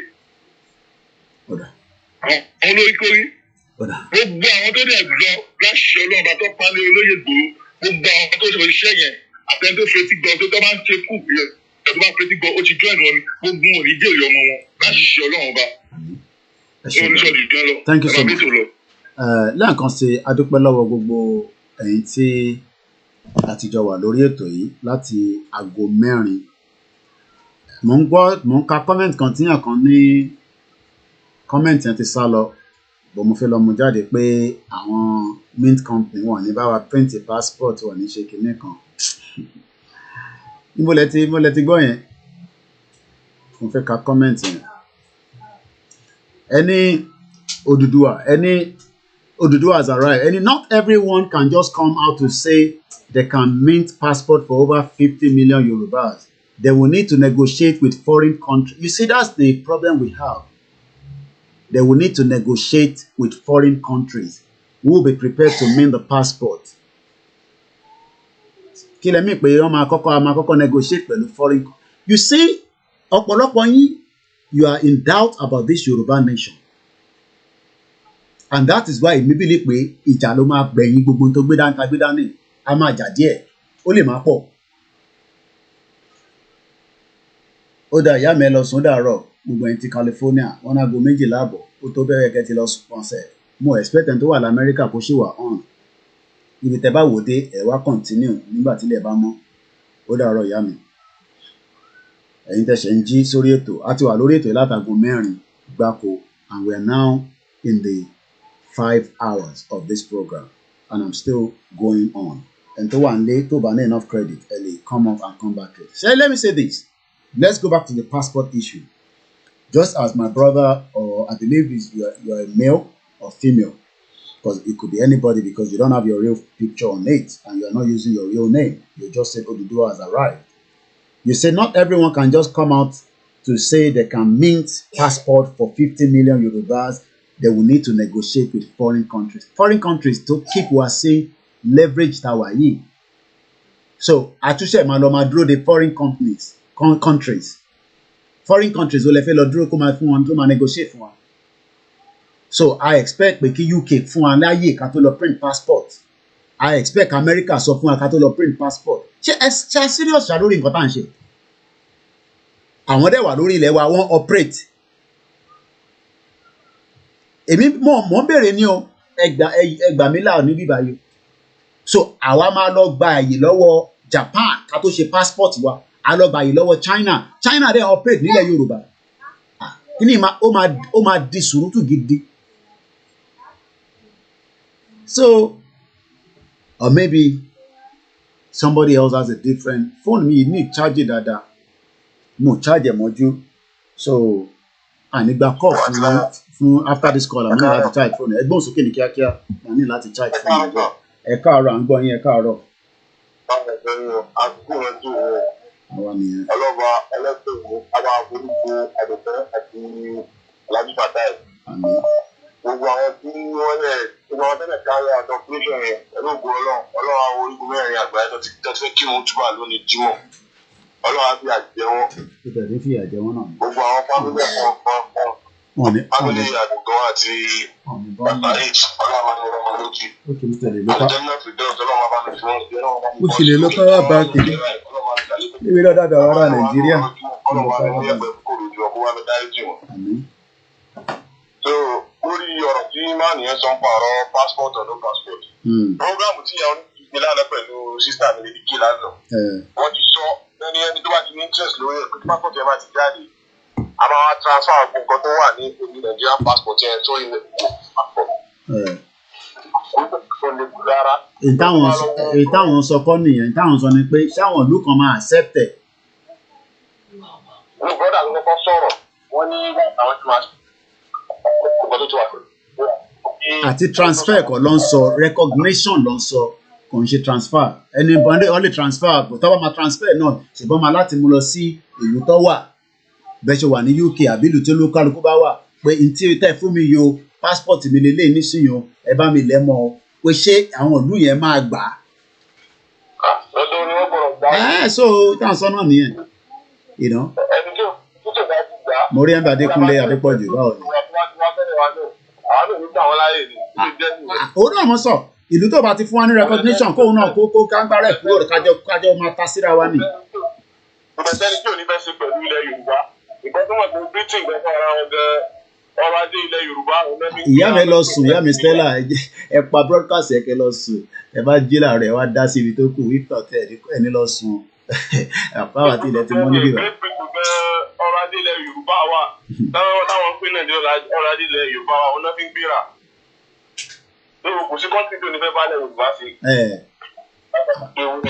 Ẹ ṣé gan ni. Thank you so much. I mean, Sherry, yes, we need relationship with countries around the world. There's no doubt about that. We cannot do it alone. I cannot sit here and tell you we will do it alone. But ìlú tó fẹ́ bá wa náà ṣe lórí ilẹ̀ wa, ó gbọ́dọ̀ fún wa náà ní recognition. How about if we want recognition, then we are amajo tasira wali. Even America, what's it to? And that is why we must look at all the options in our face and have reality pé ṣé n ta gbé dání ṣá. Báwo ló ṣe máa jẹ́ the end result of it? Gbogbo dialing code yẹn gbogbo yẹn is still gonna be part of an arrangement. Dialing code is still part of it. So àníró àwọn bàbá Akíntóyè náà tó ń push tiwọn náà from another angle. Everybody is pushing that angle. But ẹ má sọ pé torí ìyá onítìrí ló ń push kan àwa fẹ́ fà wálẹ̀ ká wá push àwọn kan sókè. No, everybody is doing a push. Ká máa jọ push ẹ̀. Ìyá onítìrí nìkan lè dá ṣe definitely, and she has said it all the time. So kí là ń bẹ̀rù fún? Kí là ń fíà fún? Kí là wà fíà fò fún? Ẹ̀gbọ́n sókè. Ìyẹn ọ̀gá mi ẹ̀ kú iṣẹ́. Wà ní. Olúwa máa wà pẹ̀lú yín lórúkọ Jésù. Àmín. Mo ti fẹ́ ṣe ìrántí gbogbo àwọn ológo ọjà àjàṣẹ́gun ní máa pè nítorí pé wọ́n fi ẹ̀jẹ̀ wọn lélẹ̀ nítorí orílẹ̀-èdè Yorùbá. So ìdí nìyẹn tá a bá sọ pé ìjọ tí nìyẹn ṣẹlẹ̀ èmi ti sọ pé there is no going back. Pé tí ẹnìkan bá gbé kinní kan wá pé wọ́n ń go back sí ẹgbẹ́ ẹnìkan ṣẹ̀fẹ̀ gbé owó kan sílẹ̀. Kò sí owó tí ẹnìkan ṣẹ̀fẹ̀ gbé sílẹ̀ tó fẹ́ ra àwọn tó kù yẹn. Kì í ṣe àwọn ẹnìkan ló kù táwọn abáta wà nílẹ̀ Yorùbá. Àfi wọ́n ń ṣe àpẹẹrẹ fún gbogbo àwọn tó ti lọ ní o. So gbogbo wọn pátápátá là ń ṣèrántí. So a sì fẹ́ kí gbogbo ilé wọn kó mọ̀ wípé Yorùbá ò ní gbàgbé wọn. Bẹ́ẹ̀ni. Àkọsílẹ̀ rere ló máa wà fún wọn. àwọn ọmọ wọn náà Yorùbá ò ní gbàgbé wọn. So mo wá gbàdúrà lónìí pàápàá fún gbogbo àwọn ẹbí wọn. Mo gbàdúrà pé Olúwa yóò máa wà pẹ̀lú wọn. Ọwọ́ Ọlọ́run máa wà lára wọn. Ọlọ́run á máa pèsè fún wọn, Ọlọ́run á máa dáàbò bò wọn. Irú ẹ̀ ní ṣẹlẹ̀ sí wọn mọ́ lórúkọ Jésù. Olúwa yóò dẹ̀ máa wà pẹ̀lú gbogbo àwọn ọmọ Yorùbá pátápátá pàápàá àwọn ọgbọ̀n tó jẹ́ pé wọ́n ń gbójú jáde tí gbogbo èèyàn rí lójoojúmọ́. Gbogbo àwọn ọ̀gá wa pẹ̀lú láti ọ̀dọ́ Akíntóyè, àwọn bàbá wa náà lóyè Sunday àti ẹ̀gbọ́n ìbò. Màmá wa náà a gbàdúrà fún ọmọ Dúpẹ́ Onítìrí Abíọ́lá àti gbogbo wọn pátápátá ẹ̀ta àdé máa dárúkọ gbogbo wọn. Àti mọ́dẹ̀ tí wọ́n lo ẹ̀yìn náà pàápàá mo fi ń ṣe ìtọ́ka sí gbogbo àwọn sọ̀rọ̀sọ̀rọ̀ pátápátá pé kí Olúwa kó máa dáàbò bò yín kó máa wà pẹ̀lú yín kí agbára Ọlọ́run kó máa dúró tì í fọwọ́ ayé kó má ṣe ká yín ogun ayé kó má ṣe gún yín kí Ọlọ́run kó máa ṣàánú fún yín ní gbogbo ìrìn yín tẹ́ bá ti ń jáde lọ tẹ́ ń wọlé Olúwa kó máa ṣọ́ ìwọlé àti ìjáde yín lórúkọ Jésù Kristi Olúwa wa. Àmín. tó ìkọ́kọ́ lèmi fẹ́ sọ̀rọ̀ lé lórí òun náà ni nípa mo fetí sí nǹkan tí màmá wa sọ lánàá nígbà tí wọ́n sọ̀dọ̀ fún program tí wọ́n ṣe ní lánàá tó mo rí pé ara nǹkan tí wọ́n sọ ni pé nǹkan kan ní Ọlọ́run rán àwọn ṣe pé nǹkan tí Ọlọ́run rán wọn ṣe yẹn gbogbo kan ni wọ́n ṣe tó nígbà tí wọ́n bi wọ́n nípa security wọ́n làwọn kọ́ làwọn wà ní ìjàjì security tó wọ́n sọ yẹn clearly tó pé ẹni tí Ọlọ́run yàn fún ti security òun ló wà ní ìjà kí ni ìdí tí mo fi mú ọ̀rọ̀ jáde ni pé nǹkan tí everybody lè ṣe ní ọ̀rọ̀ káàgbá ilẹ̀ Yorùbá ẹ̀ ó pọ̀ gan-an tí ó jẹ́ everybody ló lè ní ọ̀nà ìkọlẹ̀ yìí ṣe yìí ẹ̀dẹ̀ tó ń ṣe oríṣiríṣi àwùjọ mi wọ́n lè ṣe flag wọ́n lè ṣe wọ́n lè ra kíní fún àwọn èèyàn tó ẹni tó bá sọ pé kì í ṣe tí ẹnìkan gbé dání ẹni wọ́n máa tó sọ pé ó fẹ́ ṣe tó bá dẹ̀ jẹ́ iná ló fẹ́ ṣe ẹ̀ pé jáde jẹ́ ká rí tó bá lẹ́yìn tó gbé nǹkan tó bá ṣe dáadáa jáde gbogbo ala máa tẹ̀lé ẹni ibi tọ́mọ Yorùbá wà nìyẹn tó bá kiri pé òótọ́ lélẹ̀ lọ́wọ́ dẹ̀ ṣe pé nǹkan kan tá a fẹ́ ṣe náà ibẹ̀ náà ni wọ́n ń lò torí nǹkan kan ní gbogbo wa ní òní pé a fẹ́ gba orílẹ̀-èdè tiwa yẹn ló ṣe pàtàkì ẹ̀ fún àfikún ni wípé ẹ jọ̀ọ́ mo bẹ̀ gbogbo wa ẹ jẹ́ ká mọ̀ wípé ó gbà tí a bá bẹ̀rẹ̀ sí àdèdè lọ́dà ó gbà tá a bá bẹ̀rẹ̀ sí mọ iyì ara wa náà ìgbà yẹn la máa mọ bá a ṣe jẹ́ ó dà pẹ́ lómi ò mọ bí Yorùbá ṣe jẹ́ òun náà fi sọ pé ẹ ṣe lágbájá máa recognize wa ẹ ṣe làkàṣègbè máa recognize tẹ́ ẹ bá mọ ipò tí àwọn òyìnbó fi wá sí àìní máa bẹ̀rẹ̀ irúgbìn yẹn àwọn kan wà ní ìlú òyìnbó tó yẹ pé they are just waiting for our manifestation they are waiting for our manifestation wọ́n dúró ni pé ẹ̀yin ẹ̀ dìde kí lè ṣe kí ló dé yes àmọ́ báwọn kan wọ́n ọ̀fẹ́ but àwọn tó fẹ́ ká dìde ló pọ̀ jù àwọn míì wà tó fẹ́ fi wá fún UK àti àwọn tó wọ́n fi wá gún wọn lójú tó ẹ máa ronú bá ṣe ń ronú ẹ má jẹ́ káwọn èèyàn máa ronú pé a máa gbàṣẹ káwọn fẹ́ gbàṣẹ lọ́wọ́ jẹ́ àgbàṣẹ lọ́wọ́ ẹnìkan kíláàdì bíi gbàdì jẹ́ Yorùbá tó a ní àwọn nǹkan tó jẹ́ pé àwọn gbogbo ni ó máa wá wa tó ẹ jọ̀ọ́ ẹ jẹ́ ká mọ ara wa Yorùbá ni wá ọmọ aládé ni wá ẹni yìí ẹni ẹ̀yẹ ni wá ẹ jẹ́ ká bẹ̀ sí ríra wa bẹ́ẹ̀ ìyẹn ló lè ràn wá lọ́wọ́ tó ẹ ṣé ọ̀gá mi tí a máa gbé púpọ̀.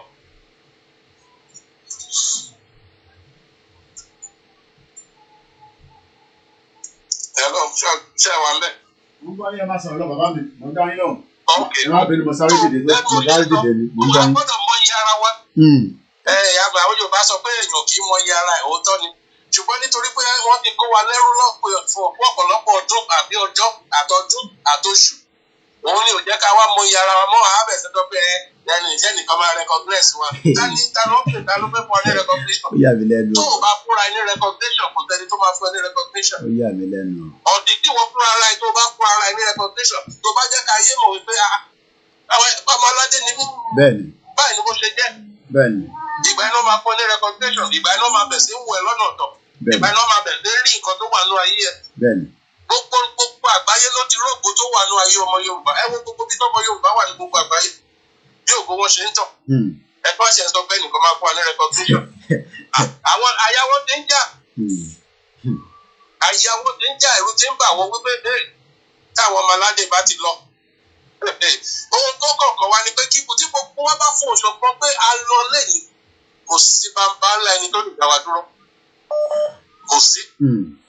So ẹ̀rù ń bà wọ́n èèyàn wọ̀nyí ní kì í ṣe pé bóyá ṣé wọ́n ní rẹ́tẹ́gẹ́ ṣé wọ́n máa gba passport wọn nígbà kí n. Mo kíyàn yàrá Daniel Agunbíadé. Kíyàn mi Mary. So bó ṣe jẹ́ nìyẹn o pé ẹ̀jẹ̀ kẹ́ sọ fún àwọn èèyàn jẹ́ kó mọ̀ mi ò bóyá ti lọ wo àwọn documentary tẹ ní wọ́n wò yẹn mi ò bá àwọn èèyàn lọ. Bigger than Africa. Tọ́ba lọ wo history Yorùbá gbọ́ ní máa àṣẹ níta àwọn òyìnbó tó nífẹ̀ẹ́ wa láṣẹ ń sọ pé kọ́ wá fún wa ní rẹ kọ́ wá kọ́kọ́ fún wa lápòvà ká tó lọ ṣe. No, a máa fi tó wọn létí ni wọ́n gbọ́dọ̀ àwa tá a bá ti fúnra wa ní recognition wọ́n gbọ́dọ̀ recognize wa ni. Tá a bá ti fúnra wa ní recognition wọ́n gbọ́dọ̀ recognize wa ni. So ẹ ṣé gan ni bàbá wa àmàrí yín bá lẹ́ẹ̀kan sí adúpẹ́ lọ́wọ́ gbogbo ẹ̀yin olólùfẹ́ wa bí a ti ṣe ń sọ ní gbogbo ìgbà ọpẹ́ lọ́pẹ́ pé ẹ̀yin náà ni àkókò ń bá ní gbogbo ìgbà lóòrèkóòrè ẹ má ẹ̀ka jẹ́ kí inferior complex àwọn òyìnbó sáwọn ẹni sùúrù sáwọn UK parliamentary tó lọ sí Nàìjíríà tó ń sọ̀rọ̀ football àwọn máa bá a build economy àwọn máa unite wa ẹgbọ́n sókè. Ẹ̀kọ́ ètò àwa. Ètò nìyẹn. Mo ní kọ́lọ́mà àforíjì àdúgbò àti àfárùn. Kọ́lọ́mà àforíjì wọn nígbàgbọ́ lágbára náà ilẹ̀ Yorùbá dé nígbàgbọ́ wọn. Mo ní sọ̀tà bá ti ń sọ̀rọ̀ mo ní Adogan àti àfá náà kì í ṣe kìkì àwọn Fúlàní nìkan ló wá pa wọn níbẹ̀ yẹn. Because àwọn ẹrú Fúlàní Tinubu mọ̀ ń pa àwọn ẹrú Fúlàní nìyẹn. Because ìgbà tá a sọ pé abẹ́gbéra lọ sẹ́kọ̀ọ́ ìgbà yẹn ló wá ṣiṣẹ́ yẹn. So Tinubu mọ̀ ń pa àwọn ẹrú Fúlàní nìyẹn. And again bàbá ìpàdé mo tó fẹ́ sọ ni pé ṣe rí àwọn ọmọ Yorùbá kan wà ọmọ àlè ni wọ́n. Ó dàbí máàní lórúkọ tó ń pè tó ní òun ààrẹ òpìtàn. Òkìtà ni yẹn alójẹ bẹ́ẹ̀. Òpìtàn tó wà ní Ìbàdàn ààrẹ tó ní ààrẹ òpìtàn. Ó ń ṣe program kan lánàá mo wo program yẹn. Ó ń sọ̀rọ̀ pé ẹnìkan ń pọ̀ ẹnìkan ó ń sọ̀rọ̀ ojókòó sí UK. Ṣé èmi ló ń dárúkọ yẹn àbí? Ó ṣàkóso dárúkọ bọ̀ tó ń lo ìdàrẹ́ sí yẹn. Fúlàní bá gé orí àá mọ̀ pé Fúlàní ti wọlé tán. Wọ́n sọ̀rọ̀ ẹ̀ wọ́n rò pé kí ni akíní wọ́n ṣàwọn fífò yìí ogun tó ti ń jà yín ọ̀rẹ́dì. Ìbò ó dà ókè wọn ti máa tẹ̀ ń sọ ẹ̀ ó dà fóònù l'accident níjọ́ kan nínú mọ́tò ẹ̀ títí bá dáná l'accident ṣé owó mọ̀ pé ogun títí ò dá wà Nàìjíríà. Exactly wọ́n rò pé ogun Fúlàní nìkan ló ń jà wọ́n ní ọmọ pé ogun tó jà wọ́n pọ̀. Ṣé ti rí ń sìn? Wọ́n wá ń sọ̀rọ̀ pé wọ́n ní àwọn kan kóra ọjọ́ wọ́n náà fẹ́ lọ bá Ìgbò ṣe pé tó bá mọ̀ tán ni.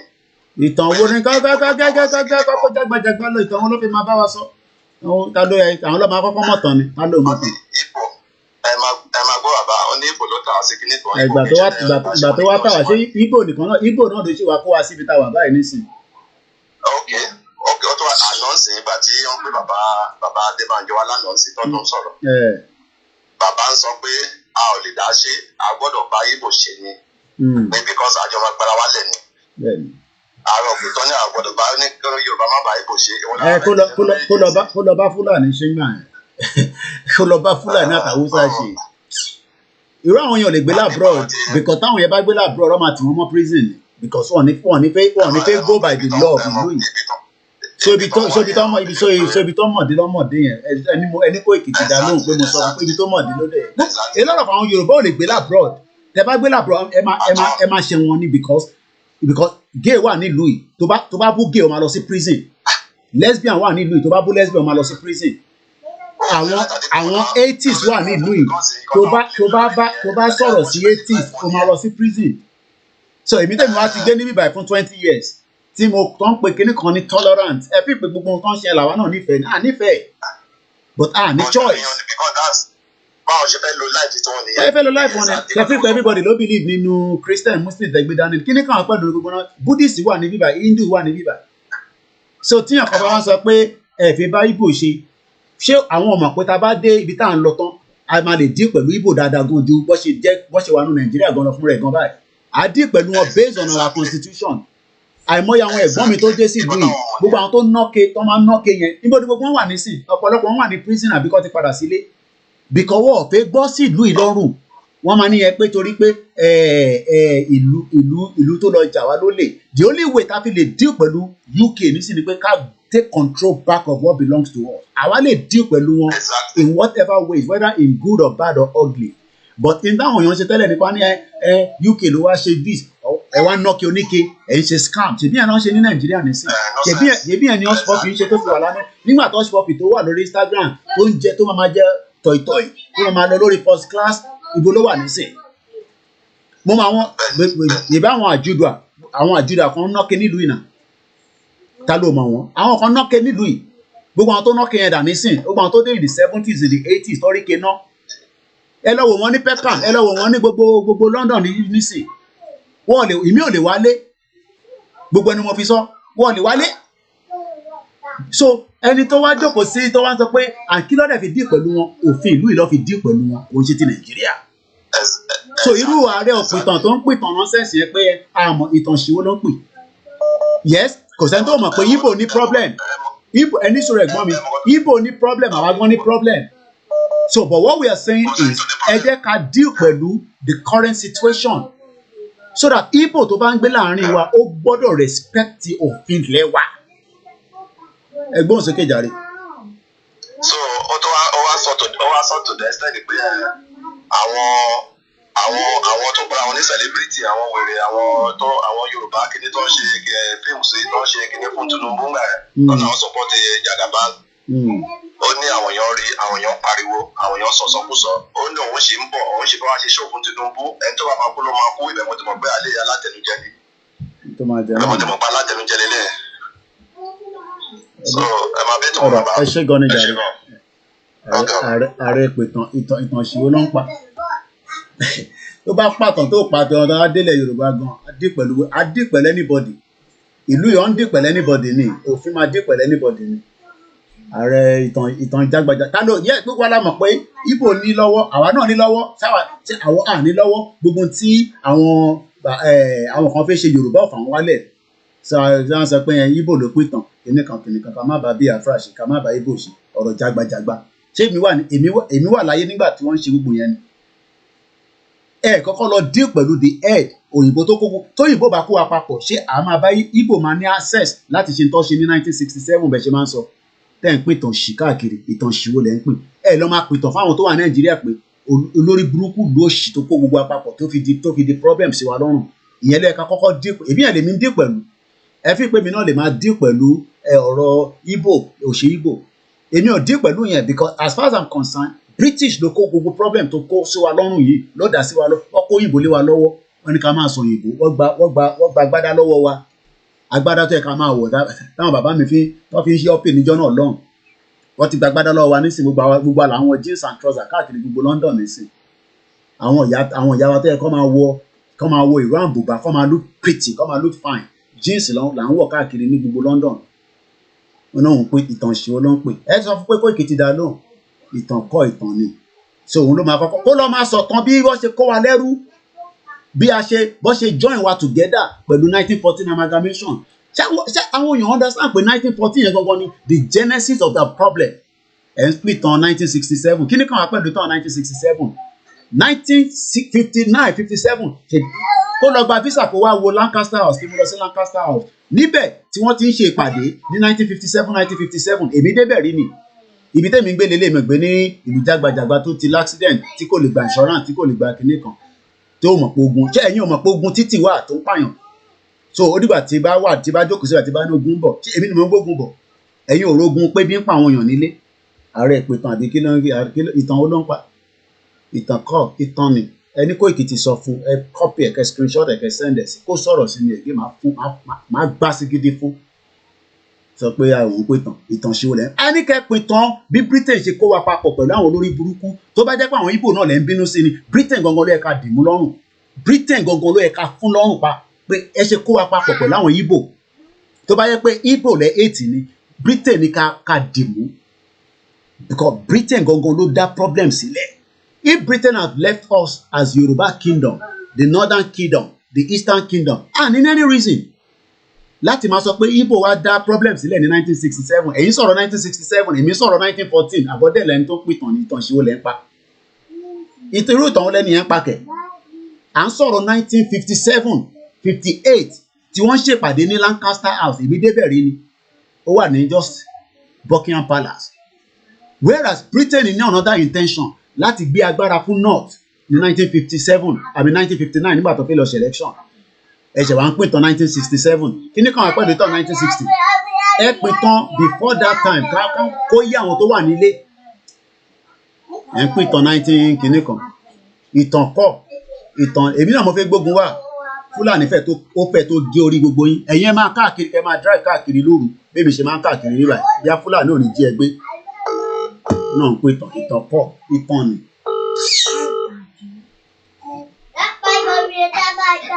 Hello. Hello, Kumi. Ẹ káàbọ̀ sà. Ẹ káàárọ̀. Ètò nìyẹn. Ọlọ́run máa fún yín ní ọ̀pá àti agbára. Iṣẹ́ lẹ̀ ń ṣe o. Iṣẹ́ lẹ̀ ń ṣe àdìṣe ká máa wọ̀ ní. Ṣé ẹ láwọn pípò yẹn? Ẹ má jẹ́ àwọn tí wọ́n o. Ibi tá à ń lọ ẹsẹ̀ ní kẹ́kẹ́ ká dojú kọ.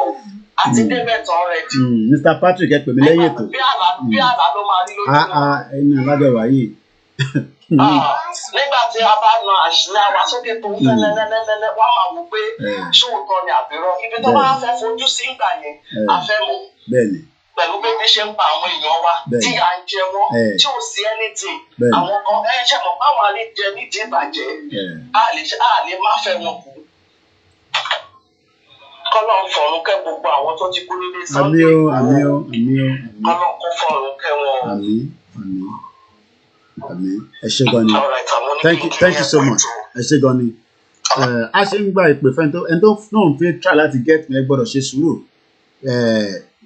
sometimes tẹ́ ẹ bá ṣe sùúrù á dàbí àtẹ́ pé bẹ́ẹ̀ ṣe bá ń sọ̀rọ̀ yẹn pé bí àtẹ́ pé mo difficult láti get ẹ kàn ní láti understand pé it's a big role ní iṣẹ́ tí ó wà lọ́wọ́ wa and ó lè jẹ́ time tẹ́ ń pè bí àgbà tí mo sùn èmi náà máa ń ní time láàrin èmi máa ń take nap tí bá ṣe tán nísìn àwọn ọmọ Oòduà ilé lọ́wọ́ so tí bá ti ṣe tán star radio tí bá jẹun tán máa pa fóònù máa sùn ṣé bí abáyé tí bá ń sùn ẹlẹ́ ń pè lẹ́nà ẹ̀gẹ́tì mi ẹgbọ́n sókè jàre ẹ̀gbọ́n mi ó dóhùn pé ìtàn olóńpa ìtàn pọ̀ ìtàn ni ẹgbọ́n sókè jàre. orí wàá ṣeré but good morning à ń follow ẹ o à ń follow ẹ kiri gan ni o wàhálà pọ̀ sí jí sí ní aago méjìlá kó tó kò ní gbowó lọ́gbọ̀rá lánàá. Eya. Wàhálà ti ṣẹlẹ̀ gan seriously àwọn èèyàn wọn ò jẹ́ kí n sùn. Kí ló dé? Ìwọ náà mọ̀ yẹ kó yẹ ọ̀dẹ̀ tó ní kí ló dé. Ìwọ náà mọ̀ pé àwọn èèyàn àwọn tó ti jẹ́ ìlú ọmọ olóúnjẹ lórí. Àwọn wọ́n Nàìjíríà tí wọ́n ti lọ́wọ́. Wọ́n ti dìlé tí wọ́n ti blọ́ọ̀kù pé ẹ̀jẹ̀ ni wọ́n ní kò rí àgbo bí ẹ bá dé. Ráyè rọ̀bọ̀ níbi òṣìwọ́ máa ò jáde ẹ̀jẹ̀ ráyà tó bá rọjọ́ mi ní ẹ̀nájà tí mo wé sí ẹ̀nájì mi dànù. Ẹlẹ́ẹ̀kejì bọ́dà kan wọ́n bá mi sọ̀rọ̀ láàárọ̀ àná láti Amẹ́ríkà tó bá gbọ́ tí bọ́dà yìí sọ in fact ẹni pé bọ́dà yẹn pé bọ́dà ìbọn ní pò gangan àjọ gbé ní London bíbá ìdìbò Amẹ́ríkà náà ọ̀nà ti gbé London ìdìbò Amẹ́ríkà náà wà. Bọ́dà yẹn ọ̀rọ̀ tí wọ́n máa ń sọ láti ìgbà kan tí wọ́n máa ń sọ bá rántí ìgbà gbogbo last 2 years tí wọ́n máa ń sọ pé àwọn tó ń ba Nàìjíríà ń jà àwọn set of 80s and 90s àwọn náà wá kóra àwọn tó wá ní politician Nàìjíríà lẹ́yìn àwọn náà ni ò jẹ́ kí everything lọ anyway nǹkan méjọ́ tí mo fẹ́ sọ tó mo gbé lẹ́ẹ̀kan ní pé sórí nípa ọ̀rọ̀ bàbá tí ó sọ̀rọ̀ tẹ́lá ìkẹ́ nípa ọ̀rọ̀ kínáàpẹ̀ ààrẹ òkú. páwọn Ìgbò pé ká má bá Ìgbò ṣe ká má kásá fún Ìgbò. máa gbọ́ èmi ó náà wà lára wọn tẹ́lẹ̀tẹ́lẹ̀ èmi tí mo ti yọ ara mi kúrò bẹ́ẹ̀ ṣùgbọ́n the only thing tí mo fẹ́ kó o sọ ni pé mo fẹ́ kó o ṣe kíní kan ni pé sórí ìwé tí wàá ti dárúkọ wọn sórí àlùmọ́ọ́lù àti bàbá yẹn ọmọ pé kíní kan tí kíní kan bá fò jáde òun ni kíní kan náà máa fò jáde sọtì wọ́n jọ lẹ̀ papọ̀ ni wọ́n tó bá ti lè sọ̀rọ̀ pa lọ ọ̀rọ̀ àlùmọ́ọ́lù wọ́n sọ̀rọ̀ pa àbá tó bá ti pẹ́ rọ̀ lọ ní kọ́ wọ́n sọ mọ́ ní kọ́ wọ́n sọ mọ́ ibi tá a lọ ẹni kò tí ká máa lọ máa wọlé. ó dà bàbá mi nígbà tẹ́ ti sọ̀rọ̀ ẹ bẹ́ẹ̀ mo ti gbọ́ àṣẹ lẹ́nu yìí ó dà mo ti mẹ́nu kúrò bẹ́ẹ̀.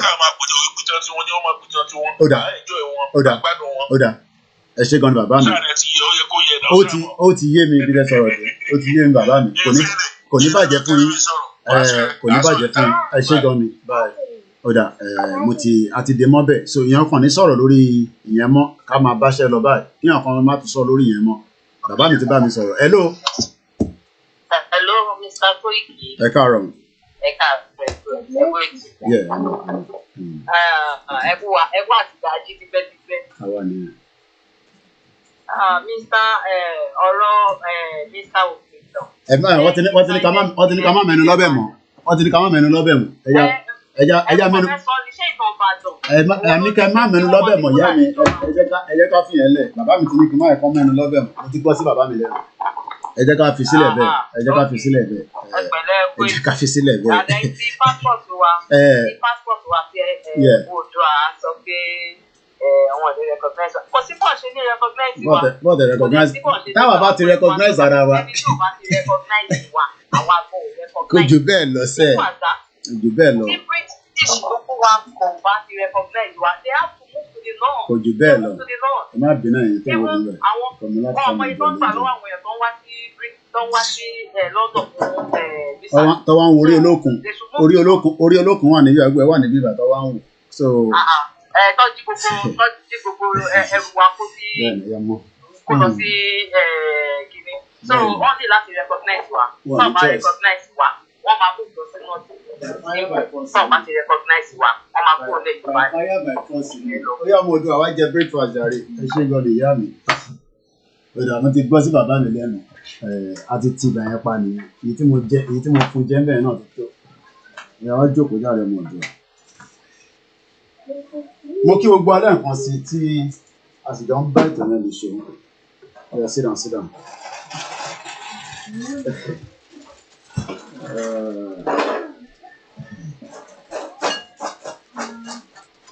Mo kí bàbá mi ẹ ṣé gan ni mo kí gbogbo ẹni tẹ́ wà lápè mo kí gbogbo àwọn different barbing salon tó wà ní UK àtàwọn tó wà ní location 9 lọ́dà pé èèyàn kan tó ń pè ẹ jẹ́ n sáré gbé kọ́ọ̀lì yìí kan mo ṣe ń fọ́ọ̀mù Oòduà lóúnjẹ jẹ lọ́wọ́ ẹgbọ́n sókè ìyá mi ẹ̀ tí ó rà pé ti pè the other number ẹ̀ má bínú bẹ́ẹ̀ mo dà sí bẹ́ẹ̀ ni ẹ ti wà àwọn ọ̀nà ẹgbọ́n sókè àjọ ń ṣe náà ni. à ń gbádùn programu ẹ ṣe gan ni. nǹkan tí mo kàn sí ẹ fẹ́ sọ pé àwọn tó ṣaláìsí nílé bàbá wa Ọlọ́run á gbé wọn sí afẹ́fẹ́ rere àwọn tó dẹ̀ pa wọn irú àṣẹlẹ̀ nínú ilé wọn gbogbo àwọn ẹbí wọn á rí ẹ̀ láṣẹ ìtumọ̀ bó ṣe máa rí nìyẹn. Then ṣe rí ààrẹ òpìtàn yẹn. wọ́n ti ní ká má mẹ́nu lọ́bẹ̀ ìyá mi wọ́n ní ká má. bí tiẹ̀ sọ̀rọ̀ síbẹ̀ pé tí wọ́n tiẹ̀ fẹ́ sọ ẹ́ wípé ẹ̀gbọ́n wọn jẹ oyè nílẹ̀ wọn Fúlàní fẹ̀gbọ́n wọn jẹ oyè nílẹ̀ Haúsá.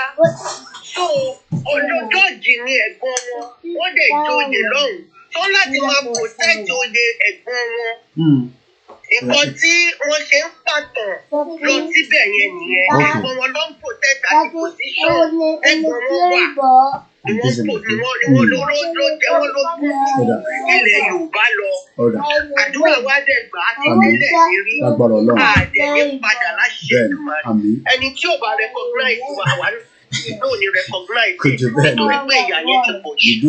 Àdúrà wa gbà ẹ máa báṣẹ lọ. ẹ bá ń kí ọgbọ̀n ará Newcastle a máa dọ́dọ̀ yín láìpẹ́ ó kù díẹ̀ ẹ ṣé gan ni thank you so much ẹ ṣé gan ni mo máa ń wá sí Newcastle yẹn nígbà tí mo ṣe iṣẹ́ lórí train àwọn náà oríṣiríṣi iṣẹ́ láti ṣe nílò yìí mo ń bọ̀ ní South Africa I used to travel down to ẹ má bínú ìtẹ́wà lórí mixlr mo ti gbé laptop wá sí àwọn ọmọ Oòduà tí ń jẹun níbí báyìí so ẹ reduce ariwo ń kẹjẹ ẹ máa jẹ kẹ dìde ń bẹ yẹn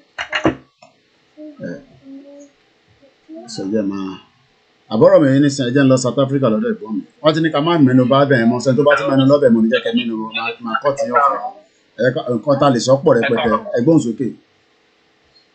ẹ wo ọ̀rọ̀ tí mo fẹ́ sọ pọ̀ rárá. Ṣé rí nǹkan tí mo kọ̀ fẹ́ sí ni pé báwọn èèyàn tó ń gbọ́ wa àti fún ara wa tàjọ ń sọ̀rọ̀ yìí. Ṣé rí nǹkan tí mo kọ̀ fẹ́ sọ ni pé anybody tó bá jẹ́ ọkàn tán ó jẹ́ ọmọ Yorùbá ni especially àwọn ọmọ Yorùbá tó jẹ́ pé ọmọ àlè ni wọ́n láàrin wa yìí tó bá ti sọ fún ọkàn tán ẹ ṣáà máa bèèrè lọ́wọ́ pé nígbà tí àwọn Fúlàní tó fẹ́ fẹ́ ṣẹ̀ṣẹ̀ rí àlọ́ ọwọ́ kọ́ńtì mélòó náà ti gba àṣẹ. Because wọ́n ṣe wà yẹn as far as I'm concerned àwọn Fúlàní wọ́n ti dá dúró àwa làkọ́ ní sí wa ara wa. Nígbà táwọn bá àwọn terrorists tó ń gba gbogbo local government ní north ọwọ́ kọ́ńtì mélòó náà ti gbàṣẹ.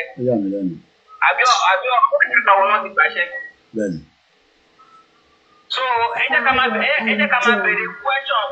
question lọ́wọ́ wèrè àti tìtìrín wọn. Àwọn òpònú wọn yẹ ká máa béèrè question gidi àwọn vital question yìí lọ́wọ́ wọn. Tó bá ti lè rí answer tí wọ́n fẹ́nu dákẹ́. Eat your food and stop making too much noise. Ó yé mi. Ẹ ṣe é jàre, mo kí gbogbo ẹni ti South Africa, mo kí gbogbo wa ní Oman, ní Libya, níbikíbi tẹ́ ti láǹfààní àti máa gbọ́ mi. Èmi náà ní Kóìkì, ọ̀ní fẹ́ lómi ṣe mí. Mo dúró tán, kò sí tí mo lè sọ. Àfi táwọn bàbá mi bá caution àtẹ̀yìn ìyá mi. À ń sọ̀rọ̀ civilization. Ẹ̀yin wà civilized ní Nàìjíríà yẹn. A wà civilized nígbà kan, wọ́n gbà kúrò lọ́wọ́ wa ni. Wọ́n gbé súùtì lé wa lọ́wọ́. Wọ́n gba agbádá kúrò lọ́wọ́ wa. Ìyàn kan ṣe máa sọ pé kinní kan fẹ́ mi. Ìdí ti gbé pẹ̀lú mo gbé pẹ̀lú wọn fún 1998 mo dé ìlú yìí. 21st of September 1998 wọ́n fi mọ déètì mo dé ìlú. Mo dẹ̀ fi visa wọlé ni. Mo yẹ pé mo gba Libya mo gba anything. Kò ń ṣe pé àwọn tó ń gba bẹ̀yẹn náà. Mo fi visa wọlé ni. Ìyá tó dẹ̀ bí mi ti lọ sí 23 countries around the world. Ìyàn kan ṣe máa sọ̀rọ̀ civilization for me. Mọ̀mísí mi ti lọ sí Hong Kong as far back as 1980 mo wà ní primary school. Mo rántí vividly well because a máa ń change aago. Ìgbà yẹn làwọn aago kan wà ó máa ń lórí cartoon orí Mickey Mouse wàá ṣí báyìí. Ìgbà yẹn wọ́n ń ta aago ní jàǹkárà. Ṣé ayé lẹ̀ ń jẹ náà ní Nàìjíríà? Ayé tí ẹ lè gbowó lọ́wọ́ báńkì kan ẹ lè yáwó lọ́wọ́ báńkì ní Nàìjíríà tó ṣe wà yìí. À ń sọ pé àwọn nǹkan kan wà tẹ́ bá fẹ́ máa mẹ́nu bà á gbọ́dọ̀ kọ́ tún padà sẹ́yìn díẹ̀ sí ká má wà bias. So gbogbo àwọn nǹkan kan pé ká má bá ibo èmi ò lè fi gbọ́ yẹn rárá yíyan kan má bá mi sọ yẹn má bá ibo ṣe mò ń bá ibo ṣe nílùú òyìnbó bí ibo bá dì pẹ̀lú mi máa dì pẹ̀lú ẹ̀ pẹ̀lú òfin ìlú yìí bẹ́ẹ̀ ni mo sọ àwọn Yorùbá sí Yorùbá gan dì pẹ̀lú ra wọn pẹ̀lú òfin ìlú yìí mọ̀ ni gbọ́. We are living in a country where there is rule of law. Àwọn kan ṣe monopoly to violence ni. Bí mọ́tò bá gbá mọ́tò mi nísìn, ó máa dí pẹ̀lú òfin. But tí mọ́tò bá gbára wọn ní Nàìjíríà nísìn, ẹ máa yọ ẹ̀ṣẹ̀ tira yín ni. Monopoly for violence lẹ́yìn ṣe yẹn because kò sí rule of law. Because it is a ungoverned territory. Àwọn tó dẹ̀ ṣe bẹ́ẹ̀, àwọn nílùú tèmi ń gbé yìí. So kí la tó wá ń sọ? Ẹ má bínú àwọn ọmọ Oòduà ló ń jẹ breakfast ni so àjọmọ àbọ̀rọ̀ mi yìí ẹ má bá ń gbà bẹ́ẹ̀ ni àwọn èèyàn ló wà ń lé nísìn ọ̀rọ̀ oúnjẹ jẹ mo rí mbẹ 2324 mo rí mbẹ ìyá mi dé àtù Oòduà ti dé àti wà lórí program nísìn 5 hours 34 minutes ó jẹ́ gbogbo ìlú lè jókòó wò ní Nàìjíríà ó wà ní credit àwọn kan dẹ̀ lè wò àwọn kan máa wọlé in and out àwọn kan máa jẹ́ kí n ṣe tán máa download ẹ̀ náà ṣẹ̀ máa wá tún gbọ́ ṣé ẹ̀ lẹ́ wọ́n ń pè nílùú ẹ̀ wá ṣe ń sọ pé Ìgbò ní problem wa báwo ni Ìgbò ṣe jẹ́ problem wa òyìnbó gangan ní problem wa because òyìnbó ò bá kó wa mọ́ Ìgbò àti Haúsá àti Fúlàní náà tẹ̀sí pẹ̀lú wa àwọn àní máa sọ tá à ń sọ yìí pé Ìgbò ní problem wa ẹ jẹ́ ká kọ́ dì ká gé orí tó ń dì pẹ̀lú wa gangan ká tó máa sọ pé Ìgbò hatred for Ìgbò ó wà lọ́wọ́ àwọn Yorùbá tó pọ̀ jù náà àwa náà dẹ̀ hate wọn àwọn náà hate wa there is no doubt about that hello caller. Ẹ káàbọ̀ sórí ìta ń gbọ́ yín.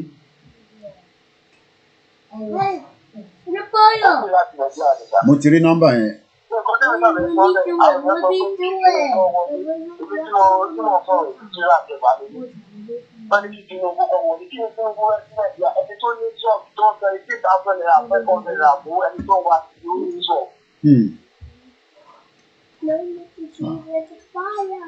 Nọ́mbà yẹn ti já. So British gangan ṣé kí n lọ mú fídíò òyìnbó yẹn wá ni wọ́n compromise wa wọ́n gbé agbára lé north lọ́wọ́ as against our hello caller ẹ̀yin ṣe wá ń sọ̀rọ̀ pé Igbo ní problem wa ìtorí nǹkan tó ṣẹlẹ̀ Igbo ló da gbogbo regional government sọ̀rọ̀ regional government là ń sọ ni à ń sọ̀rọ̀ bó ṣe kó wa lẹ́rú for years wọ́n wá ṣe yẹn tán wọ́n ṣẹ̀ tó wá fún wa ní Nàìjíríà wọ́n kọ́ sọ wá di Nàìjíríà ìyẹn ló yẹ ká máa bínú sílé ẹ ká máa sọ̀kan lé lórí ẹ̀ka ló mọ̀ tán Britain àti regional government Igbo dà o ẹgbọ́n sókè jàre. ẹgbọ́n sókè à ń gbọ́ yín alàgbà. ẹ káàárọ̀ sá o. ẹ káàárọ̀ sá. a fẹ́ dá sí tòní o. ẹ ti wà lórí ẹ̀. ó rí i pé èdè ni ó pé ọdún kan tí àwọn akọni wa tó fi ẹ̀mí wọn sílẹ̀ nílé bàbá wa olóyè Sunday Igboho. bẹ́ẹ̀ni sá. mo gbàdúrà fún wọn pé kí Ọlọ́run kó bá tẹ́ wọn sí afẹ́fẹ́ rere. àbí àlọ́. láti Èkó lèmi ti ń pè ní ilẹ̀ Yorùbá. àdúpẹ́ fọlọ́run sá. ni mo ti ń pè kí Ọlọ́run kó bá tẹ́ wọn sí afẹ́fẹ́ rere. àmín o. àti àwọn tó kú ní Gọ̀gọ́ àtàwọn tó kú ní Ṣáṣá nìbàdàn àtàwọn tó kú nígbà EndSARS gbogbo wọn pátápátá kí Ọlọ́run kó bá wa tẹ́ wọn sáfẹ́fẹ́ rere. òkú ti sùn lọ rẹpẹtẹ. ọjọ́ kò ní apá ọ̀tún Olódùmarè. àdúpẹ́ fọlọ́run. mo gbọ́ tí èèyàn kan sọ lẹ́ẹ̀kan sàrí pé lórí passport wa gbọ́dọ̀ gba àṣẹ. èèyàn ńlá a lè gba àṣẹ lọ́wọ́ anybody even àjò òyìnbó lọ. ọgbà Chinese lèmi mo ti ń bá yín sọ̀rọ̀ àwọn Chinese ni mo bá yín sọ̀rọ̀. ẹ má go into too much detail but go ahead. òjò ṣẹ̀ṣẹ̀ rọ̀ tán ni bí mo ṣe ń bá yín sọ̀rọ̀ wọ́n wà ní etí omi wọ́n pa ẹja lọ́wọ́lọ́wọ́ báyìí. àwọn Chinese máa ń sọ fún wa wípé ní kọ́ńtì Nàìjíríà ní ilẹ̀ Yorùbá yìí tí a wọ̀ báyìí tó bá jẹ́ pé ó ṣeé ṣe ni ká change káwọn China wá bí ká lọ sọ wọn làwọn máa jẹ́ the best lórí farmer ní the whole world. wọ́n máa ń sọ bẹ́ẹ̀ fún wa nítorí kí ni wọ́n ní tí wọn bá lo fertilizer lọ́dọ̀ Ọlọ́run kò sí nǹkan kan tó máa yọ nínú lẹ́lẹ̀. ọgbà Chinese mo ti ń bá yín sọ̀rọ̀ lọ́wọ́ bí mo ṣe ń bá yín sọ̀rọ̀ yìí. wọ́n wà nínú wọ́n fi láńlọ́ọ̀dù sí ara wọn pa ẹja. wọ́n sọ fún wa wípé ẹja tó wà ní ọ̀dọ̀ wa bí wọ́n náà pọ̀ ju tọ̀dọ̀ wa lóhùn lọ. Ọlọ́run bẹ́lẹ̀ sí wa dà. tí wọ́n bá ń ròyìn ọ̀dọ̀ wa fún wa bí ìgbà tó jẹ́ pé wọ́n tún mọ. wọ́n mọ̀ jù wá lọ. wọ́n tún mọ ìlú jọmọ ní ìlú lọ wọ́n fi ń sọ̀rọ̀ ilẹ̀ Yorùbá wa ń bí. nítorí ìdí ẹ̀ náà kò ní sú yín kò ní ròyìn bàbá mi o gbogbo iṣẹ́ tẹ̀ ń ṣe takuntakun ní jẹ̀bi láyé ní jẹ̀bi lọ́run àti tí bàbá olóyè Sunday Igboho ti ṣe sílẹ̀ àti tó kù ṣe àti bàbá wa Bánjí Akíntóyè àti ìyàwó Onítì àti gbogbo àwọn tó sọ̀rọ̀ yèyé dára ní Tẹ́ni Ọmọlógo gbogbo yín pátápátá ní jẹ̀bi lágbára Ọlọ́run ò ní sìnkú yín sí lóyìnbó nítorí àjò ò lè dùn kó nílé má relé. ìlú wa ń bí ìhun tí Ọlọ́run ṣe fún wa àmọ́ ìyẹn bá ṣe rí àwa tá a wà ní ìlú Yorùbá ń bí àwa la mọ iye nǹkan tá à ń tẹ̀yìn ṣe lọ́hùn. ẹ ṣe gan ni. nítorí àwọn ọmọ ọkọ ni o kì í ṣe ọmọ àlè o ọmọ ọkọ ní wa kì í ṣe ọmọ àlè àwa mọ rírì ihun tẹ̀ ń ṣe fún wa nítorí tí n bá ń ṣe wípé ó bá nídìí gbogbo ọ̀nà nígbésí ayé yín ló fi dá ifun ajá ìlú òyìnbó láìfo ẹ̀dá ju àwa tá a wà ń bí lọ ọ̀rọ̀ pé bóyá ọ̀rọ̀ àsọdùn kan lélẹ́yìn bẹ́ẹ̀ ni mo sọ fún yín nítorí agbára tí Fúlàní ní àti Haúsá nílẹ̀ yìí nílùú Èkó yìí sì kò sí bá bá ẹni tó nílùú ẹ̀ tó bá gbá yín létí tẹ́ ẹ bá mú ọ dé police station ẹ̀yin ló tún máa rẹ́ lọ́wọ́ gbogbo ọ̀nà àti sójà àtọlọ́pàá gbogbo ọ̀nà ni wọ́n fi ń support wọn tá a dẹ̀ mọ́ díẹ̀. ká máa dúpẹ́ lọ́wọ́ Ọlọ́run ká máa dúpẹ́ lórí ẹ̀yin kéèkì ibùgbọ́n mo máa ń sọ ń gbà mí gan pé ibo ni Mr. Koiki Lion ló ti rí agbá tí n bá máa jí báyìí tí n bá máa tọ dátà mi báyìí ẹ̀yin ni láàrin òru láàárọ̀ lọ́sàn-án bàbá mi mú ẹ̀ẹ́ni kúkú òjijì lágbá Ọlọ́run ẹ̀ẹ́ni gbé ọmọ yín sí ẹ̀ẹ́gbèrè àwọn ọmọ yín nítorí gbogbo ohun tẹ́ ẹ ṣe gbogbo yín pátápátá lọ́hùn tó ń jà ìjà kítakíta lórí pé kí Yorùbá ká kó lẹ́nu ẹrú yìí nítorí tá a bá dá dúró ẹrú ní ìran Yorùbá máa ṣe lè move ọ̀rọ̀ forward. ìpè kọ́. Bẹ́ẹ̀ni ẹ parọ́ dájú. Kò dẹ̀ sí àdúrà tó lè yí ìlú ìpadà ju kólíkálùkù dá dúró lọ. Bẹ́ẹ̀ ni mo sọ fún yín. A máa dé pẹ̀lú ra wa. Lágbára Ọlọ́run kò ní sún yín o. Ẹ ṣe gan ni dájú. Lágbára Ọlọ́run. Bẹ́ẹ̀ni ẹ ṣe gan ni. Thank you so much. No retreat, no surrender. Èmi sọ nígbà tá a bẹ̀rẹ̀ pé sẹ́, a máa sọ with evidence, and that's what I've been able to do. I'm still not done enough. We still want to do more. Get the message out there. Ó dàgbà tí yan ẹ mọ̀ tí ṣé Frank Bruno àti Mike Tyson ṣọ́ ti jàre ṣá, ẹ máa gbà báyìí títí tó máa fi wọlé. Èmi ò blame àwọn tó wà nílé because they've literally make it difficult for people at home. Àwọn politicians yẹn. Ó dà pé ẹ̀mọ́ èyí tó wà lọ́wọ́ àwọn politicians yẹn. Gbogbo àwọn billions tẹ́ ń gbọ́ yẹn.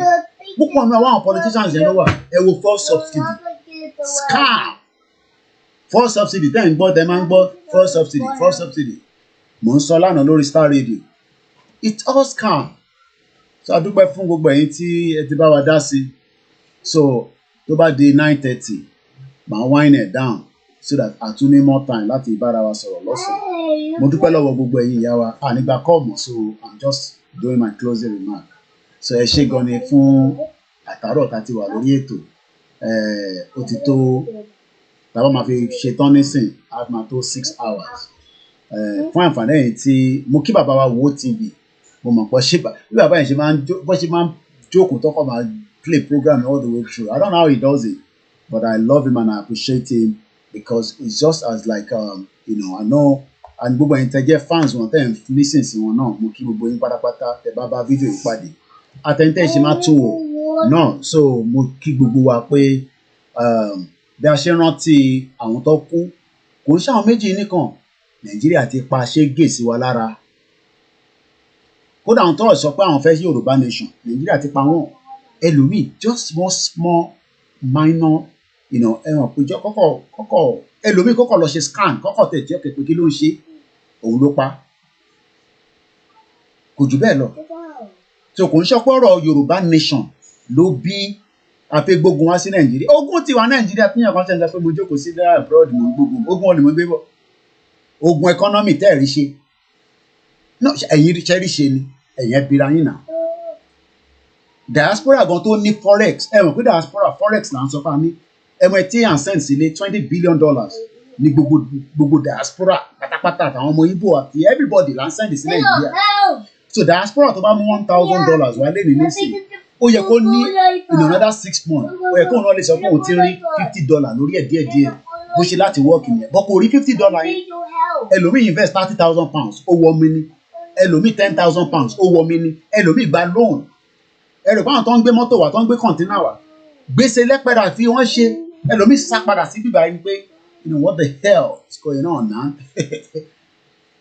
Nàìjíríà ò ṣe because port authority tó yẹ kí ó ní standard ìlú yìí nísìn mo mọ ẹ tó ń gbé kọ̀ǹtínà mọ́ ti tójọ́ mélòó kan tá a ti ṣe irú business bẹ́ẹ̀ but bí a ti bá pè àwọn ọ̀rẹ́ mi tó ń ṣe mélòó ló ń gbé 40 foot ó ní standard èyí tó ń san bí i 1,004 ní bí i 1,006 ní yàtọ̀ sí bí i container truck tó máa wá lift ẹ̀ àtàwọn tó máa bẹ́ẹ̀ kẹ́rù sínú ẹ̀ bó tó bá ti dé Nàìjíríà kò sí standard kankan mọ́ kò sí fixed price èyí tí Fúlàní bá pè ní.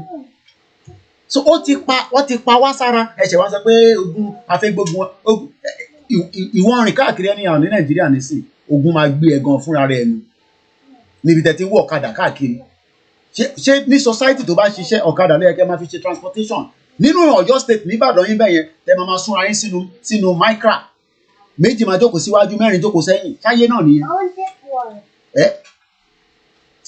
Gẹ́gẹ́ bó ṣe ń ṣe yín lọ́jà ní. Wọ́n ṣe pé kìnìún kan wọ́n à ń ṣe àbámi tó kọ̀ra ní kí n tẹ̀ slow ni. Ojú ètè mi dáadáa àbẹ̀rẹ̀ kí n tó mọ glasses ojú mi lélẹ́yìí o. Ìjà tẹ́mi ń jà mo ò bá Nàìjíríà nìkan jà àti Yorùbá ó gbàgbá yìí ni mo bá jà. Ìyẹn kan ṣẹ̀wọ̀n sọ pé wọ́n máa recognize àwọn ìrẹ́kọ̀ wọ́n pẹ́ kọ́ tó máa recognize wa. Àwọn náà ń recognize wọn tó bá recognize wa. You do me, I do you. Àwọn náà obìnrin ló máa ń ṣe kíní ẹ̀jẹ̀ ìyá mi. You pain them. You pain you.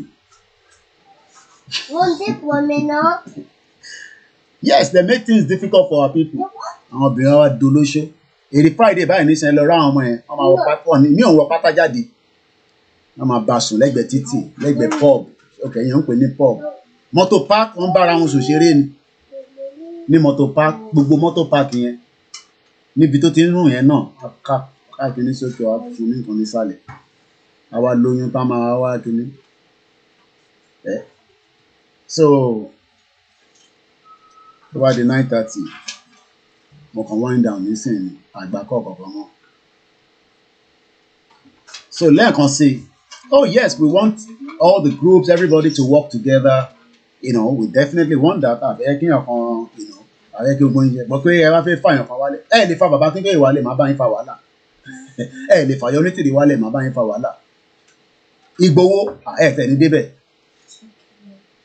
Ní débẹ̀ láyé. Ẹni bá débẹ̀ máa gbà sí gidi fún. Gidi, máa jókòó sórí bíbà, máa fún yín jẹ gidi. Ẹni tó sacrifice rẹ̀. Mo wọnú yàrá bàá mi níjọ́ kan. Wọ́n ní coordinator bàtà sùn lọ ó ní kí n wò nísìn mélòó níyàn fẹ́ wọ̀ èmi wà mẹ́ brand new kò tí wò èèyàn ra mọ́tò Prado kò wọnú ẹ̀ gọ́ọ̀mẹ̀ntì Fúlàní wọlé ó bà mọ́tò jẹ́ whereas ní north wọ́n ń gbé Prado yẹn wọlé through back door tọ̀sán tax ó dà pọ̀ orí àyàn ọmọ Yorùbá orí ti gbálẹ̀ Ìgbòho gbé tiẹ̀ wọ port wọ́n charge owó lé lórí ṣe mọ̀ pé the same vehicle wọ́n máa gbé wọ Katsina látẹ̀yìn wọ́n dẹ̀ ní san tax lé lórí wọ́n dẹ̀ ń wà káàkiri ní north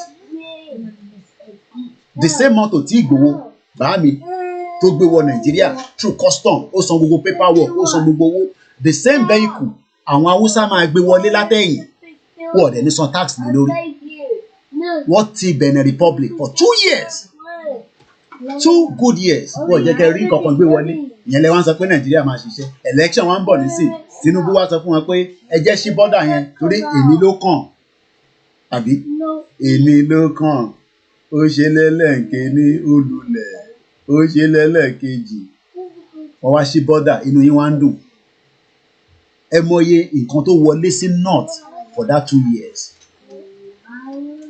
ẹ mọye nǹkan tó wọlé sílẹ̀ Haúsá for 2 years kò ń ṣe oúnjẹ nìkan ẹ mọye weapons tó wọ Nàìjíríà láti north yẹn tó sílẹ̀ àwa ní ká gba ẹ̀tọ́ wa padà ìlú yìí nísìnyí ò kàn lè wọlé anyhow because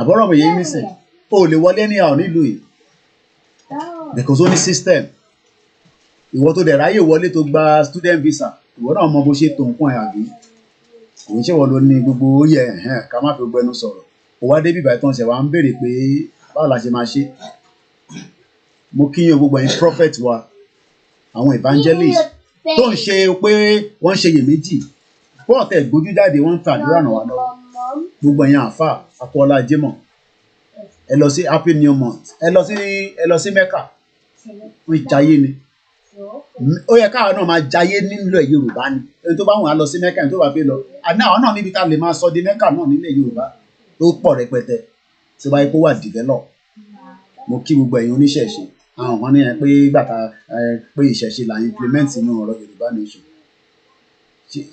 ṣé kò yẹ pé má gbá ìtì ìjọ òrò jágbàjàgbà èèyàn kan tẹ̀ sọ pé ẹ̀jẹ̀ ń show background bi wọ́n ní orí olókùn yẹn wọ́n á ń dẹ́rù bà wọ́n níyẹn la wá lọ lò orí olókùn tó wà lẹ́yìn mi wọ́n ní orí olókùn yẹn máa ń dẹ́rù bà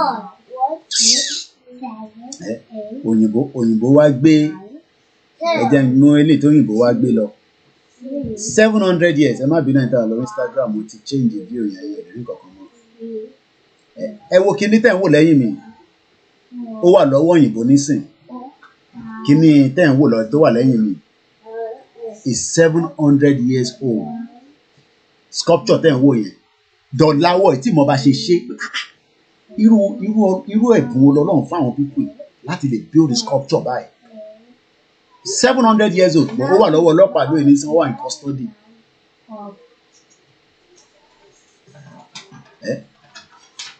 gbogbo Lagos yẹn wo bó ṣe ń rùn Ọ̀ṣun state ń rùn Adeleke yẹn nísìnyí akọ máa jó àtẹmọ tó ń ṣe kí ló ń ṣe tó máa ń jó yẹn náà tó máa ń wọ bra ni kí ló ijó ò ló ń jó sọ pọ́lísì gan tó fẹ́ ṣe kò rí sọ àbí kó máa jó kó máa gbọ̀nyàn báyìí bẹ́ẹ̀ ni tó wọ bra kí ló ń ṣe tó bá wọlé báyìí tẹ bá fún yẹn láyè ọlọ́run ọba o anyway Davido kọ́ máa di big boys nínú governor's house sójà wa fake ló wà nú ẹ̀ police gan ìyà ń jẹ ẹ lọ sí police barracks ìyà ń jẹ wọ́n gidi ni every day na poverty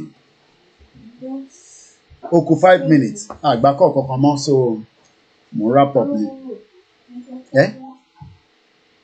fake country ìlú tó work kò work fárúgbó ẹ wo gbogbo àwọn arúgbó wa ìyà ń jẹ wọ́n ẹ wo mọ́mí wa kan tó pè wọ́n ní ìyá 80 something ó sì ń ta nylon bag you okay what happen it's still sticky you want more milk you want to put more milk alright àfi milk sí àbọ̀rọ̀ mi lẹ́yìn sí so mo kí gbogbo alẹ́ nǹkan sí have a very good morning ẹ jẹ́ kí n lọ refresh again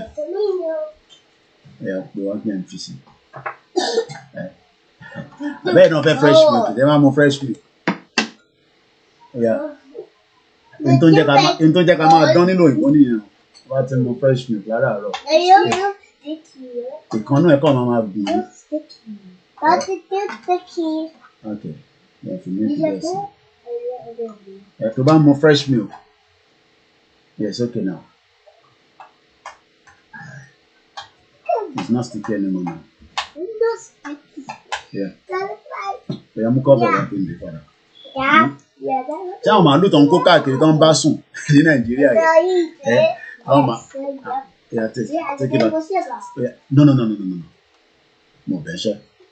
Lọ sí ẹlẹ́nu àrọ́fù lẹ́yìn ìgboro so bá ṣe rí nìyẹn o ẹ̀yin èèyàn wa láàárọ̀ yìí o àjùṣe fún wa o mo kí gbogbo ẹ̀yin tẹ́ wà ní England, Scotland, Wales, Dublin mo kí gbogbo yín pátápátá tí ẹ wà ní different part of the globe Iran, Turkey ẹ̀yin tẹ́ ń gbé ní Chad náà ọmọ Yorùbá tó bá ń gbé ní Niger ó kù sí lọ́wọ́ mo kí ní Mali mo kí ní Angola Zimbabwe mo bà kí ló dé lẹ́yìn ìgboro mo kí ní Namibia Botswana Kenya Zimbabwe South Africa Yemen Saudi Arabia mo kí ẹ̀yin tẹ́ wà ní Russia Kazakhstan Russia yẹn tóbi bàjẹ́ mo kí ẹ̀yin tẹ́ wà ní Iran France Ireland Australia àwọn èèyàn wa pọ̀ lọ Australia náà àwọn doctors wa kàn náà pọ̀ lọ mo kí ní New Zealand gbọ́dọ̀ mo ti dárúkọ mo kí ní gbogbo àgbáyé mo kí ní Malaysia mo kí ní Thailand mo kí ní Benin Republic gbogbo ibi tí olúkálùkù wa bá wà according to the time zone ẹ jẹ́ ká máa rántí àwọn tí wọ́n pa àní gbàgbé wọn pátápátá mo kí ní dáadáa ìyá mi gbé mi lékè ẹ jẹ́ ká lọ relax there àti try at least 6 hours kódà bí bá ń lọ ní ẹjọ́ tó yẹ lọ́wọ́ kú bẹ́ẹ̀ ẹ̀fún mi ní ìjà last minute tí bá ń lọ Nàìjíríà gan-an àti fẹ́ẹ̀ dé Nàìjíríà 6 hours ní flight tó lọ Nàìjíríà o àbí tí bá ń lọ àti fẹ́ẹ̀ dé bẹ́ẹ̀ báyìí àti fẹ́ẹ̀ máa land anyway thank you so much have a very good morning ẹ ṣé gan-an Mr. Edward èmi náà lọ mo tètè sùn lánàá náà 9 o'clock ni mo ti sùn so ẹ mo ṣe ní strong energy. I want to say a thought. Okay, later. So bó ṣe jẹ́ nìyẹn thank you so much and have a very good morning and bye for now. I need to study with my hand. Move back. Ready? No. Open your to do and there. No.